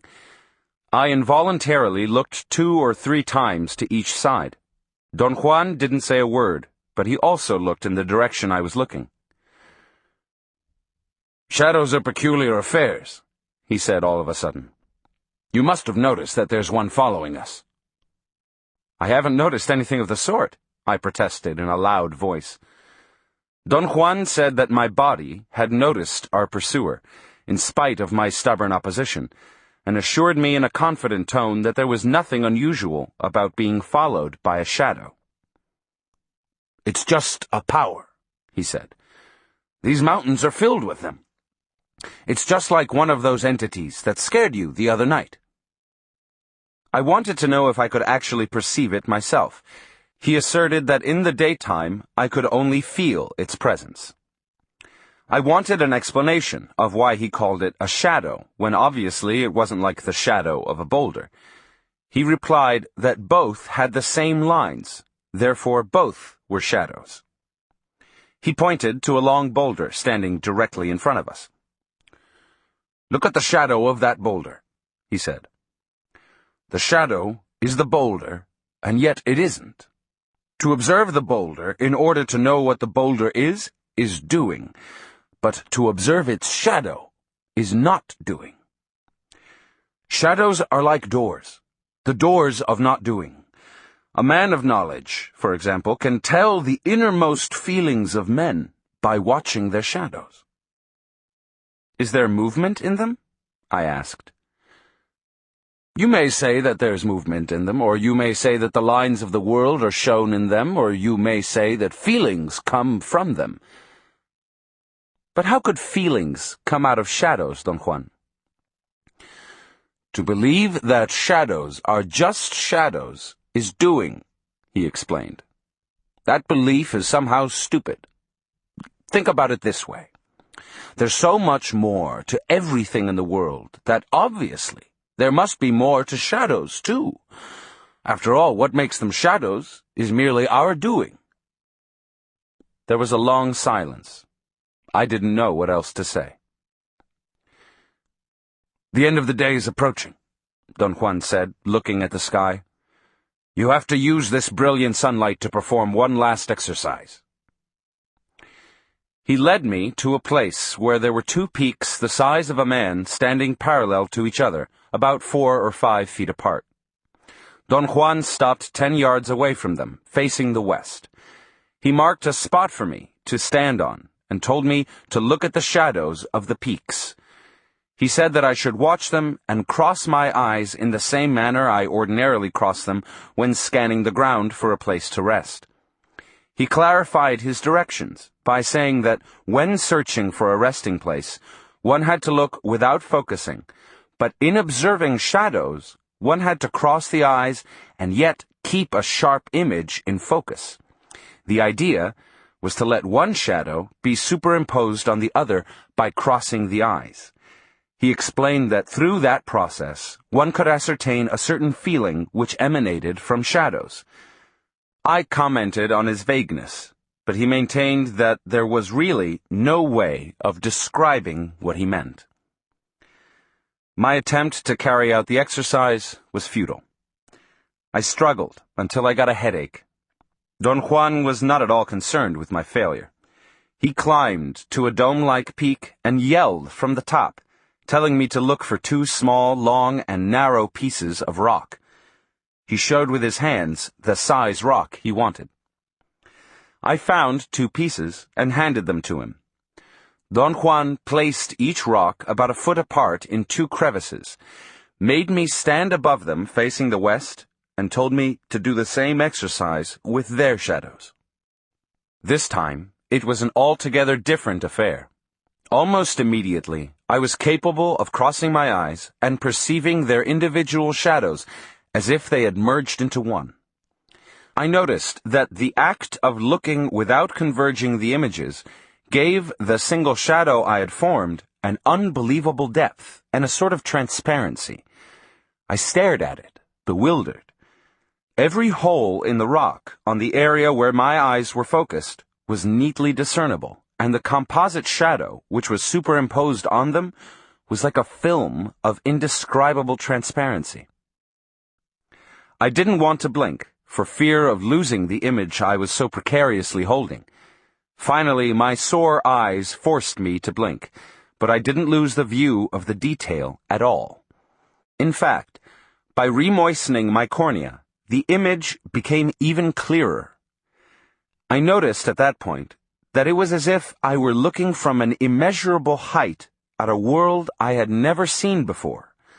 I also noticed that I could scan the surroundings of the shadow without losing the focus of my visual perception. Then, for an instant, I lost the notion that I was looking at a rock. I felt that I was landing in a world vast beyond anything I had ever conceived. This extraordinary perception lasted for a second, and then everything was turned off. I automatically looked up and saw Don Juan standing directly above the rocks, facing me. He had blocked the sunlight with his body.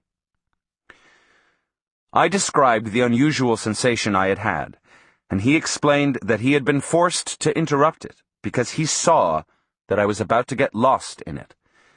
He added that it was a natural tendency for all of us to indulge ourselves when feelings of that nature occur, and that by indulging myself in it I had almost turned not doing into my old familiar doing. He said that what I should have done was to maintain the view without succumbing to it, because in a way, doing was a manner of succumbing. I complained that he should have told me beforehand what to expect and what to do, but he pointed out that he had no way of knowing whether or not I would succeed in merging the shadows. I had to confess I was more mystified than ever about not doing. Don Juan's comments were that I should be satisfied with what I had done, because for once I had proceeded correctly, that by reducing the world I had enlarged it, and that, although I had been far from feeling the lines of the world, I had correctly used the shadow of the rocks as a door into not doing. The statement that I had enlarged the world by reducing it, intrigued me to no end. The detail of the porous rock in the small area where my eyes were focused was so vivid and so precisely defined that the top of the round peak became a vast world for me, and yet it was really a reduced vision of the rock.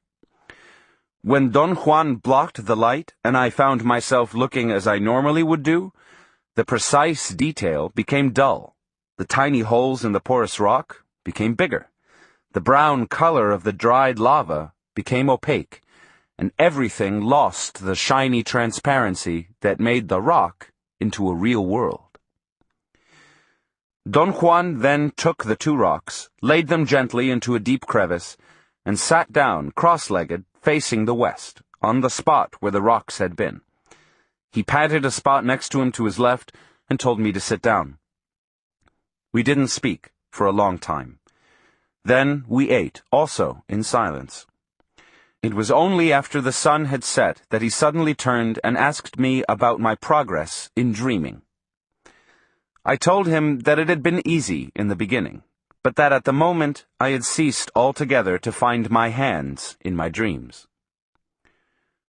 When you first started dreaming, you were using my personal power. That's why it was easier, he said.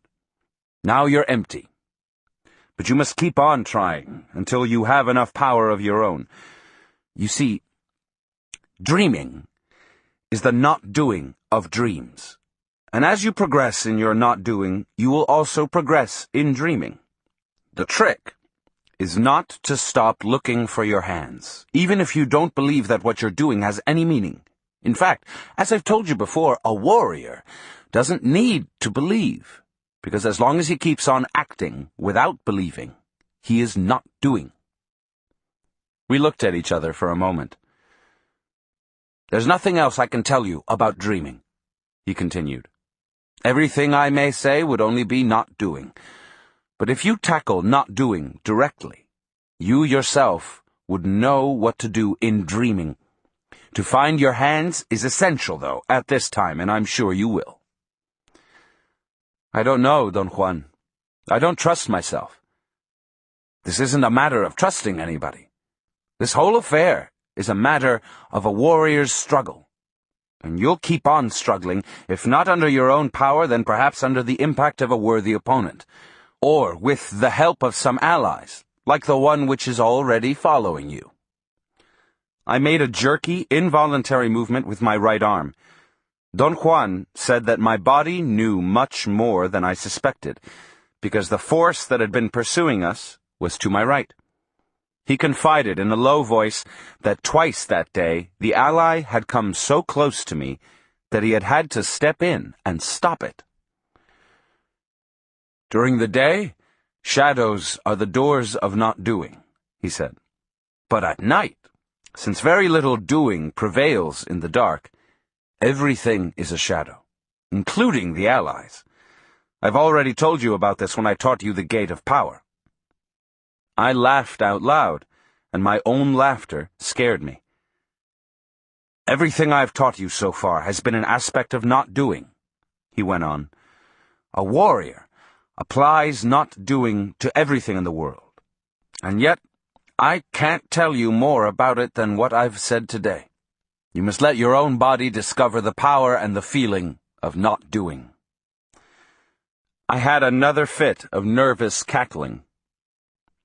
It's stupid for you to scorn the mysteries of the world simply because you know the doing of scorn, he said with a serious face.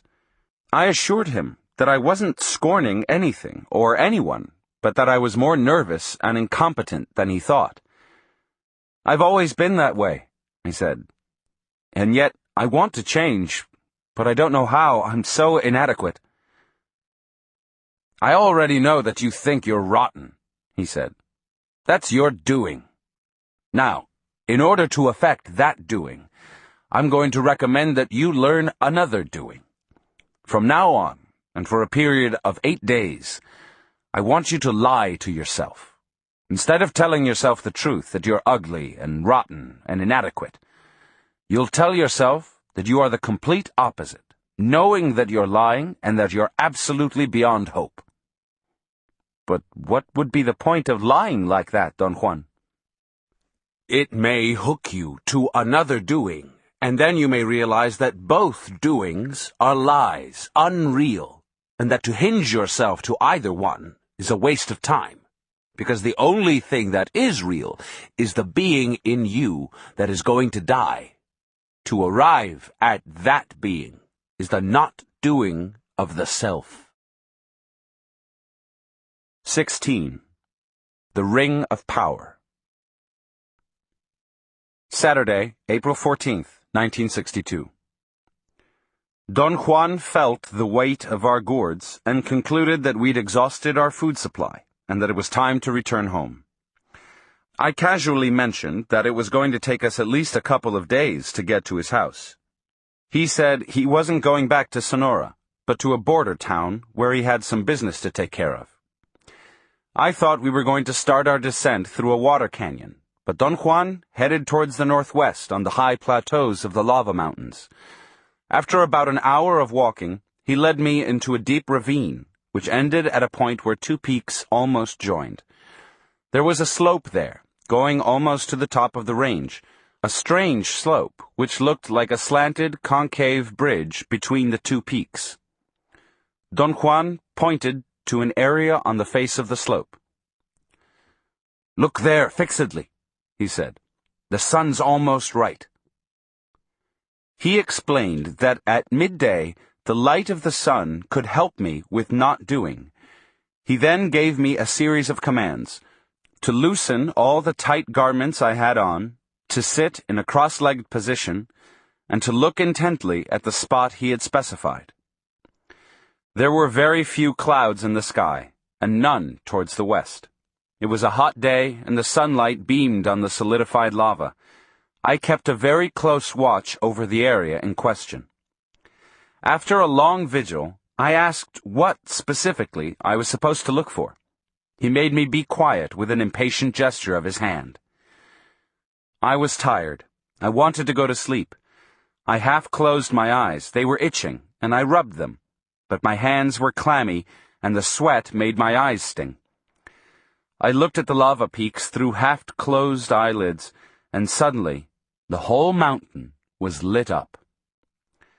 I told Don Juan that if I squinted my eyes, I could see the whole range of mountains as an intricate array of light fibers. He told me to breathe as little as possible in order to maintain the view of the light fibers, and not to stare intently into it, but to look casually at a point on the horizon, right above the slope. I followed his instructions, and was able to hold the view of an interminable extension covered with a web of light. Don Juan said in a very soft voice that I should try to isolate areas of darkness within the field of light fibers, and that right after finding a dark spot, I should open my eyes and check where that spot was on the face of the slope. I was incapable of perceiving any dark areas. I squinted my eyes and then opened them up various times.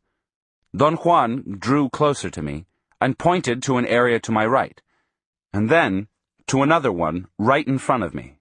I tried to change the position of my body. I thought that perhaps if I shifted my perspective, I would be able to perceive the supposed area of darkness he was pointing to. But Don Juan shook my arm and told me in a severe tone to keep still and be patient. I again squinted my eyes and once more saw the web of light fibers. I looked at it for a moment, and then I opened my eyes wider. At that instant, I heard a faint rumble. It could have easily been explained as the distant sound of a jet plane. And then, with my eyes wide open, I saw the whole range of mountains in front of me as an enormous field of tiny dots of light. It was as if, for a brief moment, some metallic specks in the solidified lava were reflecting the sunlight in unison. Then the sunlight grew dim and was suddenly turned off, and the mountains became a mass of dull, dark brown rock, and at the same time it also became windy and cold. I wanted to turn around to see if the sun had disappeared behind a cloud, but Don Juan held my head and didn't let me move. He said that if I turned, I might catch a glimpse of an entity of the mountains, the ally that was following us. He assured me that I didn't have the necessary strength to stand a sight of that nature, and then he added, in a calculated tone, that the rumble I had heard was the peculiar way in which an ally heralded its presence. He then stood up and announced that we were going to start climbing up the side of the slope. "Where are we going?" I asked. He pointed to one of the areas he had isolated as being a spot of darkness. He explained that not doing had allowed him to single out that spot as a possible center of power, or perhaps as a place where power objects might be found. We reached the spot he had in mind after a painful climb. He stood motionless for a moment, a few feet in front of me. I tried to come closer to him, but he signaled me with his hand to stop. He seemed to be orienting himself. I could see the back of his head moving, as if he were sweeping his eyes up and down the mountain. Then, with sure steps, he led the way to a ledge. He sat down and began to wipe some loose dirt off the ledge with his hand. He dug with his fingers around a small piece of rock that was sticking out, cleaning the dirt around it. Then he ordered me to dig it out. Once I had dislodged the piece of rock, he told me to immediately put it inside my shirt, because it was a power object that belonged to me. He said that he was giving it to me to keep, and that I should polish and care for it. Right after that, we began our descent into a water canyon, and a couple of hours later, we were in the high desert at the foot of the lava mountains.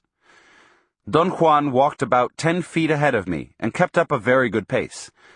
We went south until just before sunset. A heavy bank of clouds in the west prevented us from seeing the sun, but we paused until it had presumably disappeared over the horizon. Don Juan changed directions then, and headed towards the southeast. We went over a hill, and as we got to the top, I spotted 4 men coming towards us from the south. I looked at Don Juan. We had never encountered people in our excursions, and I didn't know what to do in a case like that. But he didn't seem to be concerned. He kept on walking, as if nothing had happened. The men moved as if they weren't in a hurry. They meandered towards where we were in a leisurely way. When they were closer to us, I noticed that they were 4 young Indians. They seemed to recognize Don Juan. He talked to them in Spanish. They were very soft-spoken and treated him with great deference. Only one of them spoke to me. I asked Don Juan in a whisper if I could also talk to them, and he nodded his head affirmatively. Once I engaged them in conversation, they were very friendly and communicative, especially the one who had first spoken to me. They told me they were there in search of power quartz crystals. They said that they had been wandering around the lava mountains for several days, but they hadn't had any luck. Don Juan looked around and pointed to a rocky area about 200 yards away. "That's a good place to camp for a while," he said. He began to walk towards the rocks, and we all followed him. The area he had selected was very rugged. There were no bushes on it. We sat down on the rocks. Don Juan announced that he was going to go back into the chaparral to gather dry branches for a fire. I wanted to help him, but he whispered to me that this was a special fire for those brave young men, and he didn't need my help.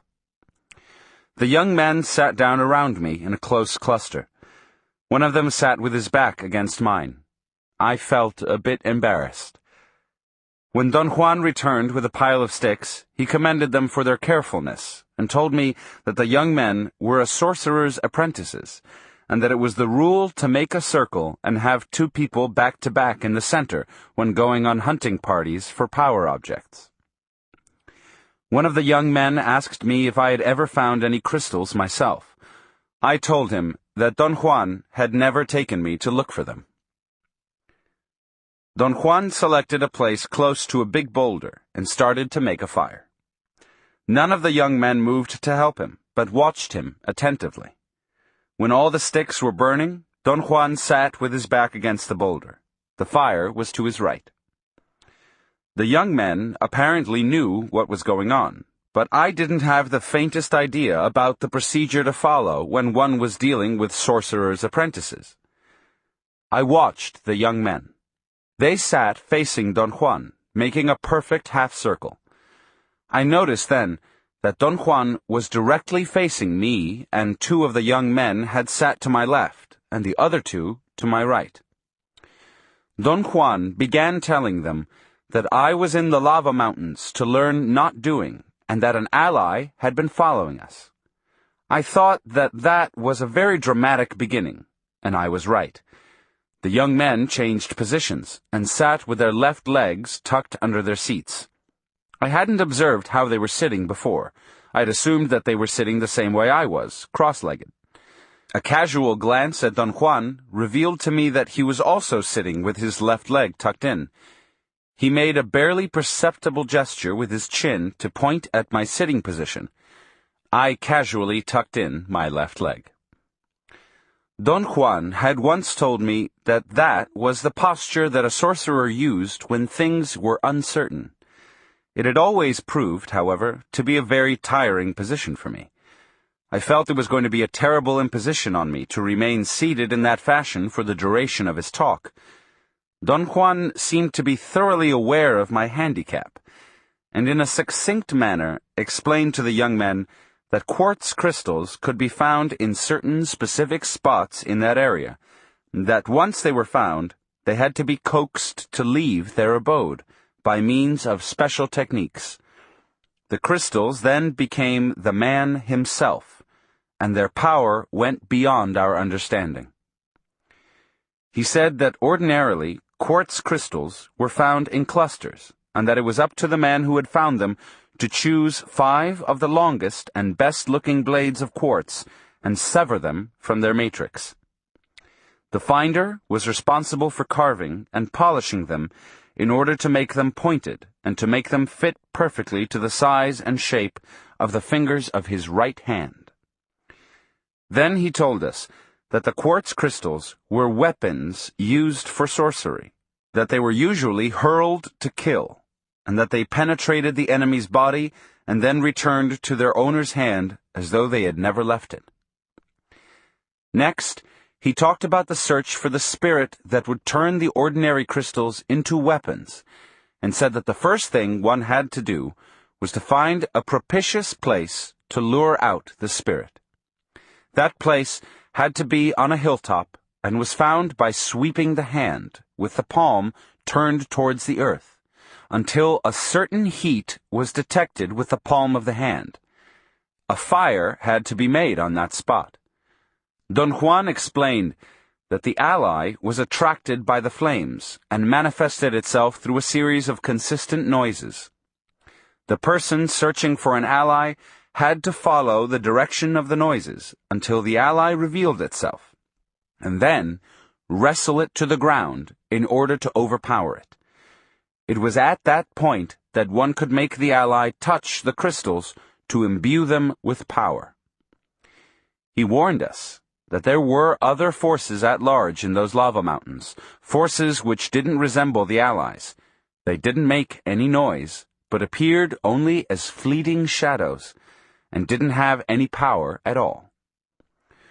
Don Juan added that a brilliantly colored feather or some highly polished quartz crystals would attract the attention of an ally, but in the long run, any object whatever would be equally effective, because the important part was not to find the objects, but to find the force that would imbue them with power. "What's the use of having beautifully polished crystals if you never find the spirit giver of power?" he said. "On the other hand, if you don't have the crystals, but do find the spirit, you may put anything in his way to be touched. You could put your dicks in the way if you can't find anything else." The young men giggled. The most daring of them, the one who talked to me first, laughed loudly. I noticed that Don Juan had crossed his legs and was sitting in a relaxed manner. All the young men had also crossed their legs. I tried to slip casually into a more relaxed posture, but my left knee seemed to have a pinched nerve or a sore muscle, and I had to stand up and jog on the spot for a few minutes. Don Juan made a joking comment. He said I was out of practice kneeling down because I hadn't been to confession in years, ever since I'd begun running around with him. That produced a great commotion among the young men. They laughed in spurts. Some of them covered their faces and giggled nervously. "I'm going to show you fellows something," Don Juan said casually after the young men had stopped laughing. My guess was that he was going to let us see some power objects he had in his pouch. For an instant I thought the young men were going to cluster around him, for they made a sudden movement in unison. All of them bent forward a little bit, as if they were going to stand up. But then they all tucked their left legs in and went back to that mysterious position that was so hard on my knees. I tucked my left leg in as casually as possible. I found that if I didn't sit on my left foot, that is, if I kept a half-kneeling position, my knees didn't hurt as much. Don Juan stood up and walked around the big boulder until he was out of sight. He must have fed the fire before he stood up, while I was tucking in my leg, for the new sticks chirped as they ignited, and long flames spurted out. The effect was extremely dramatic. The flames grew twice as big. Don Juan suddenly stepped out from behind the boulder and stood where he had been sitting. I had a moment of bewilderment. Don Juan had put on a funny black hat. It had peaks on the side, by the ears, and it was round on top. It occurred to me that it was actually a pirate's hat. He was wearing a long black coat with tails, fastened with a single shiny metallic button, and he had a peg leg. I laughed to myself. Don Juan really looked silly in his pirate's costume. I began to wonder where he had gotten that outfit out there in the wilderness. I assumed that it must have been hidden behind the rock. I commented to myself that all Don Juan needed was a patch over his eye and a parrot on his shoulder to be the perfect stereotype of a pirate. Don Juan looked at every member of the group, sweeping his eyes slowly from right to left. Then he looked up above us and stared into the darkness behind us. He remained in that position for a moment, and then he went around the boulder and disappeared. I didn't notice how he walked. Obviously, he must have had his knee bent in order to depict a man with a wooden leg. When he turned around to walk behind the boulder, I should have seen his bent leg, but I was so mystified by his acts that I didn't pay any attention to details. The flames lost their strength at the very moment Don Juan went around the boulder. I thought that his timing had been superb. He must have calculated how long it would take for the sticks he had added to the fire to burn, and had arranged his appearance and exit according to that calculation. The change in the intensity of the fire was very dramatic for the group. There was a ripple of nervousness among the young men. As the flames diminished in size, the young men went back in unison to a cross-legged sitting position. I expected Don Juan to step out from behind the boulder right away and sit down again, but he didn't. He remained out of sight. I waited impatiently. The young men were sitting with an impassive look on their faces. I couldn't understand what Don Juan had intended with all those histrionics.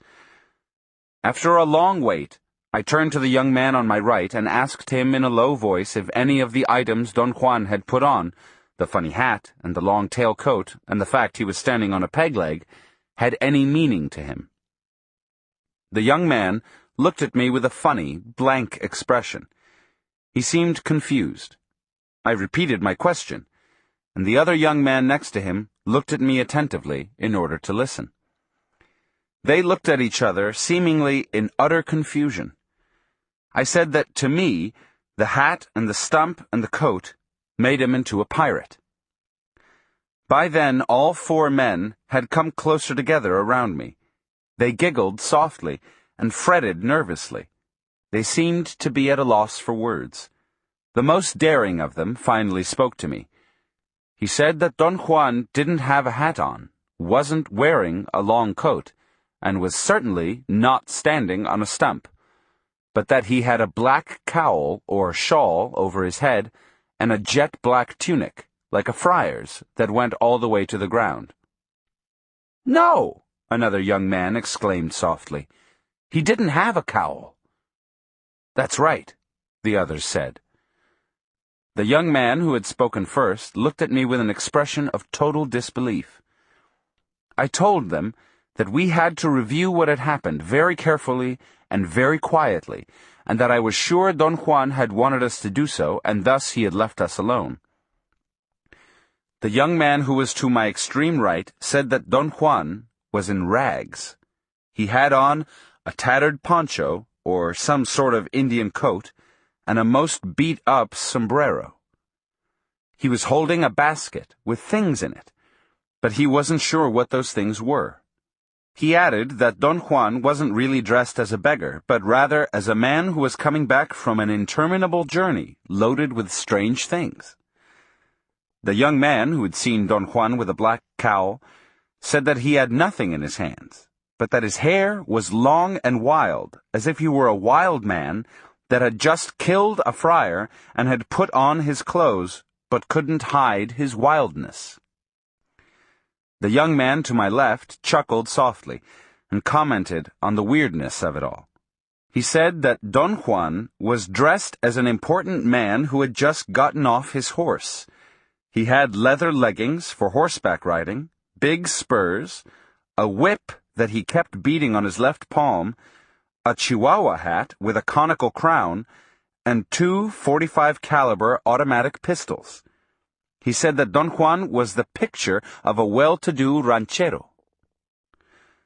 The young man to my extreme left laughed shyly and didn't volunteer to reveal what he had seen. I coaxed him, but the others didn't seem to be interested. He appeared to be rather too shy to talk. The fire was about to be extinguished when Don Juan came out from behind the boulder. "We better leave the young men to their doings," he said to me. "Bid them goodbye." He didn't look at them. He began to walk away slowly to give me time to say goodbye. The young men embraced me. There were no flames in the fire, but the live coals reflected enough glare. Don Juan was like a dark shadow a few feet away, and the young men were a circle of neatly defined, static silhouettes. They were like a row of jet-black statues set in a background of darkness. It was at that point that the total event had an impact on me. A chill ran up my spine. I caught up with Don Juan. He told me, in a tone of great urgency, not to turn around to look at the young men, because at that moment they were a circle of shadows. My stomach felt a force coming from the outside. It was as if a hand had grabbed me. I screamed involuntarily.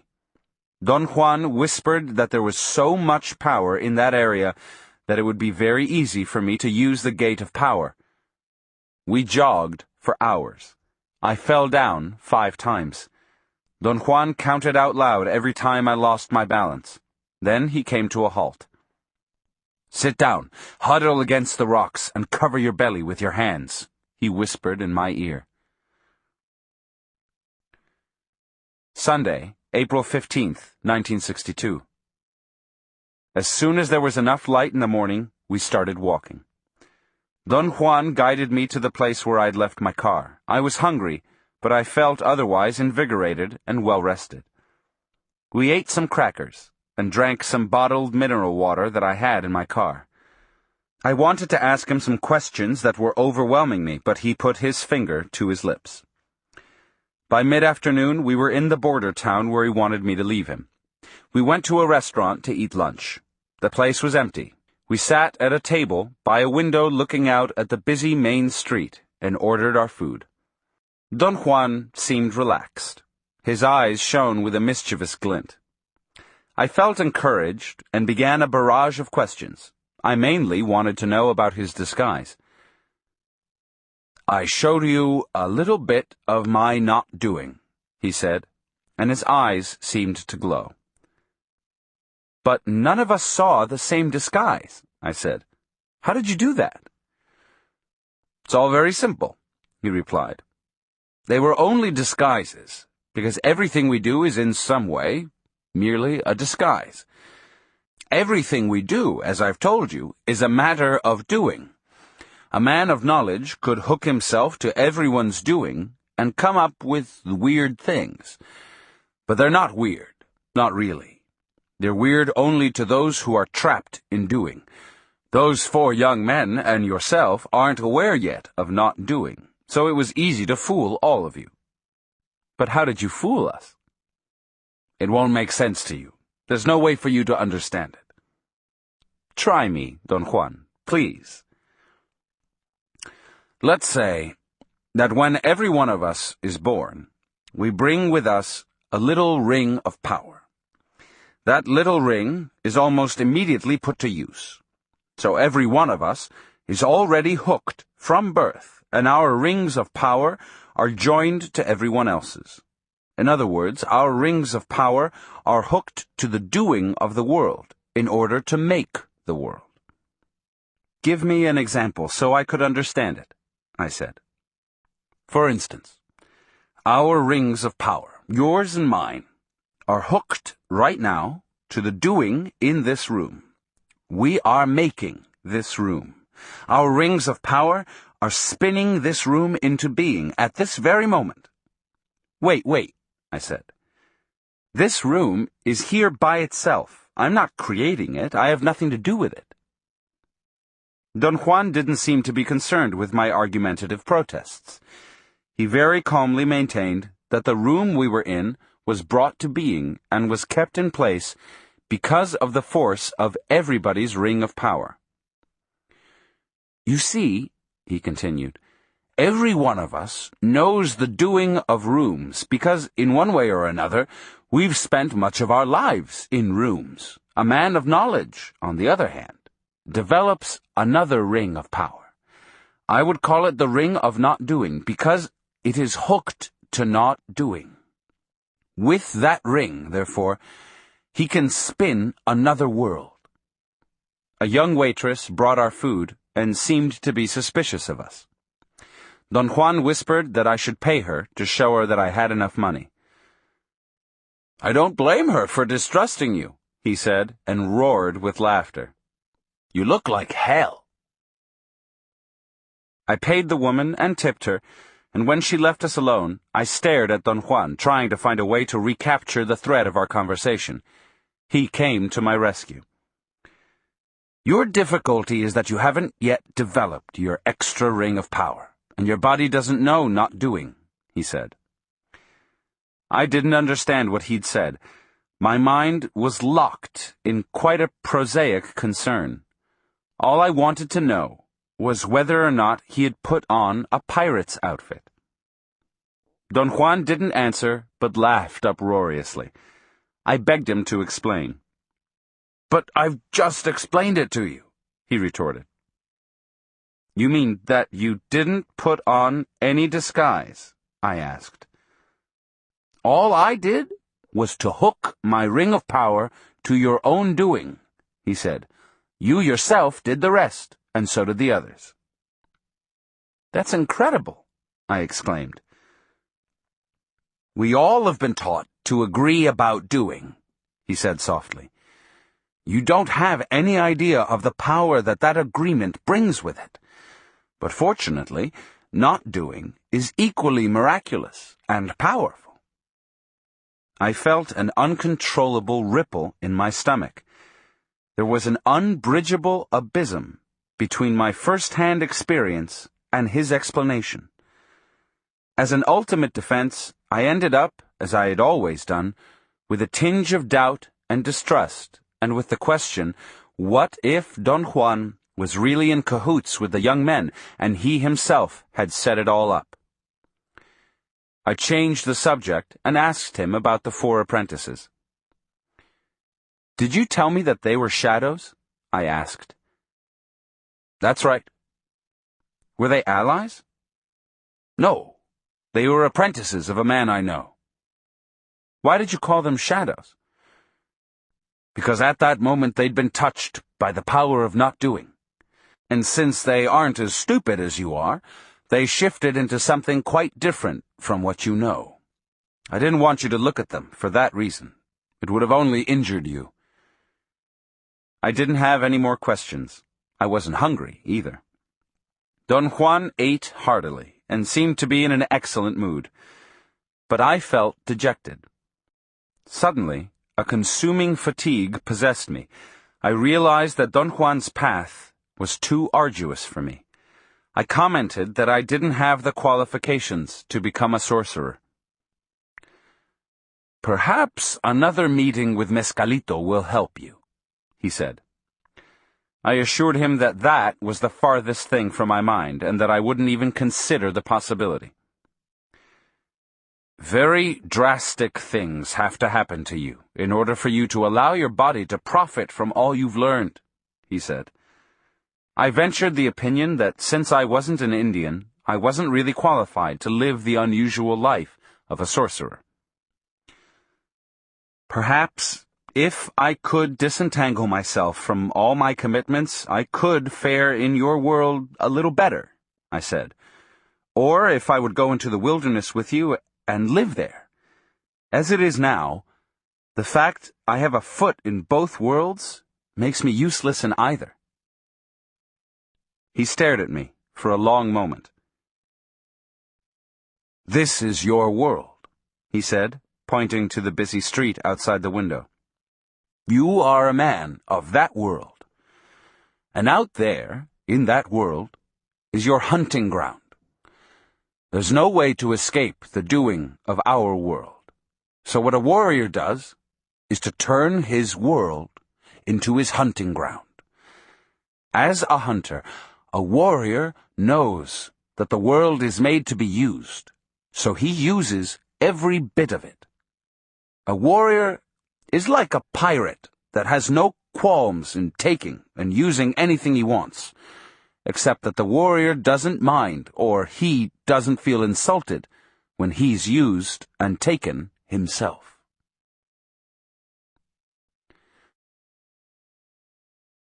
(17) A Worthy Opponent. Tuesday, December 11th, 1962. My traps were perfect. The setting was correct. I saw rabbits, squirrels, and other rodents, quail, and birds, but I couldn't catch anything at all during the whole day. Don Juan had told me as we left his house in the early morning that I had to wait that day for a gift of power, an exceptional animal that might be lured into my traps and whose flesh I could dry for power food. Don Juan seemed to be in a pensive mood. He didn't make a single suggestion or comment. Near the end of the day, he finally made a statement. Someone is interfering with your hunting, he said. Who? I asked, truly surprised. He looked at me and smiled and shook his head in a gesture of disbelief. You act as if you didn't know who, he said, and you've known who all day. I was going to protest, but I saw no point in it. I knew he was going to say La Catalina, and if that was the kind of knowledge he was talking about, then he was right. I did know who. We either go home now, he continued, or we wait until dark and use the twilight to catch her. He appeared to be waiting for my decision. I wanted to leave. I began to gather some thin rope that I was using, but before I could voice my wish, he stopped me with a direct command. Sit down, he said. It would be a simpler and more sober decision to just leave now. But this is a peculiar case, and I think we must stay. This show is just for you. What do you mean? Someone is interfering with you, in particular, so that makes it your show. I know who, and you also know who. You scare me, I said. Not me, he replied, laughing. That woman who's out there prowling is scaring you. He paused, as if he were waiting for the effect of his words to show on me. I had to admit that I was terrified. Over a month before, I had had a horrendous confrontation with a sorceress called La Catalina. I had faced her at the risk of my life, because Don Juan had convinced me that she was after his life, and that he was incapable of fending off her onslaughts. After I had come in contact with her, Don Juan disclosed to me that she had never really been of any danger to him, and that the whole affair had been a trick, not in the sense of a malicious prank, but in the sense of a trap to ensnare me. His method was so unethical to me that I became furious with him. Upon hearing my angry outburst, Don Juan had begun to sing some Mexican tunes. He imitated popular crooners, and his renditions were so comical that I had ended up laughing like a child. He entertained me for hours. I never knew he had such a repertoire of idiotic songs. "Let me tell you something," he'd finally said on that occasion. "If we wouldn't be tricked, we would never learn. The same thing happened to me, and it'll happen to anyone. The art of a benefactor is to take us to the brink. A benefactor can only point the way and trick. I tricked you before. You remember the way I recaptured your hunter's spirit, don't you? You yourself told me that hunting made you forget about plants. You were willing to do a lot of things in order to be a hunter, things you wouldn't have done in order to learn about plants. Now, you must do a lot more in order to survive." He stared at me and broke into a fit of laughter. "This is all crazy," I said. "We are rational beings." "You're rational," he retorted. "I'm not." "Of course you are," I insisted. "You're one of the most rational men I've ever met." "All right," he exclaimed. "Let's not argue. I am rational, so what?" I involved him in the argument of why it was necessary for two rational beings to proceed in such an insane way, as we had proceeded with the Lady Witch. "You're rational, all right," he said fiercely. "And that means you believe that you know a lot about the world, but do you? Do you really? You've only seen the acts of people. Your experiences are limited only to what people have done to you or to others. You know nothing about this mysterious unknown world." He signaled me to follow him to my car, and we drove to the small Mexican town nearby. I didn't ask what we were going to do. He made me park my car by a restaurant, and then we walked around the bus depot and the general store. Don Juan walked on my right side, leading me. Suddenly, I became aware that someone else was walking side by side with me to my left. But before I had time to turn to look, Don Juan made a fast and sudden movement. He leaned forward, as if he were picking something from the ground, and then grabbed me by the armpit when I nearly stumbled over him. He dragged me to my car and didn't let go of my arm, even to allow me to unlock the door. I fumbled with the keys for a moment. He shoved me gently into the car and then got in himself. "Drive slowly and stop in front of the store," he said. When I'd stopped, Don Juan signaled me with a nod of his head to look. La Catalina was standing at the place where Don Juan had grabbed me. I recoiled involuntarily. The woman took a couple of steps towards the car and stood there defiantly. I scrutinized her carefully and concluded that she was a beautiful woman. She was very dark and had a plump body, but she seemed to be strong and muscular. She had a round, full face with high cheekbones and 2 long braids of jet-black hair. What surprised me the most was her youth. She was at the most in her early 30s. "Let her come closer if she wants," Don Juan whispered. She took 3 or 4 steps towards my car and stopped perhaps 10 feet away. We looked at each other. At that moment, I felt there was nothing threatening about her. I smiled and waved at her. She giggled as if she were a shy little girl and covered her mouth. Somehow, I felt delighted. I turned to Don Juan to comment on her appearance and behavior, and he scared me half to death with a yell. "Don't turn your back to that woman, damn it!" he said in a forceful voice. I quickly turned to look at the woman. She had taken another couple of steps towards my car and was standing barely 5 feet away from my door. She was smiling. Her teeth were big and white and very clean. There was something eerie about her smile, however. It wasn't friendly. It was a contained grin. Only her mouth smiled. Her eyes were black and cold and were staring at me fixedly. I experienced a chill all over my body. Don Juan began to laugh in a rhythmical cackle. After a moment's wait, the woman slowly backed away and disappeared among people. We drove away, and Don Juan speculated that if I didn't tighten up my life and learn, she was going to step on me as one steps on a defenseless bug. "She is the worthy opponent I told you I'd found for you," he said. Don Juan said that we had to wait for an omen before we knew what to do with the woman who was interfering with my hunting.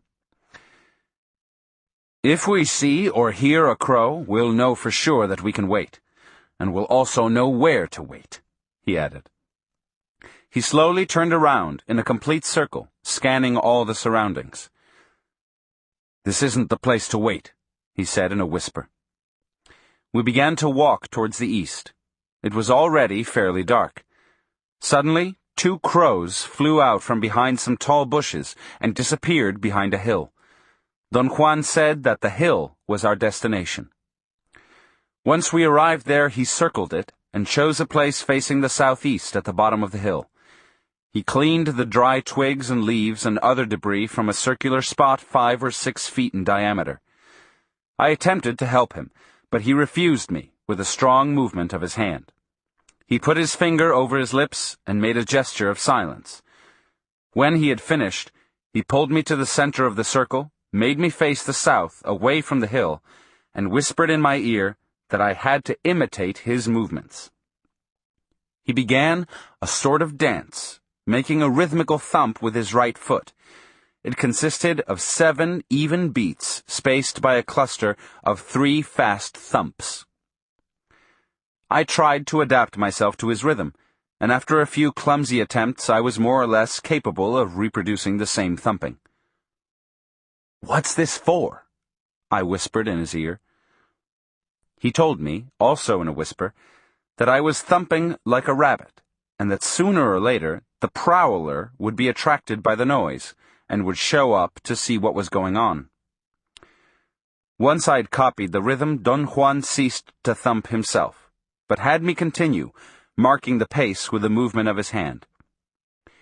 From time to time, he would listen attentively, with his head slightly tilted to the right, seemingly to pick out noises in the chaparral.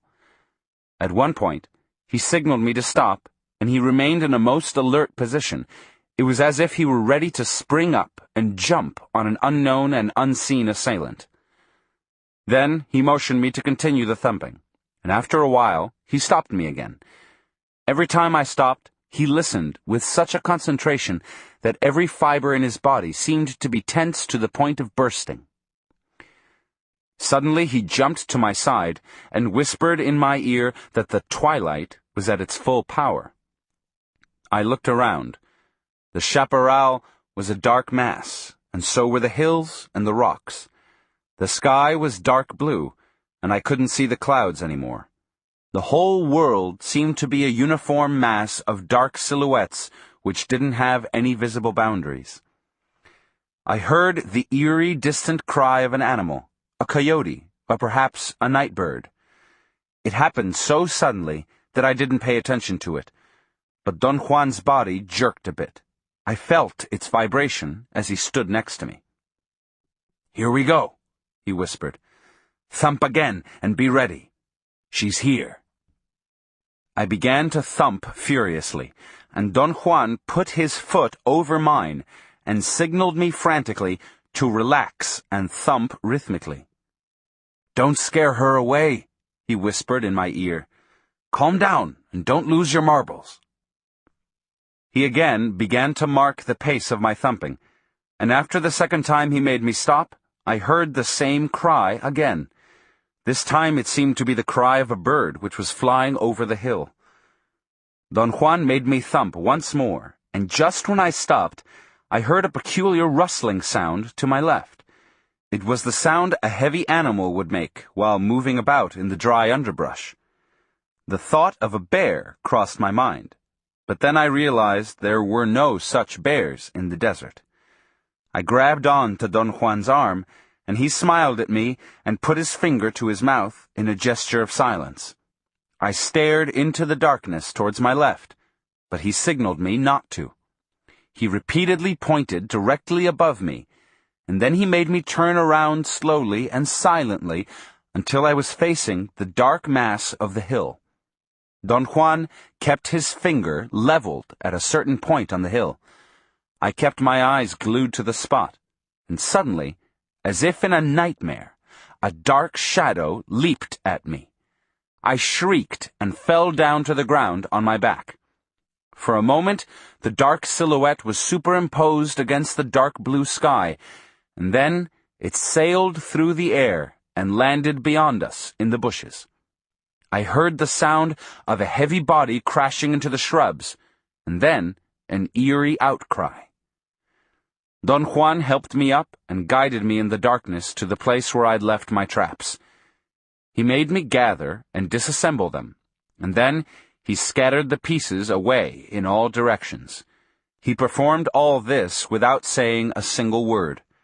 We didn't speak at all on our way back to his house. "What do you want me to say?" Don Juan asked, after I had urged him repeatedly to explain the events I had witnessed a few hours before. "What was it?" I asked. "You know damn well who it was," he said. "Don't water it down with what was it. It's who it was that's important." I had worked out an explanation that seemed to suit me. The figure I had seen looked very much like a kite that someone had let out over the hill while someone else, behind us, had pulled it to the ground, thus the effect of a dark silhouette sailing through the air perhaps 15 or 20 yards. He listened attentively to my explanation and then laughed until tears rolled down his cheeks. "Quit beating around the bush," he said. "Get to the point. Wasn't it a woman?" I had to admit that when I fell down and looked up, I saw the dark silhouette of a woman with a long skirt leaping over me in a very slow motion. Then something seemed to have pulled the dark silhouette, and it flew over me with great speed and crashed into the bushes. In fact, that movement was what had given me the idea of a kite. Don Juan refused to discuss the incident any further. The next day, he left to fulfill some mysterious errand, and I went to visit some Yaqui friends in another community. Wednesday, December 12th, 1962. As soon as I arrived at the Yaqui community, the Mexican storekeeper told me that he had rented a record player and 20 records from an outfit in Ciudad Obregón for the fiesta he was planning to give that night in honor of the Virgin of Guadalupe. He'd already told everybody that he'd made all the necessary arrangements through Julio, the traveling salesman who came to the Yaqui settlement twice a month to collect installments on a layaway plan for cheap articles of clothing, which he had succeeded in selling to some Yaqui Indians. Julio brought the record player early in the afternoon and hooked it to the dynamo that provided electricity for the store. He made sure that it worked. Then he turned up the volume to its maximum, reminded the storekeeper not to touch any knobs, and began to sort the 20 records. "I know how many scratches each of them has," Julio said to the storekeeper. "Tell that to my daughter," the storekeeper replied. "You're responsible, not your daughter." "Well, just the same, she's the only one who'll be changing the records." Julio insisted that it didn't make any difference to him whether she or someone else was going to actually handle the record player, as long as the storekeeper paid for any records that were damaged. The storekeeper began to argue with Julio. Julio's face became red. He turned from time to time to the large group of Yaqui Indians congregated in front of the store and made signs of despair or frustration by moving his hands or contorting his face in a grimace. Seemingly, as a final resort, he demanded a cash deposit. That precipitated another long argument about what constituted a damaged record. Julio stated with authority that any broken record had to be paid for in full, as if it were new. The storekeeper became angrier and began to pull out his extension cords. He seemed bent upon unhooking the record player and canceling the party. He made it clear to his clients congregated in front of the store that he'd tried his best to come to terms with Julio. For a moment, it seemed that the party was going to fail before it had started. Blas, the old Yaqui Indian in whose house I was staying, made some derogatory comments in a loud voice about the Yaquis' sad state of affairs, that they couldn't even celebrate their most revered religious festivity, the Day of the Virgin of Guadalupe. I wanted to intervene and offer my help, but Blas stopped me. He said that if I were to make the cash deposit, the storekeeper himself would smash the records. "He's worse than anybody," he said. "Let him pay the deposit. He bleeds us, so why shouldn't he pay?" After a long discussion, in which, strangely enough, everyone present was in favor of Julio, the storekeeper hit upon terms which were mutually agreeable. He didn't pay a cash deposit, but accepted responsibility for the records and the record player. Julio's motorcycle left a trail of dust as he headed for some of the more remote houses in the locality. Blas said that he was trying to get to his customers before they came to the store and spent all their money buying booze. As he was saying this, a group of Indians emerged from behind the store. Blas looked at them and began to laugh, and so did everyone else there. Blas told me that those Indians were Julio's customers and had been hiding behind the store, waiting for him to leave. The party began early. The storekeeper's daughter put a record on the turntable and brought the arm down. There was a terrible loud screech and a high-pitched buzz, and then came a blasting sound of trumpet and some guitars. The party consisted of playing the records at full volume. There were 4 young Mexican men who danced with the storekeeper's 2 daughters and 3 other young Mexican women. The Yaquis didn't dance. They watched with apparent delight every movement the dancers made. They seemed to be enjoying themselves, just watching and gulping down cheap tequila. I bought individual drinks for everybody I knew. I wanted to avoid any feelings of resentment. I circulated among the numerous Indians and talked to them and then offered them drinks. My pattern of behavior worked until they realized I wasn't drinking at all. That seemed to annoy everyone at once. It was as if, collectively, they had discovered that I didn't belong there. The Indians became very gruff and gave me sly looks. The Mexicans, who were as drunk as the Indians, also realized at the same time that I hadn't danced, and that appeared to offend them even more. They became very aggressive. One of them forcibly took me by the arm and dragged me closer to the record player. Another served me a full cup of tequila and wanted me to drink it all in one gulp and prove that I was a macho. I tried to stall them and laughed idiotically, as if I were actually enjoying the situation. I said that I would like to dance first and then drink. One of the young men called out the name of a song. The girl in charge of the record player began to search in the pile of records. She seemed to be a little tipsy, although none of the women had openly been drinking, and had trouble fitting a record on the turntable. A young man said that the record she'd selected wasn't a twist. She fumbled with the pile, trying to find the suitable one, and everyone closed in around her and left me. That gave me time to run behind the store, away from the lighted area, and out of sight. I stood about 30 yards away, in the darkness of some bushes, trying to decide what to do. I was tired. I felt it was time to get in my car and go back home. I began to walk to Blas's house, where my car was parked. I figured that if I drove slowly, no one would notice that I was leaving. The people in charge of the record player were apparently still looking for the record. All I could hear was the high-pitched buzzing of the loudspeaker. But then came the blasting sound of a twist. I laughed out loud, thinking that they'd probably turned to where I'd been and found out that I'd disappeared. I saw some dark silhouettes of people walking in the opposite direction, going towards the store. We passed each other, and they mumbled "Buenas noches." I recognized them and spoke to them. I told them it was a great party.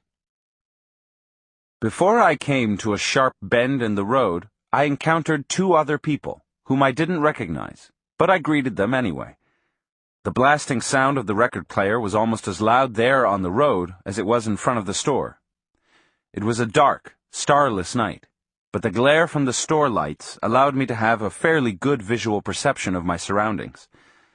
Blas's house was very near, and I accelerated my pace.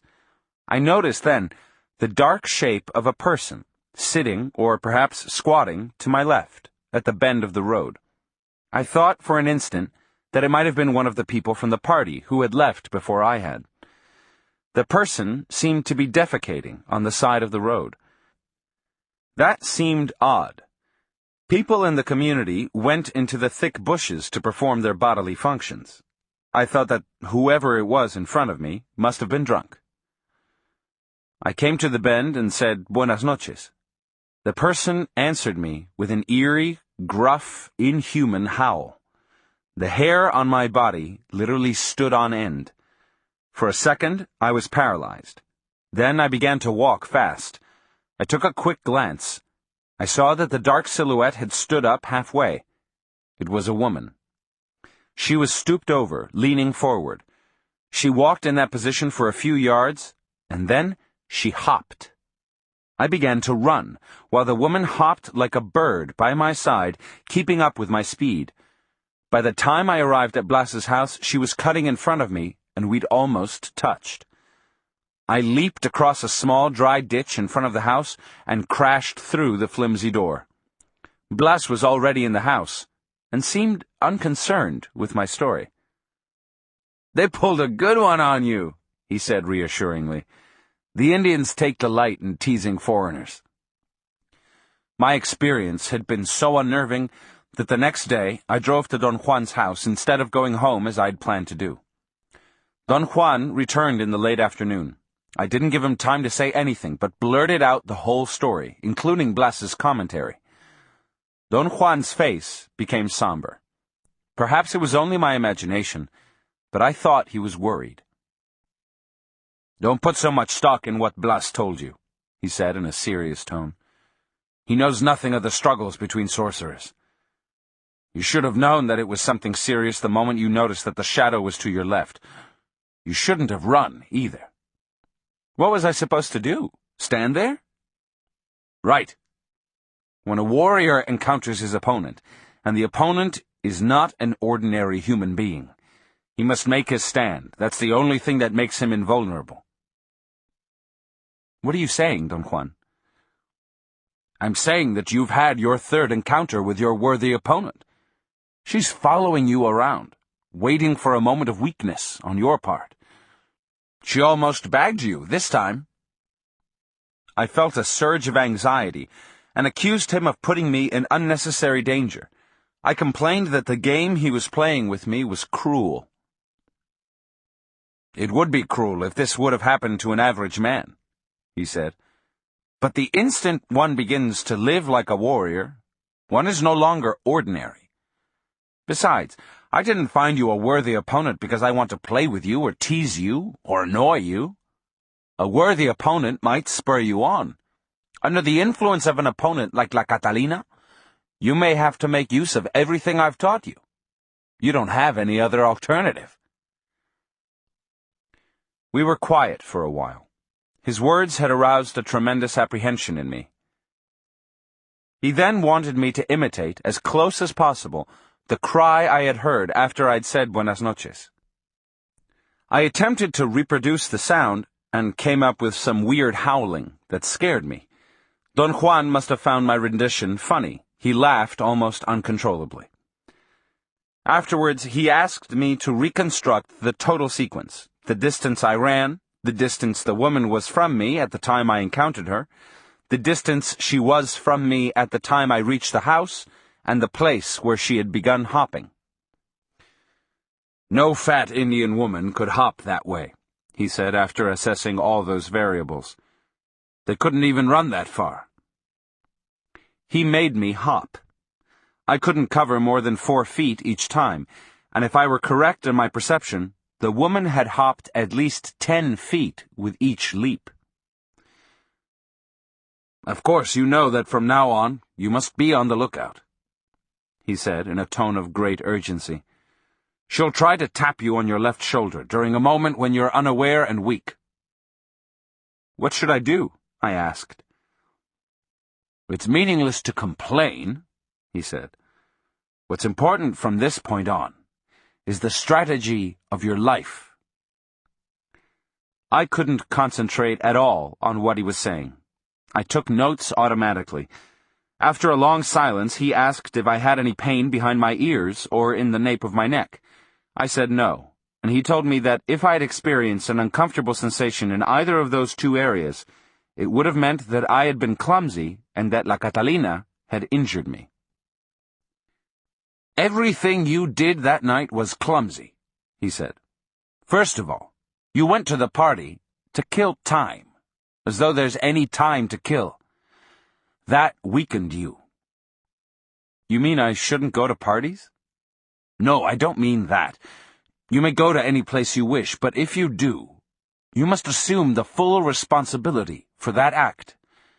A warrior lives his life strategically. He would attend a party or a reunion like that only if his strategy calls for it. That means, of course, that he would be in total control and would perform all the acts that he deems necessary." He looked at me fixedly and smiled, then covered his face and chuckled softly. "You're in a terrible bind," he said. "Your opponent's on your trail, and for the first time in your life you can't afford to act helter-skelter. This time, you'll have to learn a totally different doing. The doing of strategy. Think of it this way. If you survive the onslaughts of La Catalina, you'll have to thank her someday for having forced you to change your doing." "What a terrible way of putting it," I exclaimed. "What if I don't survive?" "A warrior never indulges in thoughts like that," he said. "When he has to act with his fellow men, a warrior follows the doing of strategy, and in that doing there are no victories or defeats. In that doing, there are only actions." I asked him what the doing of strategy entailed. "It entails that one's not at the mercy of people," he replied. "At that party, for instance, you were a clown, not because it served your purposes to be a clown, but because you placed yourself at the mercy of those people. You never had any control, and thus you had to run away from them." What should I have done? Not go there at all, or else go there to perform a specific act. After horsing around with the Mexicans, you were weak, and La Catalina used that opportunity, so she placed herself in the road to wait for you. Your body knew that something was out of place, though, and yet you spoke to her. That was terrible. You mustn't utter a single word to your opponent during one of those encounters. Then, you turned your back to her. That was even worse. Then, you ran away from her, and that was the worst thing you could have done. Apparently, she's clumsy. A sorcerer that's worth his salt would have mowed you down right then, the instant you turned your back and ran away. So far, your only defense is to stay put and do your dance." "What dance are you talking about?" I asked. He said that the rabbit thumping he had taught me was the first movement of the dance that a warrior groomed and enlarged throughout his life, and then executed in his last stand on earth. I had a moment of strange sobriety, and a series of thoughts occurred to me. On one level, It was clear that what had taken place between me and La Catalina the first time I'd confronted her was real. La Catalina was real, and I couldn't discard the possibility that she was actually following me. On the other level, I couldn't understand how she was following me, and this gave rise to the faint suspicion that Don Juan might be tricking me, and that he himself was somehow producing the weird effects I had witnessed. Don Juan suddenly looked at the sky and told me that there was still time to go and check the sorceress. He reassured me that we were running very little danger because we were only going to drive by her house. "You must confirm her shape," Don Juan said. "Then there won't be any doubts left in your mind, one way or the other." My hands began to sweat profusely, and I had to dry them repeatedly with a towel. We got in my car, and Don Juan directed me to the main highway, and then to a wide, unpaved road. I drove in the center of it. Heavy trucks and tractors had carved deep trenches, and my car was too low to go on either the left or the right side of the road. We went slowly, amid a thick cloud of dust. The coarse gravel which was used to level the road had lumped with dirt during the rains, and chunks of dry mud rocks bounced against the metal underside of my car, making loud, explosive sounds. Don Juan told me to slow down as we were coming to a small bridge. There were 4 Indians sitting there, and they waved at us. I wasn't sure whether or not I knew them. We passed the bridge, and the road curved gently. "That's the woman's house," Don Juan whispered to me as he pointed with his eyes to a white house with a high bamboo fence all around it. He told me to make a U-turn and stop in the middle of the road and wait to see if the woman became suspicious enough to show her face. We stayed there perhaps 10 minutes. I thought it was an interminable time. Don Juan didn't say a word. He sat motionless, looking at the house. "There she is," he said, and his body gave a sudden jump. I saw the dark, foreboding silhouette of a woman standing inside the house, looking through the open door. The room was dark, and that only accentuated the darkness of the woman's silhouette. After a few minutes, the woman stepped out of the darkness of the room and stood in the doorway and watched us. We looked at her for a moment, and then Don Juan told me to drive on. I was speechless. I could have sworn that she was the woman I'd seen hopping by the road in the darkness. About half an hour later, when we turned onto the paved highway, Don Juan spoke to me. "What do you say?" he asked. "Did you recognize the shape?" I hesitated for a long time before answering. I was afraid of the commitment entailed in saying yes. I carefully worded my reply and said that I thought it had been too dark to be completely sure. He laughed and tapped me gently on my head. "She was the one, wasn't she?" he asked. He didn't give me time to reply. He put a finger to his mouth in a gesture of silence and whispered in my ear that it was meaningless to say anything, and that in order to survive La Catalina's onslaughts, I had to make use of everything he had taught me.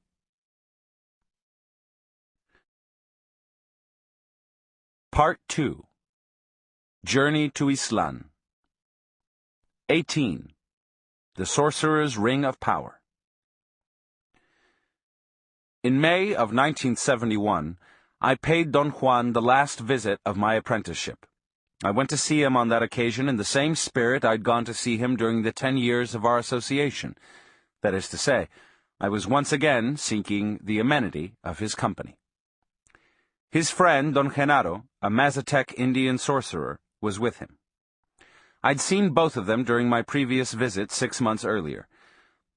I was considering whether or not to ask them if they had been together all that time, when Don Genaro explained that he liked the northern desert so much that he'd returned just in time to see me. Both of them laughed, as if they knew a secret. "I came back just for you," Don Genaro said.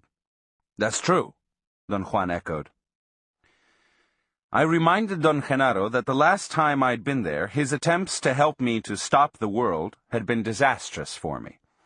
That was my friendly way of letting him know that I was afraid of him. He laughed uncontrollably, shaking his body and kicking his legs like a child. Don Juan avoided looking at me, and also laughed. "You're not going to try to help me anymore, are you, Don Genaro?" I asked. My question threw both of them into spasms of laughter.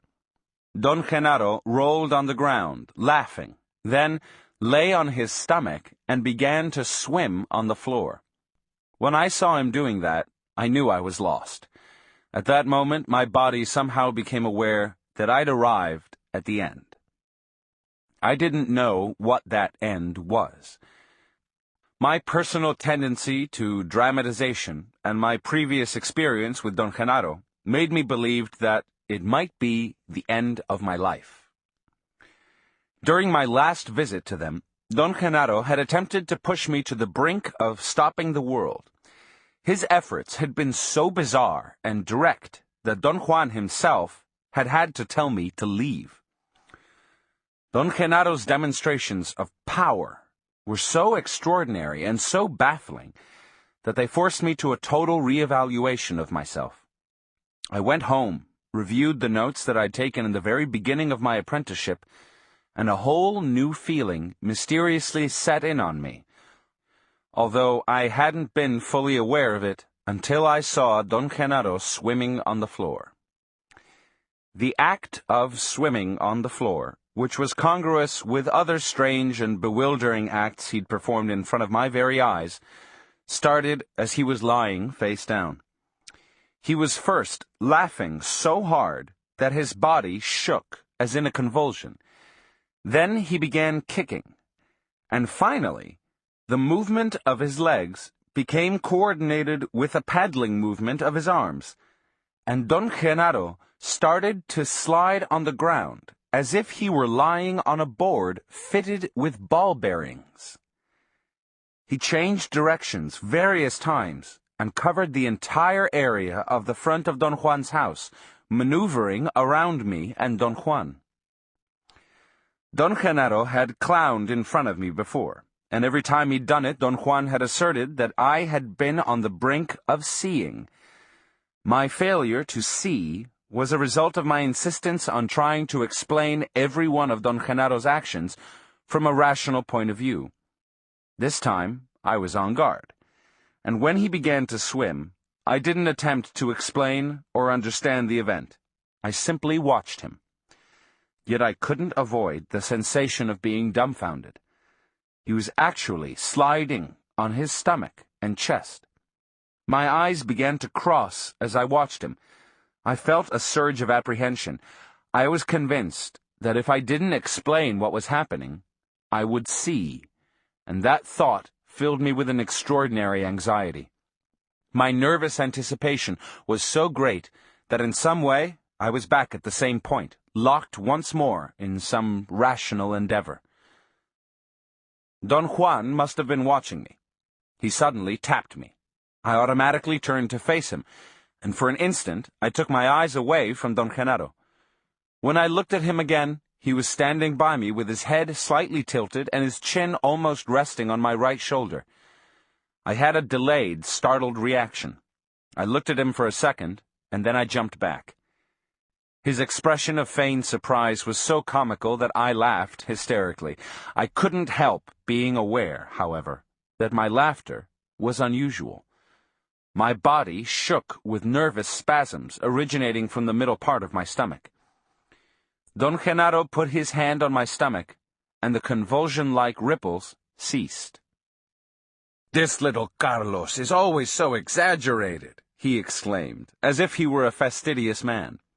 Then he added, imitating Don Juan's voice and mannerisms, "Don't you know that a warrior never laughs that way?" His caricature of Don Juan was so perfect that I laughed even harder. Then both of them left together, and were gone for over 2 hours, until about midday. When they returned, they sat in the area in front of Don Juan's house. They didn't say a word. They seemed to be sleepy, tired, almost absent-minded. They stayed motionless for a long time, yet they seemed to be so comfortable and relaxed. Don Juan's mouth was slightly opened, as if he were really asleep, but his hands were clasped over his lap, and his thumbs moved rhythmically. I fretted and changed sitting positions for a while. Then I began to feel a soothing placidity. I must have fallen asleep. Don Juan's chuckle woke me up. I opened my eyes. Both of them were staring at me. "If you don't talk, you fall asleep," Don Juan said, laughing. "I'm afraid I do," I said. Don Genaro lay on his back and began to kick his legs in the air. I thought for a moment that he was going to start his disturbing clowning again, but he went back right away to his cross-legged sitting position. "There is something you ought to be aware of by now," Don Juan said. "I call it the cubic centimeter of chance. All of us, whether or not we're warriors, have a cubic centimeter of chance that pops out in front of our eyes from time to time. The difference between an average man and a warrior is that the warrior is aware of this, and one of his tasks is to be alert, deliberately, waiting, so that when his cubic centimeter pops out, he has the necessary speed, the prowess, to pick it up. Chance, good luck, personal power, or whatever you may call it, is a peculiar state of affairs. It's like a very small stick that comes out in front of us and invites us to pluck it. Usually we're too busy, or too preoccupied, or just too stupid and lazy to realize that this is our cubic centimeter of luck. A warrior, on the other hand, is always alert and tight and has the spring, the gumption necessary to grab it. "Is your life very tight?" Don Genaro asked me abruptly. "I think it is," I said with conviction. "Do you think that you can pluck your cubic centimeter of luck?" Don Juan asked me with a tone of incredulity. "I believe I do that all the time," I said. "I think you're only alert about things you know," Don Juan said. "Maybe I'm kidding myself, but I do believe that nowadays I'm more aware than at any other time in my life," I said, and really meant it. Don Genaro nodded his head in approval. "Yes," he said softly, as if talking to himself. "Little Carlos is really tight and absolutely alert." I felt that they were humoring me. I thought that perhaps my assertion about my alleged condition of tightness may have annoyed them. "I didn't mean to brag," I said. Don Genaro arched his eyebrows and enlarged his nostrils. He glanced at my notebook and pretended to be writing. "I think Carlos is tighter than ever," Don Juan said to Don Genaro. "Maybe he's too tight," Don Genaro snapped. "He may very well be," Don Juan conceded. I didn't know what to interject at that point, so I remained quiet. "Do you remember the time when I jammed your car?" Don Juan asked casually. His question was abrupt and unrelated to what we'd been talking about. He was referring to the time when I couldn't start the engine of my car until he said I could. I remarked that no one could forget such an event. "That was nothing," Don Juan asserted in a factual tone. "Nothing at all. True, Genaro?" "True," Don Genaro said indifferently. "What do you mean?" I said in a tone of protest. "What you did that day was something truly beyond my comprehension." "That's not saying much," Don Genaro retorted. They both laughed loudly, and then Don Juan patted me on the back. "Genaro can do something much better than jamming your car," he went on. "True, Genaro?" "True," Don Genaro replied, puckering up his lips like a child. "What can he do?" I asked, trying to sound unruffled. Genaro can take your whole car away, Don Juan exclaimed in a booming voice, and then he added in the same tone, "True, Genaro?" "True," Don Genaro retorted, in the loudest human tone I'd ever heard. I jumped involuntarily. My body was convulsed by 3 or 4 nervous spasms. "What do you mean, he can take my whole car away?" I asked. "What did I mean, Genaro?" Don Juan asked.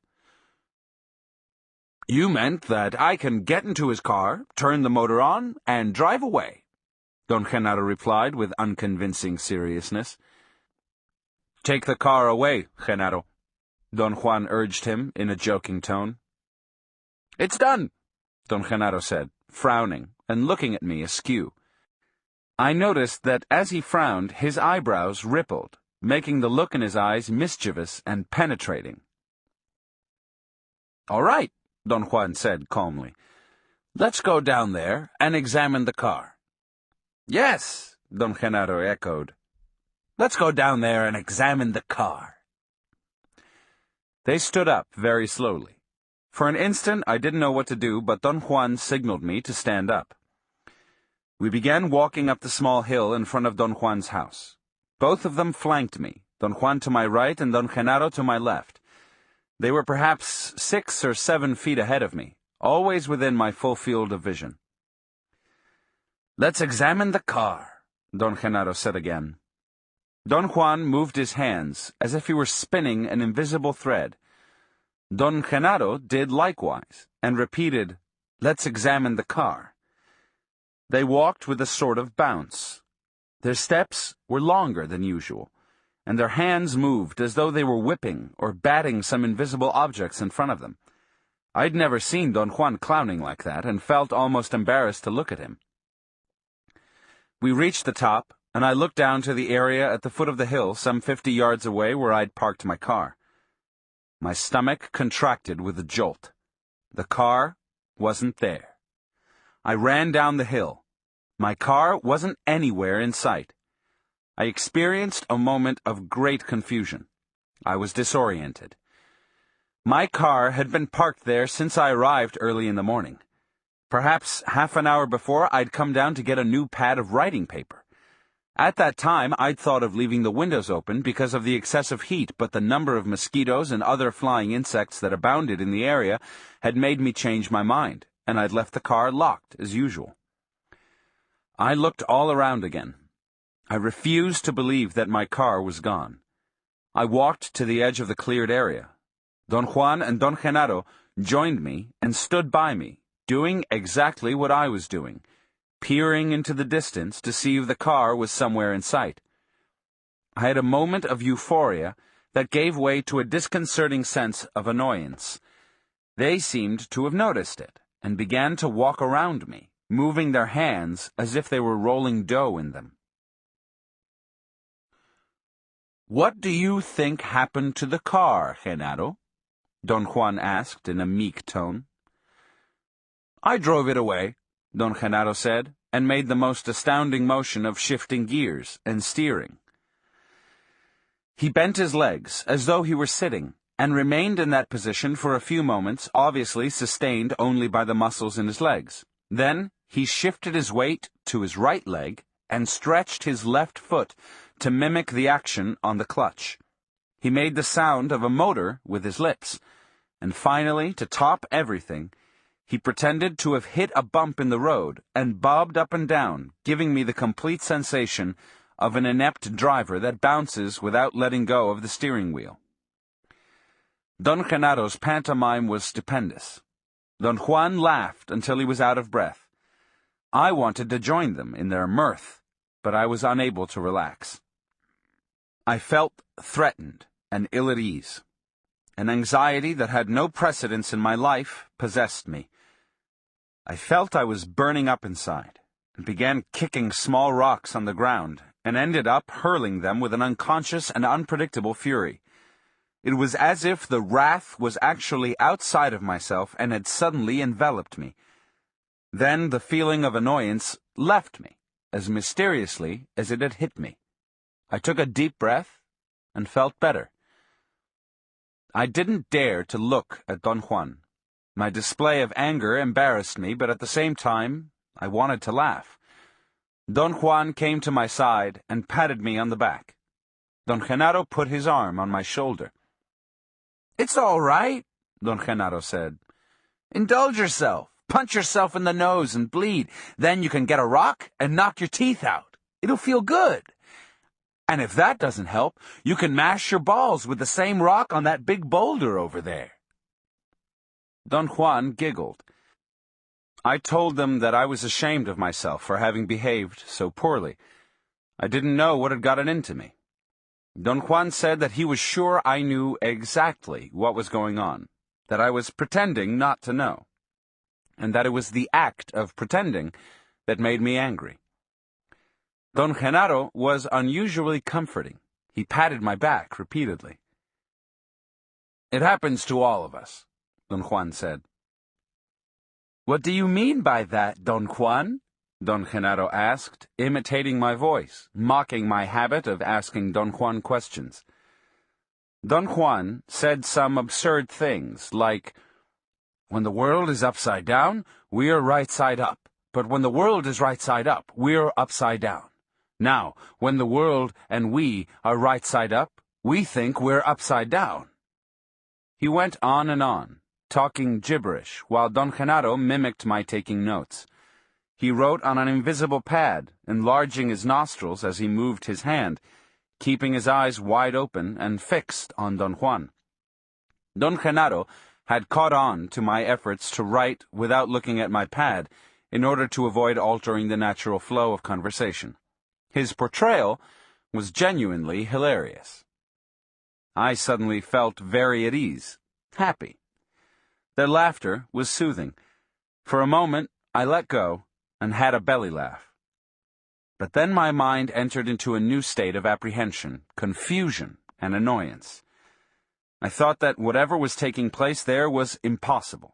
In fact, it was inconceivable according to the logical order by which I am accustomed to judge the world at hand. Yet, as the perceiver, I perceived that my car wasn't there. The thought occurred to me, as it always had happened when Don Juan had confronted me with inexplicable phenomena, that I was being tricked by ordinary means. My mind had always, under stress, involuntarily and consistently repeated the same construct. I began to consider how many Confederates Don Juan and Don Genaro would have needed in order to lift my car and remove it from where I'd parked it. I was absolutely sure that I had compulsively locked the doors. The handbrake was on, it was in gear, and the steering wheel was locked. In order to move it, they would have had to lift it up bodily. That task would have required a labor force that I was convinced neither of them could have brought together. Another possibility was that someone in agreement with them had broken into my car, wired it, and driven it away. To do that would have required a specialized knowledge that was beyond their means. The only other possible explanation was that perhaps they were mesmerizing me. Their movements were so novel to me and so suspicious that I entered into a spin of rationalizations. I thought that if they were hypnotizing me, I was then in a state of altered consciousness. In my experience with Don Juan, I had noticed that in such states, one is incapable of keeping a consistent mental record of the passage of time. There had never been an enduring order in matters of passage of time in all the states of non-ordinary reality I had experienced, and my conclusion was that if I kept myself alert, a moment would come when I would lose my order of sequential time. As if, for example, I were looking at a mountain at a given moment, and then, in my next moment of awareness, I found myself looking at a valley in the opposite direction, but without remembering having turned around. I felt that if something of that nature would happen to me, I could then explain what was taking place with my car as, perhaps, a case of hypnosis. I decided that the only thing I could do was to watch every detail with excruciating thoroughness. "Where's my car?" I asked, addressing both of them. "Where's the car, Genaro?" Don Juan asked, with a look of utmost seriousness. Don Genaro began turning over small rocks and looking underneath them. He worked feverishly over the whole flat area where I had parked my car. He actually turned over every rock. At times he would pretend to get angry and would hurl the rock into the bushes. Don Juan seemed to enjoy the scene beyond words. He giggled and chuckled and was almost oblivious to my presence. Don Genaro had just finished hurling a rock in a display of sham frustration when he came upon a good-sized boulder, the only large and heavy rock in the parking area. He attempted to turn it over, but it was too heavy and too deeply embedded in the ground. He struggled and puffed until he was perspiring. Then he sat on the rock and called Don Juan to help him. Don Juan turned to me with a beaming smile and said, "Come on, let's give Genaro a hand." "What's he doing?" I asked. "He's looking for your car," Don Juan said in a casual and factual tone. "For heaven's sake, how can he find it under the rocks?" I protested. "For heaven's sake, why not?" Don Genaro retorted, and both of them roared with laughter. We couldn't budge the rock. Don Juan suggested that we go to the house and look for a thick piece of wood to use as a lever. On our way to the house, I told them that their acts were absurd and that whatever they were doing to me was unnecessary. Don Genaro peered at me. "Genaro's a very thorough man," Don Juan said with a serious expression. "He's as thorough and meticulous as you are. You yourself said that you never leave a stone unturned. He's doing the same." Don Genaro patted me on the shoulder and said that Don Juan was absolutely right and that, in fact, he wanted to be like me. He looked at me with an insane glint and opened his nostrils. Don Juan clapped his hands and threw his hat to the ground. After a long search around the house for a thick piece of wood, Don Genaro found a long and fairly thick tree trunk, a part of a house beam. He put it across his shoulders, and we started back to the place where my car had been. As we were going up the small hill and were about to reach a bend in the trail from where I could see the flat parking area, I had a sudden insight. It occurred to me that I was going to find my car before they did, but when I looked down, there was no car at the foot of the hill. Don Juan and Don Genaro must have understood what I had had in mind and ran after me, laughing uproariously. Once we got to the bottom of the hill, they immediately went to work. I watched them for a few moments. Their acts were incomprehensible. They weren't pretending that they were working. They were actually immersed in the task of turning over a boulder to see if my car was underneath. That was too much for me, and I joined them. They puffed and yelled, and Don Genaro howled like a coyote. They were soaked in perspiration. I noticed how terribly strong their bodies were, especially Don Juan's. Next to them, I was a flabby young man. Very soon, I was also perspiring copiously. Finally, we succeeded in turning over the boulder, and Don Genaro examined the dirt underneath the rock with the most maddening patience and thoroughness. "No, it isn't here," he announced. That statement brought both of them down to the ground with laughter. I laughed nervously. Don Juan seemed to have true spasms of pain, and covered his face and lay down as his body shook with laughter. "In which direction do we go now?" Don Genaro asked after a long rest. Don Juan pointed with a nod of his head. "Where are we going?" I asked. "To look for your car," Don Juan said, and didn't crack a smile. They again flanked me as we walked into the brush. We'd only covered a few yards when Don Genaro signaled us to stop. He tiptoed to a round bush a few steps away, looked in the inside branches for a few moments, and said that the car wasn't there. We kept on walking for a while, and then Don Genaro made a gesture with his hand to be quiet. He arched his back as he stood on his toes and extended his arms over his head. His fingers were contracted like a claw. From where I stood, Don Genaro's body had the shape of a letter S. He maintained that position for an instant, and then virtually plunged headfirst on a long twig with dry leaves.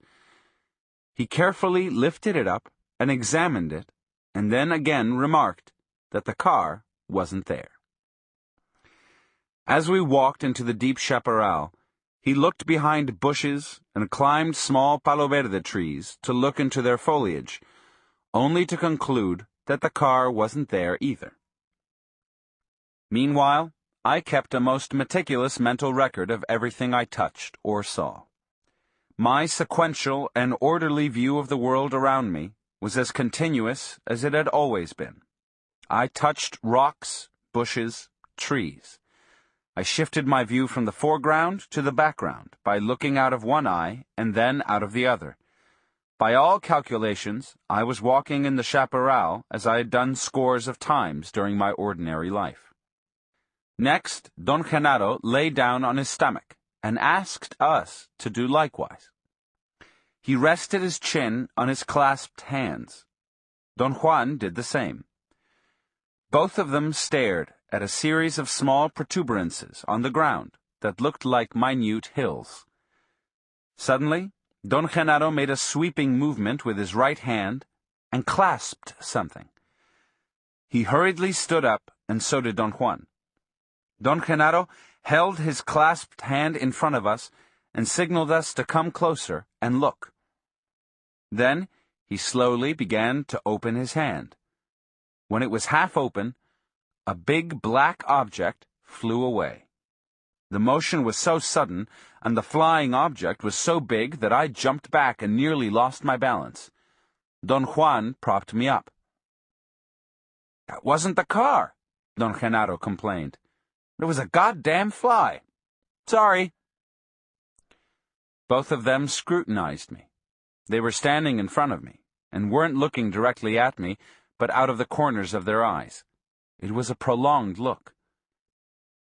"It was a fly, wasn't it?" Don Genaro asked me. "I think so," I said.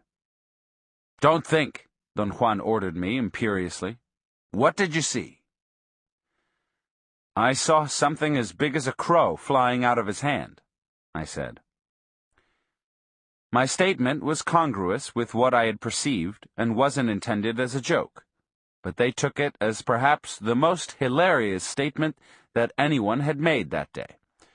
Both of them jumped up and down and laughed until they choked. "I think Carlos has had enough," Don Juan said. His voice sounded hoarse from laughing. Don Genaro said that he was about to find my car, that the feeling was getting hotter and hotter.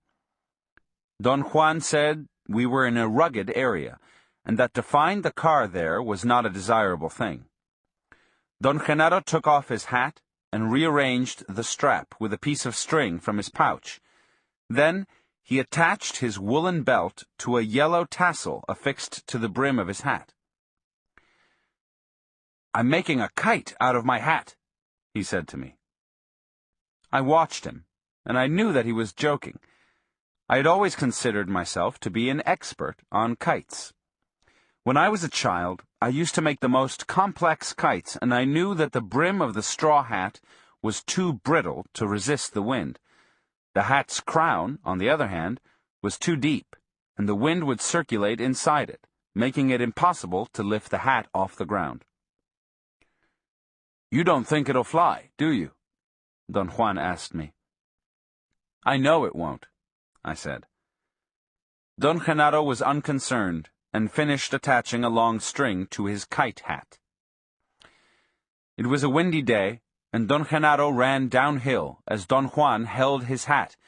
Then Don Genaro pulled the string, and the damn thing actually flew. "Look! Look at the kite!" Don Genaro yelled. It bobbed a couple of times, but it remained in the air. "Don't take your eyes off of the kite," Don Juan said firmly. For a moment, I felt dizzy. Looking at the kite, I had a complete recollection of another time. It was as if I were flying a kite myself, as I used to when it was windy in the hills of my hometown. For a brief moment, the recollection engulfed me, and I lost my awareness of the passage of time. I heard Don Genaro yelling something, and I saw the hat bobbing up and down, and then falling to the ground, where my car was. It all took place with such speed that I didn't have a clear picture of what had happened. I became dizzy and absent-minded. My mind held on to a very confusing image. I either saw Don Genaro's hat turning into my car, or I saw the hat falling over on top of the car. I wanted to believe the latter, that Don Genaro had used his hat to point at my car. Not that it really mattered. One thing was as awesome as the other.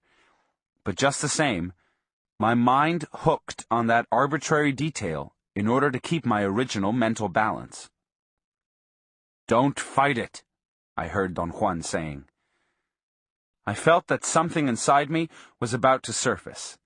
Thoughts and images came in uncontrollable waves as if I were falling asleep. I stared at the car, dumbfounded. It was sitting on a rocky, flat area about 100 feet away. It actually looked as if someone had just placed it there. I ran towards it and began to examine it. "God damn it!" Don Juan exclaimed. "Don't stare at the car! Stop the world!" Then, as in a dream, I heard him yelling, "Genaro's hat! Genaro's hat!" I looked at them. They were staring at me directly. Their eyes were piercing. I felt a pain in my stomach. I had an instantaneous headache and got ill. Don Juan and Don Genaro looked at me curiously. I sat by the car for a while, and then, quite automatically, I unlocked the door and let Don Genaro get in the back seat. Don Juan followed him and sat next to him. I thought that was strange because he usually sat in the front seat. I drove my car to Don Juan's house in a sort of haze. I wasn't myself at all. My stomach was very upset, and the feeling of nausea demolished all my sobriety.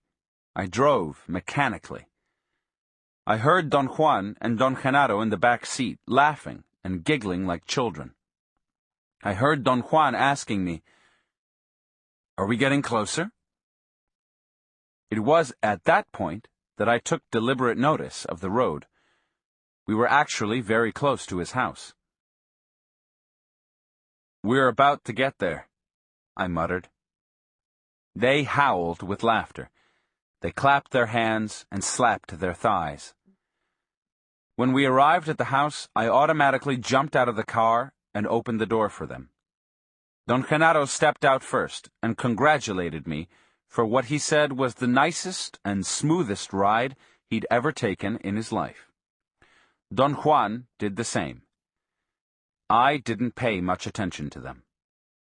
I locked my car and barely made it to the house. I heard Don Juan and Don Genaro roaring with laughter before I fell asleep. 19. Stopping the World. The next day, as soon as I woke up, I began asking Don Juan questions. He was cutting firewood in the back of his house, but Don Genaro was nowhere in sight. He said that there was nothing to talk about. I pointed out that I had succeeded in remaining aloof and had observed Don Genaro's swimming on the floor without wanting or demanding any explanation whatsoever, but my restraint hadn't helped me to understand what was taking place. Then, after the disappearance of the car, I became automatically locked in seeking a logical explanation, but that didn't help me either.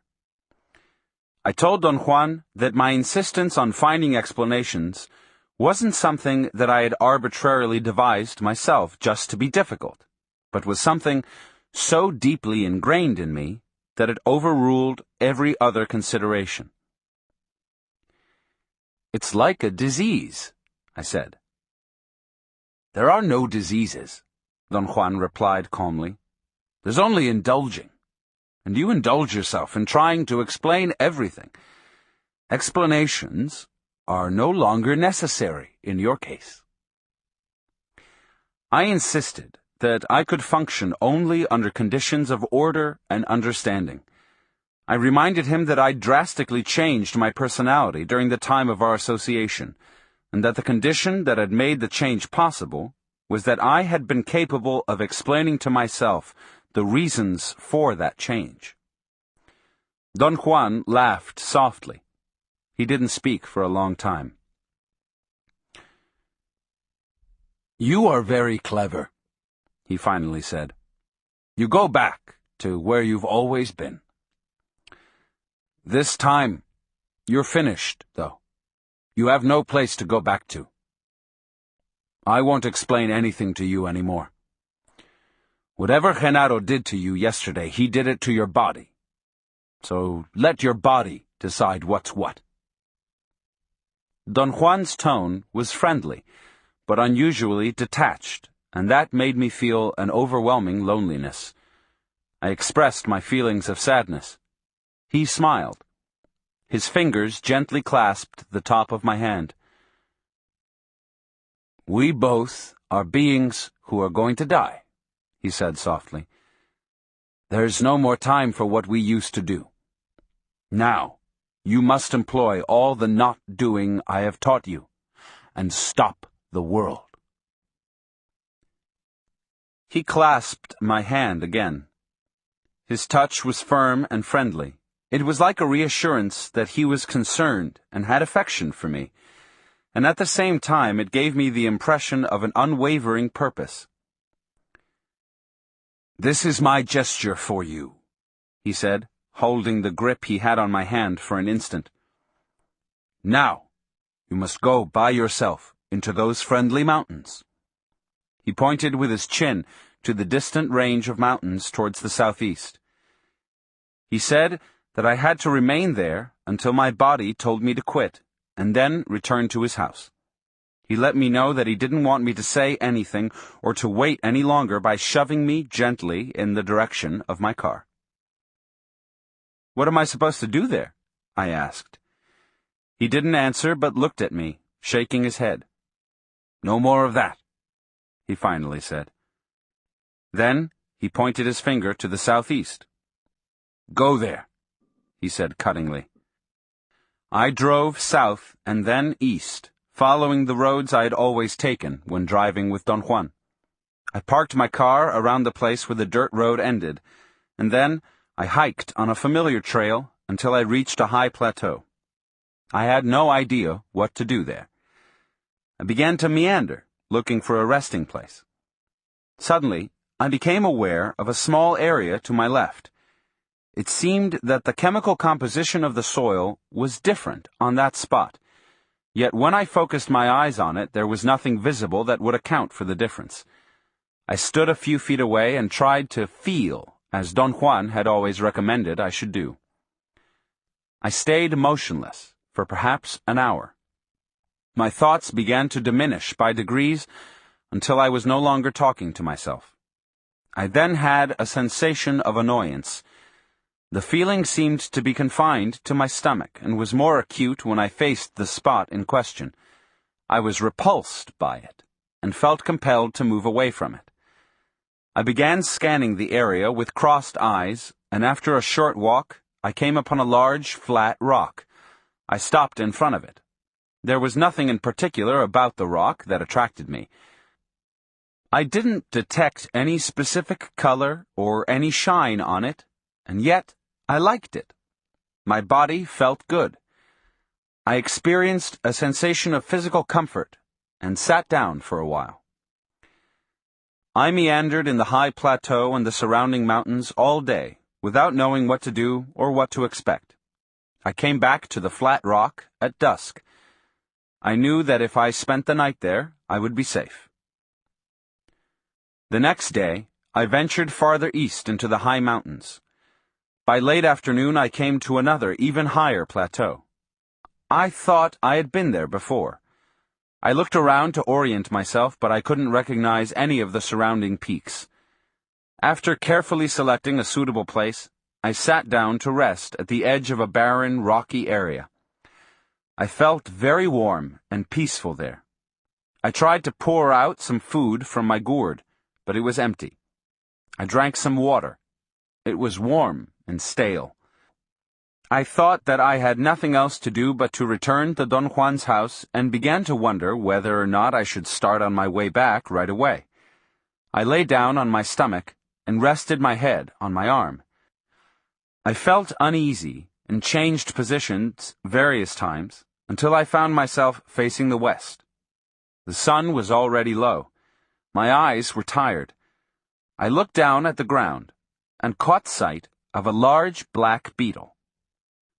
It came out from behind a small rock, pushing a ball of dung twice its size. I followed its movements for a long time. The insect seemed unconcerned with my presence and kept on pushing its load over rocks, roots, depressions, and protuberances on the ground. For all I knew, the beetle wasn't aware that I was there. The thought occurred to me that I couldn't possibly be sure that the insect wasn't aware of me. That thought triggered a series of rational evaluations about the nature of the insect's world as opposed to mine. The beetle and I were in the same world, and obviously the world wasn't the same for both of us. I became immersed in watching it, and marveled at the gigantic strength it needed to carry its load over rocks and down crevices. I observed the insect for a long time, and then I became aware of the silence around me. Only the wind hissed between the branches and leaves of the chaparral. I looked up, turned to my left in a quick and involuntary fashion, and caught a glimpse of a faint shadow or a flicker on a rock a few feet away. At first, I paid no attention to it, but then I realized that the flicker had been to my left. I turned again suddenly and was able to clearly perceive a shadow on the rock.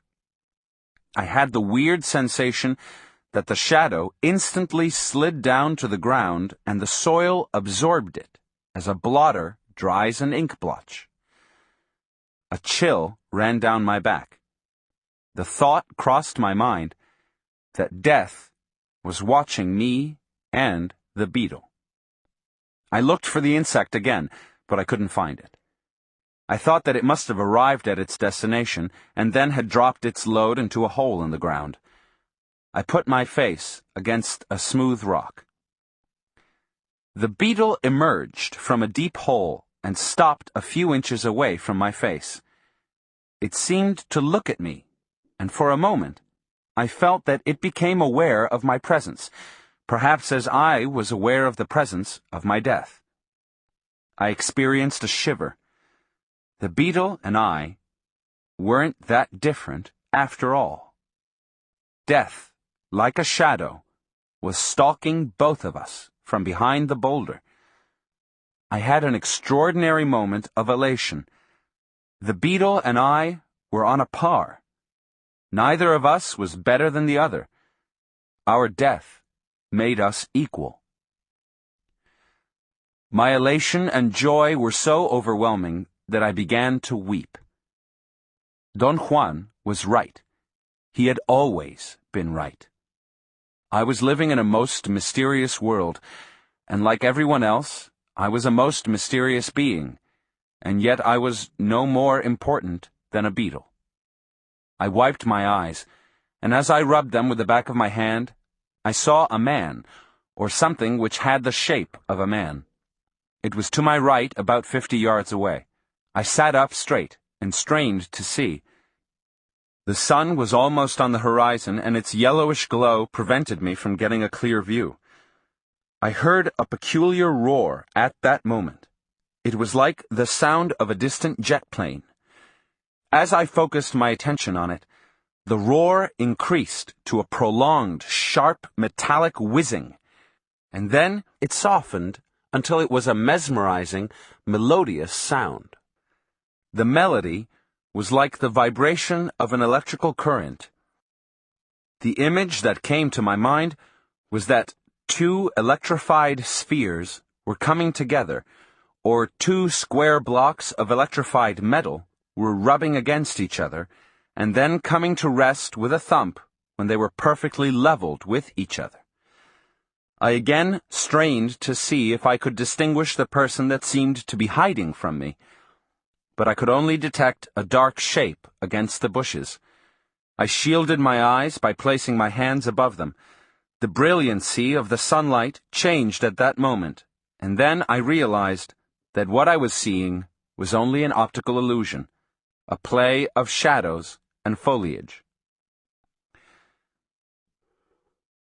I moved my eyes away, and I saw a coyote calmly trotting across a field. The coyote was around the spot where I thought I had seen the man. It moved about 50 yards in a southerly direction, and then it stopped, turned, and began walking towards me.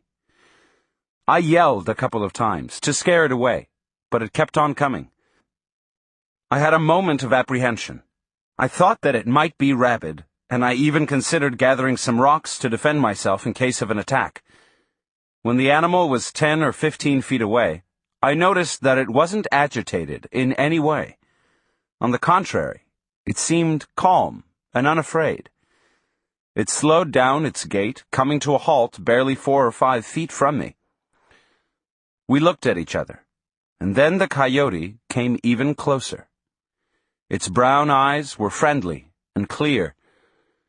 I sat down on the rocks, and the coyote stood almost touching me.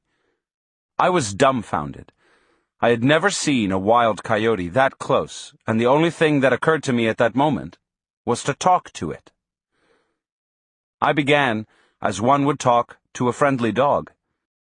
And then I thought that the coyote talked back to me. I had the absolute certainty that it had said something.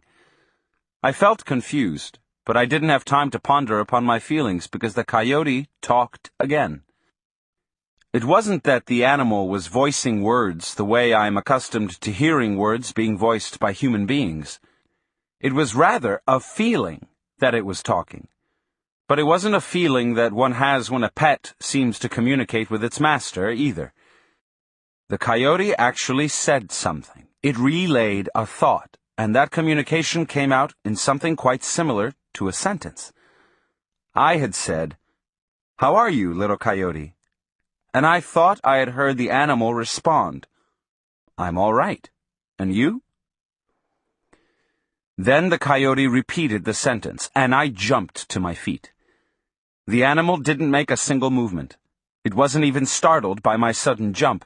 Its eyes were still friendly and clear. It lay down on its stomach and tilted its head and asked, "Why are you afraid?"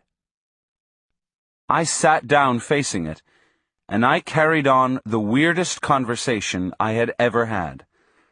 Finally, it asked me what I was doing there, and I said I had come there to stop the world. The coyote said, "Qué bueno." And then I realized that it was a bilingual coyote.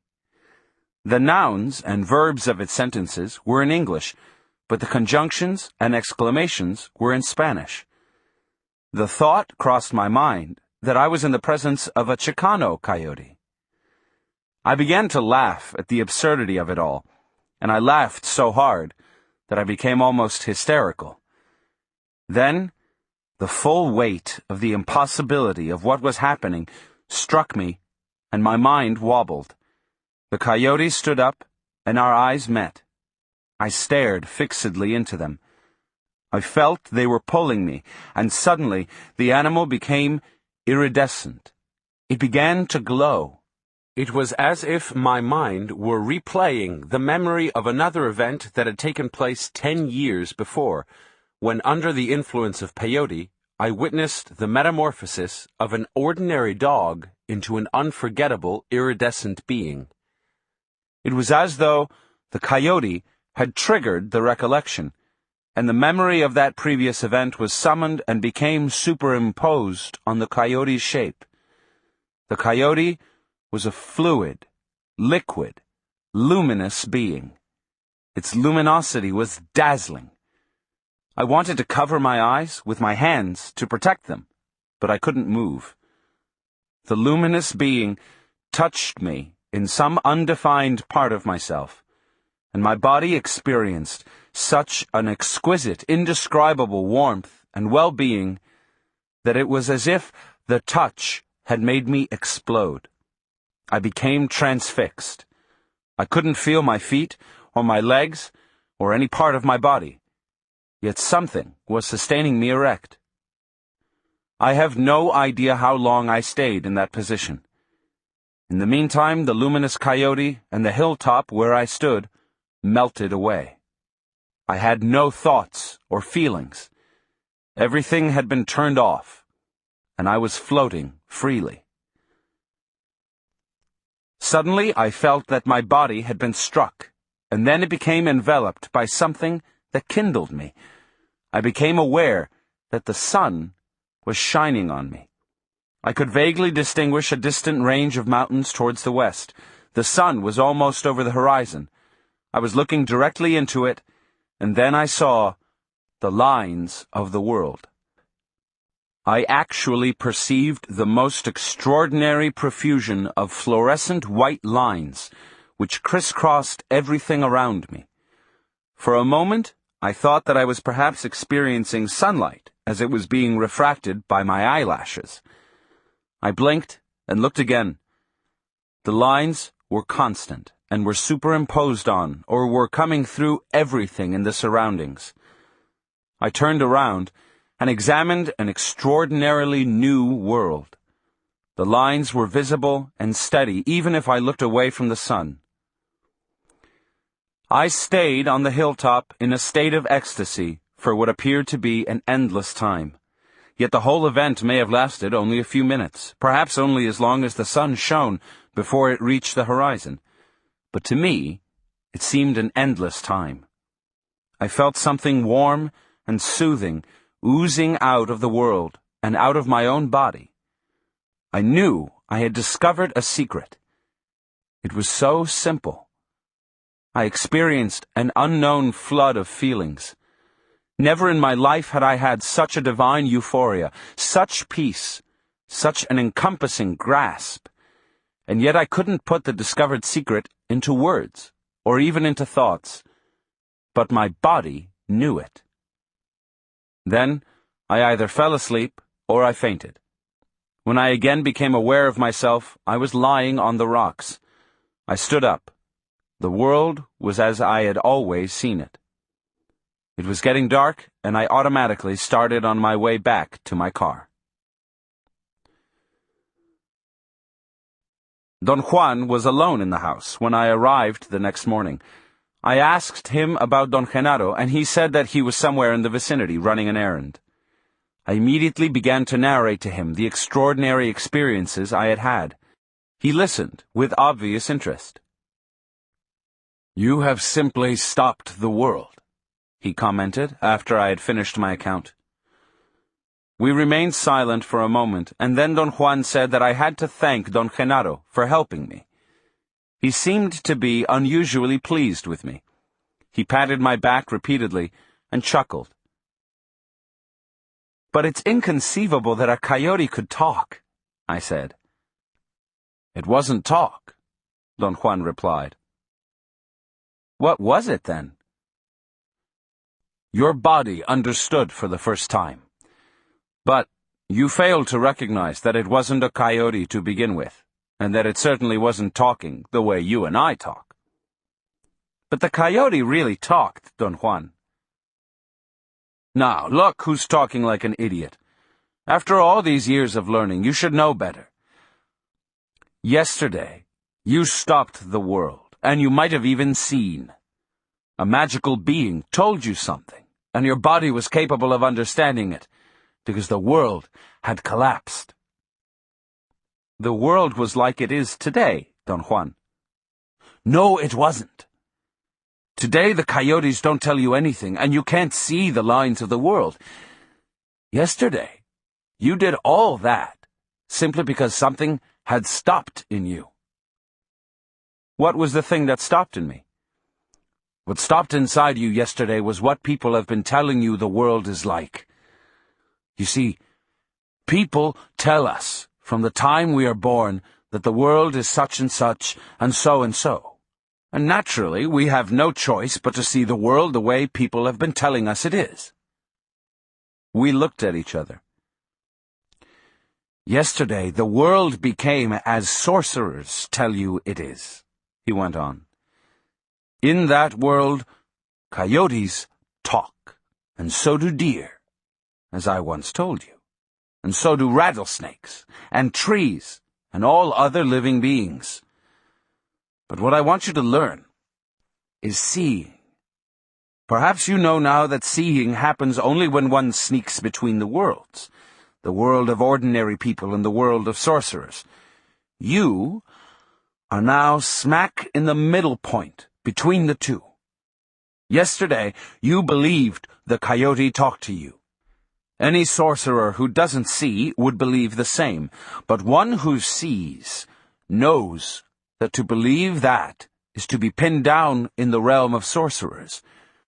By the same token, not to believe that coyotes talk is to be pinned down in the realm of ordinary men. Do you mean, Don Juan, that neither the world of ordinary men nor the world of sorcerers is real? They are real worlds. They could act upon you. For example, you could have asked that coyote about anything you wanted to know, and it would have been compelled to give you an answer. The only sad part is that coyotes aren't reliable. They're tricksters. It's your fate not to have a dependable animal companion. Don Juan explained that the coyote was going to be my companion for life, and that in the world of sorcerers to have a coyote friend was not a desirable state of affairs.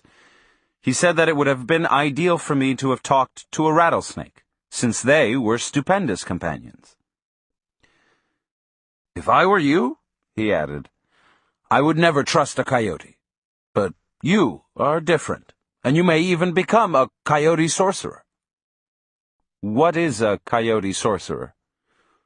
One who draws a lot of things from his coyote brothers.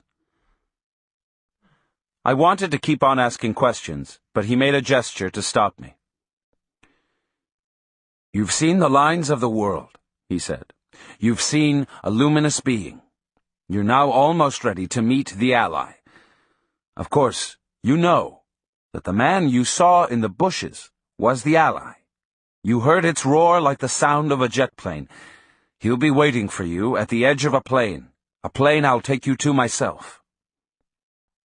We were quiet for a long time. Don Juan had his hands clasped over his stomach.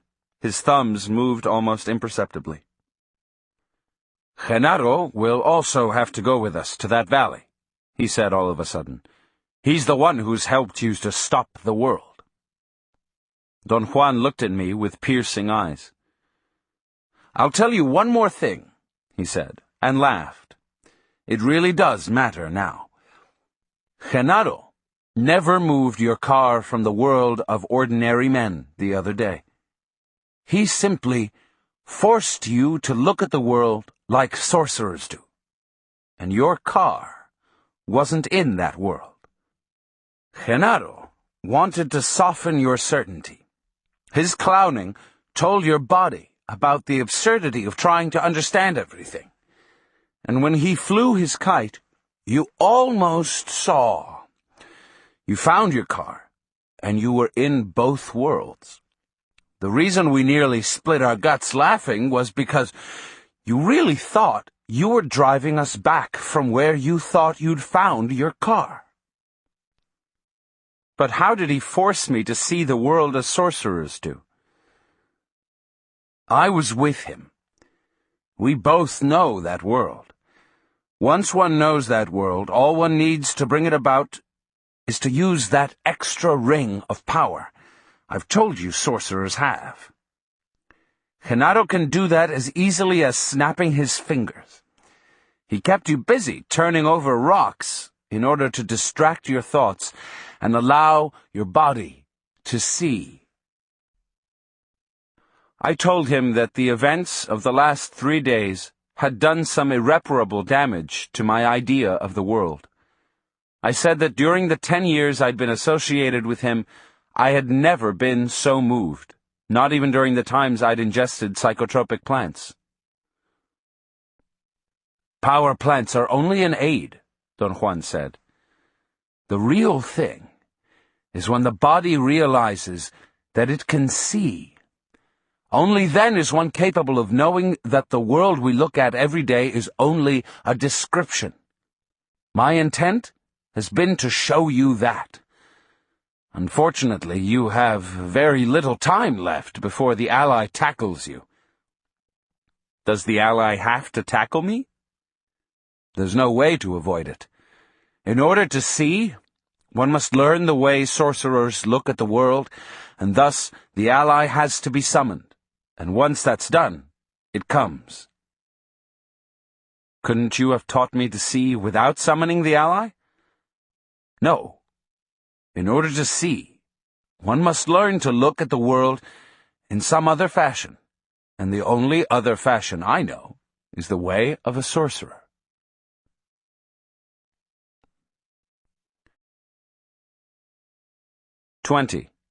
Journey to Ixtlan. Don Genaro returned around noon, and at Don Juan's suggestion, the 3 of us drove down to the range of mountains where I'd been the day before. We hiked on the same trail I had taken, but instead of stopping in the high plateau, as I had done, we kept on climbing until we reached the top of the lower range of mountains. Then we began to descend into a flat valley. We stopped to rest on top of a high hill. Don Genaro picked the spot. I automatically sat down, as I've always done in their company, with Don Juan to my right and Don Genaro to my left, making a triangle. The desert chaparral had acquired an exquisite moist sheen. It was brilliantly green after a short spring shower. Genaro is going to tell you something, Don Juan said to me all of a sudden. He's going to tell you the story of his first encounter with his ally. Isn't that so, Genaro? There was a tone of coaxing in Don Juan's voice. Don Genaro looked at me and contracted his lips until his mouth looked like a round hole. He curled his tongue against his palate and opened and closed his mouth as if he were having spasms. Don Juan looked at him and laughed loudly. I didn't know what to make out of it. "What's he doing?" I asked Don Juan. "He's a hen," he said. "A hen?" Look at his mouth. That's the hen's ass, and it's about to lay an egg." The spasms of Don Genaro's mouth seemed to increase. He had a strange, crazy look in his eyes. His mouth opened up as if the spasms were dilating the round hole. He made a croaking sound in his throat, folded his arms over his chest with his hands bent inward, and then unceremoniously spat out some phlegm. "Damn it! It wasn't an egg," he said, with a concerned look on his face. The posture of his body and the expression on his face were so ludicrous that I couldn't help laughing. "Now that Genaro almost laid an egg, maybe he'll tell you about his first encounter with his ally," Don Juan insisted. "Maybe," Don Genaro said, uninterested. I pleaded with him to tell me. Don Genaro stood up, stretched his arms and back. His bones made a cracking sound. Then he sat down again. "I was young when I first tackled my ally," he finally said. "I remember that it was in the early afternoon. I'd been in the fields since daybreak, and I was returning to my house. Suddenly, from behind a bush, the ally came out and blocked my way. He'd been waiting for me, and was inviting me to wrestle him. I began to turn around in order to leave him alone, but the thought came to my mind that I was strong enough to tackle him. I was afraid, though. A chill ran up my spine, and my neck became stiff as a board. By the way, that's always the sign that you're ready. I mean, when your neck gets hard. He opened up his shirt and showed me his back. He stiffened the muscles of his neck, back, and arms. I noticed the superb quality of his musculature. It was as if the memory of the encounter had activated every muscle in his torso. "In such a situation," he continued, "you must always close your mouth." He turned to Don Juan and said, "Isn't that so?" "Yes," Don Juan said calmly. "The jolt that one gets from grabbing an ally is so great that one might bite off one's tongue or knock one's teeth out. One's body must be straight and well grounded, and the feet must grab the ground." Don Genaro stood up and showed me the proper position, his body slightly bent at the knees, his arms hanging at his sides, with the fingers curled gently. He seemed relaxed and yet firmly set on the ground. He remained in that position for an instant, and when I thought he was going to sit down, he suddenly lunged forward in one stupendous leap, as if he had springs attached to his heels. His movement was so sudden that I fell down on my back, but as I fell, I had the clear impression that Don Genaro had grabbed a man, or something which had the shape of a man. I sat up again. Don Genaro was still maintaining a tremendous tension all over his body. Then he relaxed his muscles abruptly and went back to where he'd been sitting before, and sat down. "Carlos just saw your ally right now," Don Juan remarked casually. "But he's still weak and fell down." "Did you?" Don Genaro asked in a naive tone, and enlarged his nostrils. Don Juan assured him that I had seen it. Don Genaro leaped forward again with such a force that I fell on my side. He executed his jump so fast that I really couldn't tell how he had sprung to his feet from a sitting position in order to lunge forward. Both of them laughed loudly, and then Don Genaro changed his laughter into a howling, indistinguishable from a coyote's. "Don't think that you have to jump as well as Genaro in order to grab your ally," Don Juan said in a cautioning tone. "Genaro jumps so well because he has his ally to help him. All you have to do is to be firmly grounded in order to sustain the impact. You have to stand just like Genaro did before he jumped. Then you have to leap forward and grab the ally." "He's got to kiss his medallion first," Don Genaro interjected. Don Juan, with feigned severity, said that I had no medallions. "What about his notebooks?" Don Genaro insisted. "He's got to do something with his notebooks. Put them down somewhere before he jumps, or maybe he'll use his notebooks to beat the ally." "I'll be damned," Don Juan said with seemingly genuine surprise. "I've never thought of that. I bet it'll be the first time an ally's beaten down to the ground with notebooks." When Don Juan's laughter and Don Genaro's coyote howling subsided, we were all in a very fine mood. "What happened when you grabbed your ally, Don Genaro?" I asked. "It was a powerful jolt," Don Genaro said after a moment's hesitation. He seemed to have been putting his thoughts in order. "Never would I have imagined it was going to be like that," he went on. "It was something like nothing I can tell. After I grabbed it, we began to spin. The ally made me twirl, but I didn't let go. We spun through the air with such speed and force that I couldn't see anymore. Everything was foggy. The spinning went on and on and on. Suddenly, I felt that I was standing on the ground again. I looked at myself. The ally hadn't killed me. I was in one piece. I was myself. I knew then that I'd succeeded. At long last, I had an ally. I jumped up and down with delight. What a feeling! What a feeling it was! Then I looked around to find out where I was. The surroundings were unknown to me. I thought that the ally must have taken me through the air and dumped me somewhere very far from the place where we started to spin. I oriented myself. I thought that my home must be towards the east, so I began to walk in that direction. It was still early. The encounter with the ally hadn't taken too long. Very soon I found a trail, and then I saw a bunch of men and women coming towards me. They were Indians. I thought they were Mazatec Indians. They surrounded me and asked me where I was going. "I'm going home to Ixtlan," I said to them. "Are you lost?" someone asked. "I am," I said. "Why?" "Because Ixtlan is not that way. Ixtlan is in the opposite direction. We ourselves are going there," someone else said. "Join us," they all said. "We have food."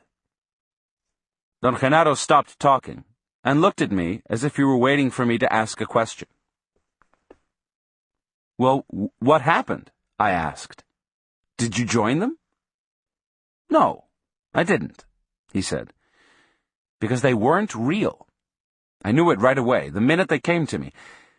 There was something in their voices, in their friendliness, that gave them away, especially when they asked me to join them. So I ran away. They called me and begged me to come back.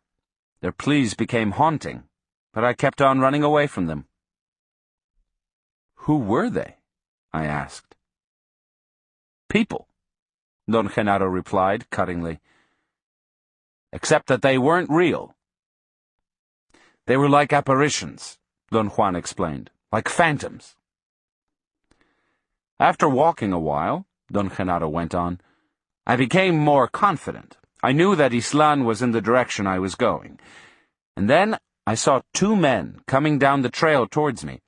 They also seemed to be Mazatec Indians. They had a donkey loaded with firewood. They went by me and mumbled, "Good afternoon." "Good afternoon," I said, and kept on walking. They didn't pay any attention to me and went their way. I slowed down my gait and casually turned around to look at them. They were walking away, unconcerned with me.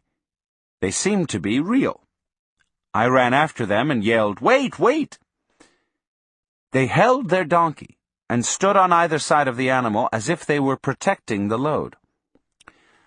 "I'm lost in these mountains," I said to them. "Which way is Ixtlan?" They pointed in the direction they were going. "You're very far," one of them said. "It's on the other side of those mountains. It'll take you 4 or 5 days to get there." Then they turned around and kept on walking. I felt that those were real Indians, and I begged them to let me join them. We walked together for a while, and then one of them got his bundle of food and offered me some. I froze on the spot. There was something terribly strange in the way he offered me his food. My body felt frightened, so I jumped back and began to run away. They both said that I would die in the mountains if I didn't go with them, and tried to coax me to join them. Their pleas were also very haunting, but I ran away from them with all my might. I kept on walking. I knew then that I was on the right way to Ixtlan, and that those phantoms were trying to lure me out of my way. I encountered 8 of them. They must have known that my determination was unshakable. They stood by the road and looked at me with pleading eyes. Most of them even displayed food and other goods that they were supposed to be selling, like innocent merchants by the side of the road. I didn't stop, nor did I look at them. By late afternoon, I came to a valley that I seemed to recognize. It was somehow familiar. I thought I'd been there before, but if that was so, I was actually south of Ixtlan. I began to look for landmarks to properly orient myself and correct my route when I saw a little Indian boy tending some goats. He was perhaps 7 years old and was dressed the way I'd been when I was his age. In fact, he reminded me of myself tending my father's 2 goats. I watched him for some time.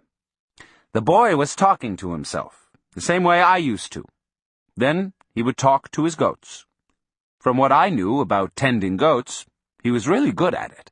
He was thorough and careful. He didn't pamper his goats, but he wasn't cruel to them either. I decided to call him. When I talked to him in a loud voice, he jumped up and ran away to a ledge and peeked at me from behind some rocks. He seemed to be ready to run for his life. I liked him. He seemed to be very afraid, and yet he still found time to herd his goats out of my sight. I talked to him for a long time. I said that I was lost, and that I didn't know my way to Ixtlan. I asked the name of the place where we were, and he said that it was the place I had thought it was. That made me very happy.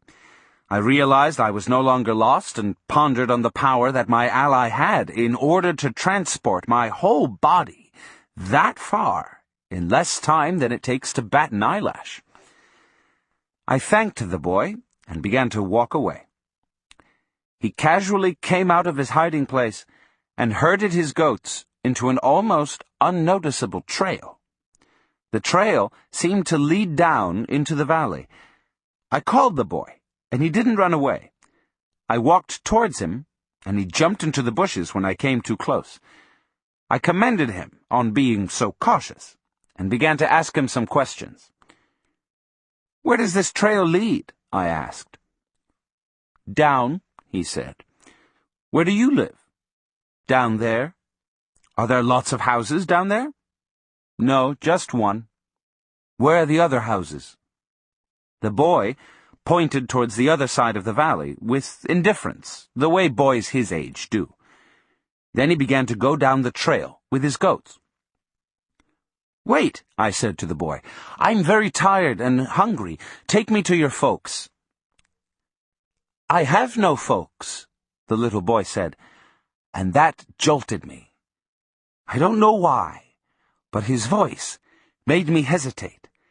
The boy, noticing my hesitation, stopped and turned to me. "There's nobody at my house," he said. "My uncle's gone, and his wife went to the fields. There's plenty of food, plenty. Come with me." I almost felt sad.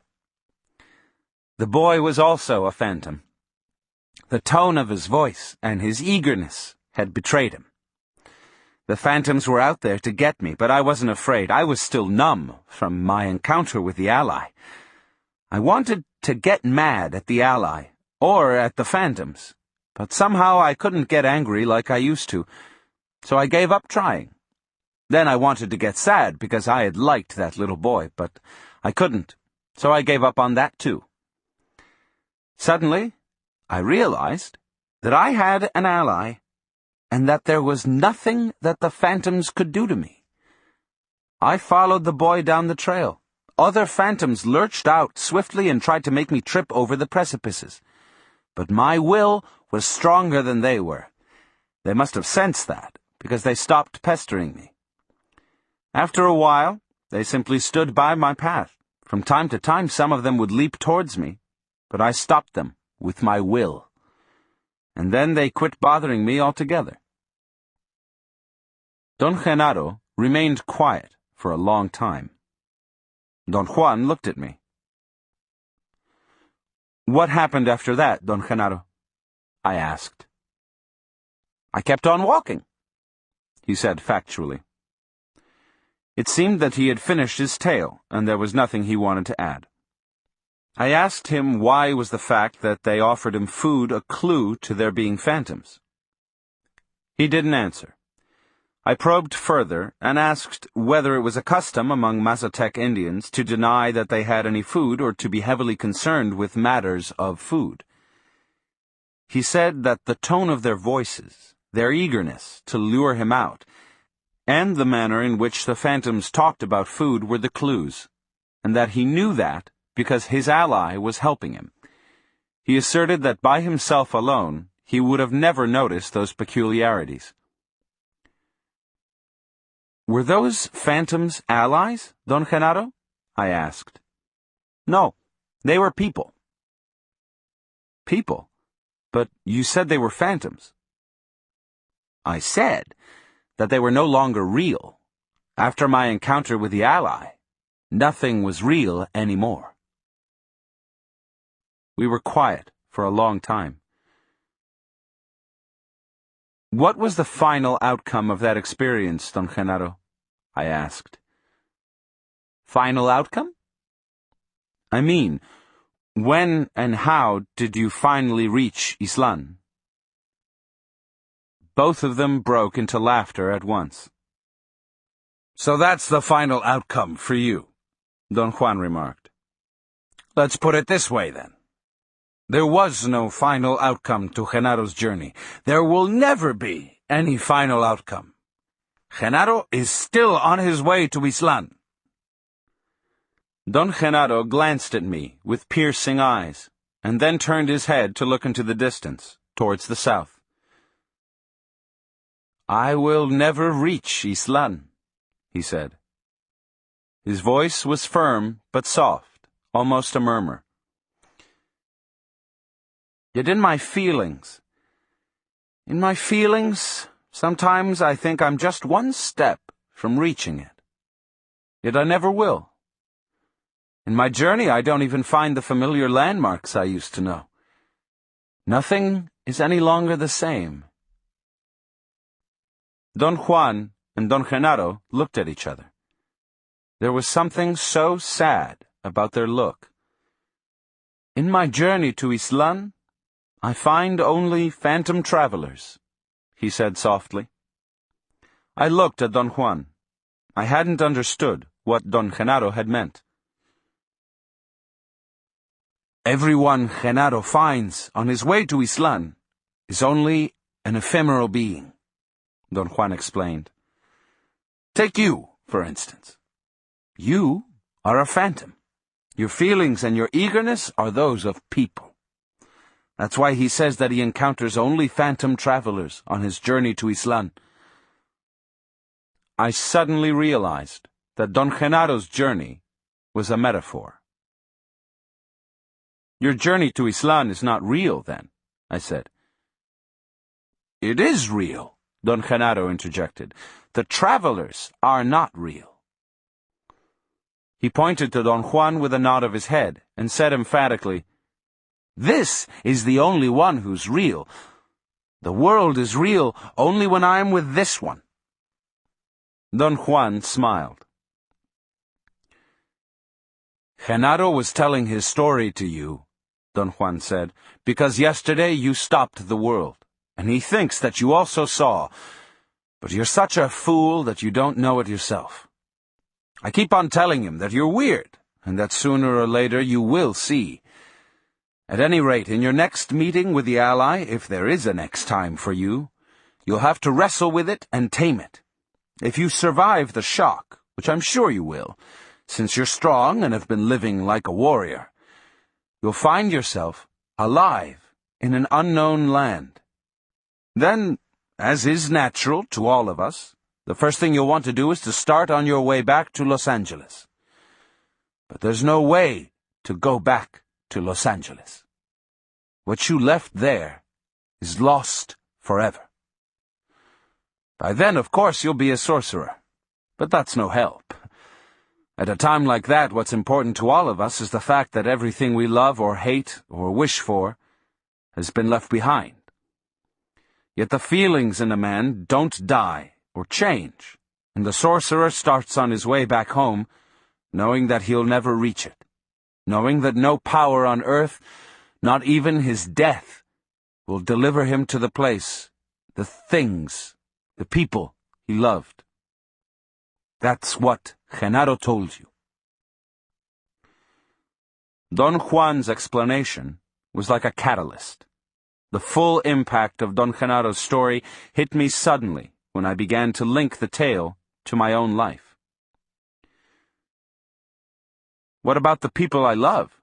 I asked Don Juan. What would happen to them? They would all be left behind, he said. But is there no way I could retrieve them? Could I rescue them and take them with me? No. Your ally will spin you, alone, into unknown worlds. But I could go back to Los Angeles, couldn't I? I could take the bus or a plane and go there. Los Angeles would still be there, wouldn't it? Sure, Don Juan said, laughing.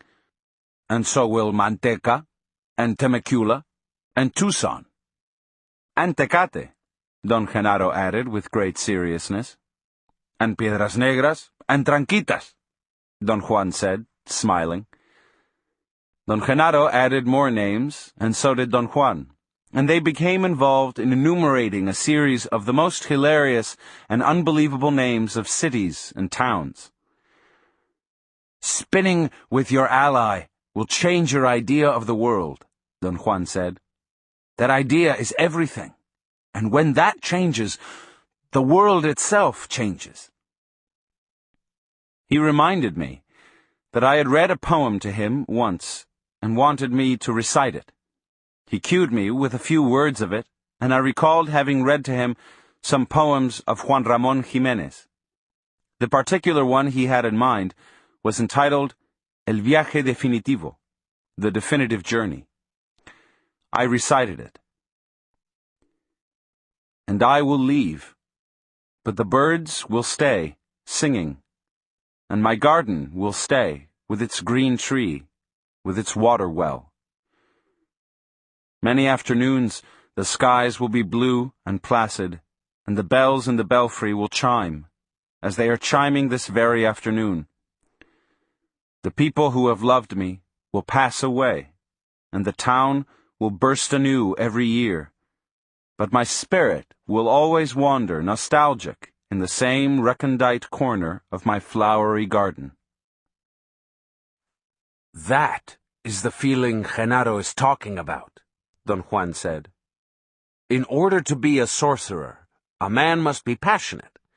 A passionate man has earthly belongings and things dear to him, if nothing else, just the path where he walks. What Genaro told you in his story is precisely that Genaro left his passion in Ixtlan. His home, his people, all the things he cared for.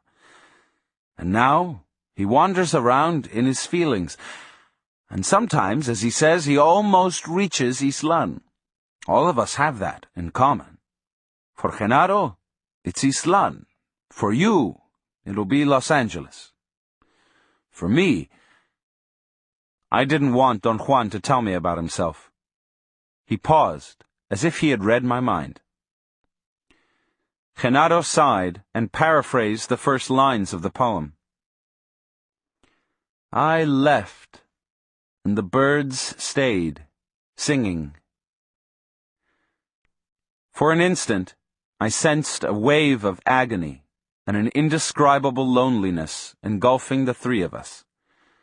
I looked at Don Genaro and I knew that being a passionate man, he must have had so many ties of the heart, so many things he cared for and left behind.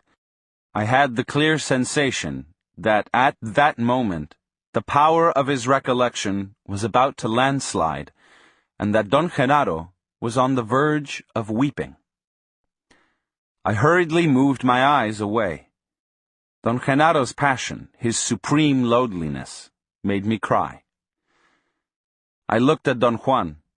He was gazing at me. Only as a warrior can one survive the path of knowledge, he said. Because the art of a warrior is to balance the terror of being a man with the wonder of being a man. I gazed at the two of them, each in turn. Their eyes were clear and peaceful. They'd summoned a wave of overwhelming nostalgia, and when they seemed to be on the verge of exploding into passionate tears, they held back the tidal wave. For an instant, I think I saw. I saw the loneliness of man as a gigantic wave which had been frozen in front of me, held back by the invisible wall of a metaphor. My sadness was so overwhelming that I felt euphoric. I embraced them. Don Genaro smiled and stood up. Don Juan also stood up and gently put his hand on my shoulder. "We are going to leave you here," he said. "Do what you think is proper. The ally will be waiting for you at the edge of that plain." He pointed to a dark valley in the distance. "If you don't feel that this is your time yet, don't keep your appointment," he went on. "Nothing is gained by forcing the issue. If you want to survive, you must be crystal clear and deadly sure of yourself." Don Juan walked away without looking at me, but Don Genaro turned a couple of times and urged me, with a wink and a movement of his head, to go forward. I looked at them until they disappeared in the distance, and then I walked to my car and drove away. I knew that it was not my time yet.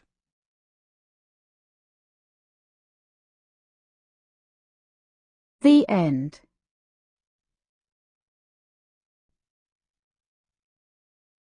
You've been listening to Journey to Ixtlan, The Lessons of Don Juan, by Carlos Castaneda, narrated by Luis Moreno.